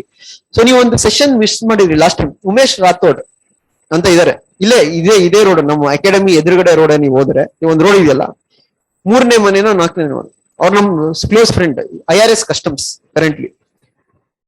ನಾನು ನೋಡಿದೀನಿ, ನಮ್ ಜೊತೆನೆ ಓದ್ತಾ ಇದ್ದಿದ್ದು Umesh Rathod. He comes from a very backward family. ಅವನು ಒಂದು ತಾಂಡಾ ಇಂದ ಬರೋದು, ST category. Is come from a very difficult background. ಅಂದ್ರೆ ಅವ್ರು ನಾನು ನೋಡಿ ಎಷ್ಟು ಕಷ್ಟಪಟ್ಟು ಬಂದಿದೆ ಅಂತ. ಅವ್ರ ಅಪ್ಪ ಅಮ್ಮ ಇಬ್ರು ಹಳ್ಳಿಯವರು, ಅವ್ರಿಗೆ ಒಂದ್ ಅಕ್ಷರ, ಅವ್ರಿಗೆ ಏನು ಅಂತ, ಅವ್ನು ಏನಾಗಿದ್ದೇನೆ ಅಂತ ಅವ್ರಿಗೂ ಇನ್ನೂ ಗೊತ್ತಿಲ್ಲ, ಅವ್ನ IRS ಅಂತಾನೆ ಅವ್ರಿಗೆ ಗೊತ್ತಿಲ್ಲ. ಆ ಲೆವೆಲ್ ಅಲ್ಲಿ ಅವ್ರ ಥಿಂಕಿಂಗ್ ಇರೋದು. ಅವ್ರ ಇಡೀ ಫ್ಯಾಮಿಲಿಯಲ್ಲೇ ಯಾರು ಓದಿಲ್ಲ. ಬಟ್ ಇವನ್ ಏನ್ ಮಾಡ್ದ, ಇವನು Kannada medium, full Kannada medium ಓದಿದ್ದು. ಅವನು ಈ ಪೋಸ್ಟಲ್ ಅಂದ್ರೆ ಎಲ್ಲಾ ಕರೆಸ್ಪಾಂಡೆನ್ಸ್ ಅಲ್ಲಿ ಮಾಡಿದ್ದು, ಡಿಗ್ರಿ ಎಲ್ಲ ಕರೆಸ್ಪಾಂಡೆನ್ಸ್ ಅಲ್ಲಿ ಮಾಡಿದ್ದು. ಪೋಸ್ಟ್ ಆಫೀಸ್ ಅಲ್ಲಿ ವರ್ಕ್ ಮಾಡ್ತಾ, ಏನೋ ಒಂದು ಪೊಸಿಷನ್. ಅವನು ಅವಾಗ ನಮ್ಗೆ ಹೇಳ್ತಾ ಇದ್ದ ಏನಂದ್ರೆ, ಸರ್ ನನಗೆ ಇಂಗ್ಲಿಷೇ ಬರ್ತಾ ಇರ್ಲಿಲ್ಲ, ನಾನು ಈ ಆಚೆ ಎಲ್ಲ ಹೋಗ್ಬೇಕಾದ್ರೆ ನಾನು ಇಂಗ್ಲಿಷ್ ಹೆಂಗ್ ಕಲ್ತಿದ್ದು ಅಂದ್ರೆ, ಈ ಕೆಲವು ಕಡೆ ಹೋದಾಗ ಬೋರ್ಡ್ಸ್ ಇಂಗ್ಲಿಷ್ ಅಲ್ಲಿ ಇರ್ತಾ ಇತ್ತು, ಕನ್ನಡದಲ್ಲೂ ಇರ್ತಿತ್ತು. ನಾನು ಇಂಗ್ಲಿಷ್ ಬೋರ್ಡ್ ನೋಡ್ತಾ ಇದ್ದೆ. ನನ್ಗೆ ಏನ್ ಗೊತ್ತಾ, ಇವಾಗೆಲ್ಲ, ಅವಾಗ ಅವನು ಡಿಗ್ರಿಲಿ ಇರ್ಬೇಕಾದ್ರೆ ನೆಟ್ ಎಲ್ಲ ಅವಾಗ ಅಷ್ಟಿರ್ಲಿಲ್ಲ, ಇಂಟರ್ನೆಟ್. ನಾನು ಬುಕ್ ಅಲ್ಲಿ ಬರ್ಕೊಂತ ಇದ್ದೆ, ಬಂದ್ಬಿಟ್ಟು ಮನೆಗೆ ಡಿಕ್ಷನರಿ ತೆಗೆದ್ಬಿಟ್ಟು ಆ ಬುಕ್ ಅಲ್ಲಿ ಓದ್ತಾ ಇದ್ದೆ. ಹಂಗ ಓದಿ ನಾನು ಇಂಗ್ಲಿಷ್ ಸ್ಟ್ರಾಂಗ್ ಮಾಡ್ಕೊಂಡು, then he became IRS customs. He got into Indian Revenue Service Customs. That is the hard work he put in to effort. That's why I told, ಎಲ್ಲಾರ್ದು ಕತೆ ಒಂದೇ ರೀತಿ ಇರಲ್ಲ. ಕೆಲವ್ರಿಗೆ ಎಕ್ಸಾಮ್ ಈಸಿಯಾಗಿ ಪಾಸ್ ಆಗುತ್ತೆ, may be luck, may be the back ground what they come from. ಕೆಲವ್ರಿಗೆ ಕಷ್ಟ ಇರುತ್ತೆ, ಬಟ್ ಇಂಪಾಸಿಬಲ್ ಅಂತೂ ಇರಲ್ಲ. ಬಟ್ ನೀವು ಅದಕ್ಕೆ ಎಕ್ಸ್ಟ್ರಾ ಎಫರ್ಟ್ ಹಾಕ್ಬೇಕು. ಉಮೇಶ್ ರಾಥೋಡ್ ತರ ಹಗಲು ರಾತ್ರಿ ಕಷ್ಟಪಟ್ಟು ಅವನು ಇಂಗ್ಲಿಷ್ದು ಏನು ಅವನೇ ಡಿಕ್ಷನರಿ ಆಗ್ಬಿಟ್ಟಿದ್ದ. Everything he converted. Third attempt he cleared the exam. ಯಾಕೆ ಅಂದ್ರೆ that is the hard work what he has put in last 10 years. So don't go for easy solutions. ನಾನು KPSC ಪಾಠ ಮಾಡೋದಾಗ್ಲೂ KPSC ಹುಡುಗರಿಗೆ ಅದೇ ಹೇಳೋದು, ನೀವು FDA SDA ಲೆವೆಲ್ ಅಲ್ಲಿ think ಮಾಡಕ್ ಹೋಗ್ಬೇಡಿ. Always have higher aims in life. ಏನ್ ಸಿಗುತ್ತೋ ನಾನು ಹೋಗ್ತೀನಿ, ಏನ್ ಸಿಗುತ್ತೋ ನಾನು ಅದ್ ಮಾಡ್ತೀನಿ. ಬಟ್ ಹಂಗೆ when you have higher aims in life, it requires higher efforts. You cannot study like a clerk and tell her I'll become an IAS officer. Clerk ತರ ಹೋದ್ರೆ ಕ್ಲರ್ಕೇ ಆಗೋದು. So for IAS thing or IPS, any other service, it requires that kind of hard work. So ಅದಕ್ಕೆ ಹೇಳಿದ್ದು Kannada students ಏನ್ ಮಾಡಿ ಅಂದ್ರೆ initially ಕಷ್ಟ ಆದ್ರೂ ಪರವಾಗಿಲ್ಲ, ಇಂಗ್ಲಿಷ್ ಓದೋದನ್ನ ಅಭ್ಯಾಸ ಮಾಡ್ಕೊಳ್ಳಿ. ಅದು ನಾನು ಇಂಗ್ಲಿಷ್ ಓದಲ್ಲ, ಅದು ಪಾಲಿಟಿಕ್ಸ್ ಓದಾಗ ಮಾತಾಡ್ಬೋದು. ನಾವು ಇಂಗ್ಲಿಷ್ ನಾವು ವಿರೋಧಿಸ್ತೀವಿ, ನಾವು ಅದನ್ನ ಮಾಡ್ತೀವಿ ಇದನ್ನ ಮಾಡ್ತೀವಿ. ಅದು ಇವಾಗ ನಾನೇ ಪಾಲಿಟಿಕ್ಸ್ ಹೋದ್ರೆ ನಾಳೆ ಹೌದು ನಾನು ಇಂಗ್ಲಿಷ್ ನ ಅಪೋಸ್ ಮಾಡ್ತೀನಿ, ನಾವು ಕನ್ನಡದಲ್ಲೇ ಕೊಡ್ಬೇಕು ಅಲ್ವಾ. ಇವಾಗ ಪೊಲಿಟಿಷಿಯನ್ಸ್ ಅಷ್ಟೇ, ಎಷ್ಟೋ ಜನ ಕನ್ನಡದಲ್ಲಿ ನಾವು ಮಾತೃಭಾಷೆಯಲ್ಲಿ ಕೊಡ್ಬೇಕು. ಹೌದು ಮಾತೃಭಾಷೆ ಕಲೀಲೇಬೇಕು, ಯಾರು ಬೇಡ ಅಂತ ಹೇಳ್ತಾರೆ. ಬಟ್ ಹಂಗಂತ ಇಂಗ್ಲಿಷ್ ಪರ ನಾವು ಅನ್ಟಚ್ಡ್. ಇಂಗ್ಲಿಷ್ ಏನು ನೀವು ಪುನೀತ್ ರಾಜ್ಕುಮಾರ್ ಡೈಲಾಗ್ ಇದೆಯಲ್ಲ, ಕನ್ನಡನೇ ಕಲ್ತಿರೋನು ಇಂಗ್ಲಿಷ್ 26 ಅಕ್ಷರ ಅಷ್ಟೇ ಇರೋದು, ಕಲಿಯಕ್ಕಲ್ವಾ, ಕಲಿಬೋದು ಆರಾಮಾಗಿ. ಬಟ್ ನೀವು ಲಾರ್ಜ್ ಲೆವೆಲ್ ಥಿಂಕ್ ಮಾಡ್ಬೇಕು. ಗ್ಲೋಬಲ್ ಆಸ್ಪಿರೇಷನ್ಸ್ ಇದ್ರೆ, ನೀವು ಗ್ಲೋಬಲ್ ಆಸ್ಪಿರೇಷನ್ಸ್ ಇದ್ರೆ ಇಂಗ್ಲಿಷ್ ಗೊತ್ತಿರ್ಬೇಕಾಗುತ್ತೆ ಎಂಡ್ ಆಫ್ ದ ಡೇ. ಹೌದು ಗ್ಲೋಬಲ್ ಲೆವೆಲ್ ಅಲ್ಲಿ ಬೆಳಿಬೇಕಂದ್ರೆ you need to know English. You cannot tell. Prime minister Modi ಏನೇ ಹಿಂದಿಲ್ ಮಾತಾಡಿದ್ರು, after he became the prime minister he was forced to learn English. ಯಾಕೆಂದ್ರೆ ನಾಳೆ ನೀವು ಇಂಟರ್ನ್ಯಾಷನಲ್ ಸಮಿಟ್ಸ್ ಹೋದಾಗ ನಿಮ್ಗೆ ಇಂಗ್ಲಿಷ್ ಗೊತ್ತಿರು. ಇಲ್ಲ ನಾನು IFS ಅಧಿಕಾರಿ ಆದ್ರಪ್ಪ, ಇಂಡಿಯನ್ ಫಾರಿನ್ ಸರ್ವಿಸ್ ಬಂತು, ನೀವ್ ಹೇಳಕ್ಕಾಗತ್ತಾ ನನ್ಗೆ ಇಂಗ್ಲಿಷ್ ಬರಲ್ಲ, ನಾನು ಕನ್ನಡದಲ್ಲೇ ಮಾತಾಡ್ತೀನಿ ಅಂತ? ಆಗಲ್ಲ. ಸೊ ಇಂಗ್ಲಿಷ್ ಕಲಿಯೋದ್ರಿಂದ ಕನ್ನಡ ಕಮ್ಮಿ ಆಗುತ್ತೆ ಅಂತಲ್ಲ, ಕನ್ನಡಗ ಅದೇ ಅದೇ ರೆಸ್ಪೆಕ್ಟ್ ಇರುತ್ತೆ, ಅದು ಗೊತ್ತಿರ್ಬೇಕು, ಕನ್ನಡನೂ ಗೊತ್ತಿರ್ಬೇಕು. ಬಟ್ ಹಂಗೆ ನಮಗೂ ಇಂಗ್ಲಿಷ್ ಗೊತ್ತಿರ್ಬೇಕು. ಏನಿಗೆ ಗೊತ್ತಿರ್ಬೇಕಂದ್ರೆ ಎಲ್ಲಾ ಕಡೆ ಬೇಕು ಅಂತ ಹೇಳಲ್ಲ, ಈ ಎಕ್ಸಾಮ್ಗೆ ಬೇಕು. ಸೊ ಅದಕ್ಕೆ ನೀವೇನ್ ಮಾಡೋದು, ಈ ಎಕ್ಸಾಮ್ಗೆ ಎಫರ್ಟ್ ಹಾಕ್ಬೇಕು. ಸೊ ಎಲ್ಲೆಲ್ಲಿ ಚಾನ್ಸ್ ಸಿಗುತ್ತೋ ನೀವು ಅಲ್ಲಿ ಇಂಗ್ಲಿಷ್ ಓದಕ್ ಟ್ರೈ ಮಾಡಿ. ಎಲ್ಲೆಲ್ಲಿ ಚಾನ್ಸ್ ಸಿಗುತ್ತೋ ನಿಮ್ ಫ್ರೆಂಡ್ಸ್ ಜೊತೆ ಇಂಗ್ಲಿಷ್ ಅಲ್ಲಿ ಮಾತಾಡಕ್ ಟ್ರೈ ಮಾಡಿ. ಫಸ್ಟ್ ದಿನ ನಗ್ಬೋದು, ಸೆಕೆಂಡ್ ದಿನ ಆಡ್ಕೊಬಹುದು, ಥರ್ಡ್ ದಿನ ಅವರೇ ಲೈನ್ ಬಿಡ್ತಾರೆ. That's what. ಸಿ, ಸಮಾಜ ಇರೋದೇ ಅಷ್ಟೇ ಅಲ್ವಾ. ಸಮಾಜ ಫಸ್ಟ್ ಆಡ್ಕೊಂತಾರೆ, ನಗ್ತಾರೆ. ನೀವು ಅದಕ್ಕೆ ಕಿವಿ ಕೊಡದಿದ್ರೆ ನಿಮ್ ಕೆಲಸ ನೀವು ಮಾಡಿದ್ರೆ ನಾನು ಅದೇ ಸಮಾಜ ಸಭಾಸ್ ಅಲ್ವಾ. ಇವಾಗ ನಾವು ಏನು ನಮ್ಮ ಫ್ರೆಂಡ್ ಒಬ್ರು ಇದಾರೆ, DSP ಆದ್ರು ಮೊನ್ನೆ 2011 ಬ್ಯಾಚ್. 2011 ಅಲ್ಲಿ ಆಗಿತ್ತು, ಇವಾಗ ಪೋಸ್ಟಿಂಗ್ ಕೊಟ್ರು. ಅವ್ನು ಎಲ್ಲಾರು ಬೈಯೋರು, ವೇಸ್ಟ್ ನನ್ ಮಗ.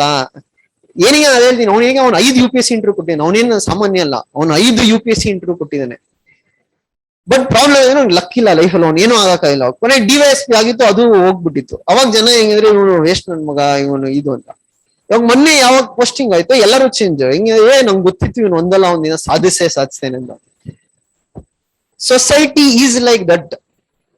ಅರ್ಥ ಇದಲ್ಲ, ಸೊಸೈಟಿ ಮಾತಾಡ್ತಾರೆ. ನಾಳೆ ಇಲ್ಲ ನೀವು ಎಕ್ಸಾಮ್ ಪಾಸ್ ಮಾಡಿದ್ರು, ಪಾಸ್ ಮಾಡಿದ ತಕ್ಷಣ ಏನ್ ಚೇಂಜ್ ಆಗ್ತಾರೆ ಅಂತಲ್ಲ, ಅವಾಗ್ಲೂ ಮುಂದೆ ಹೇಳ್ತಾರೆ ಹಿಂದೆ ಹೇಳ್ತಾರೆ, ವೇಸ್ಟ್ ನನ್ ಮಗ, ಹೆಂಗೋ ಲಕ್ಕಲ್ ಪಾಸ್ ಆಗ್ಬಿಟ್ಟ.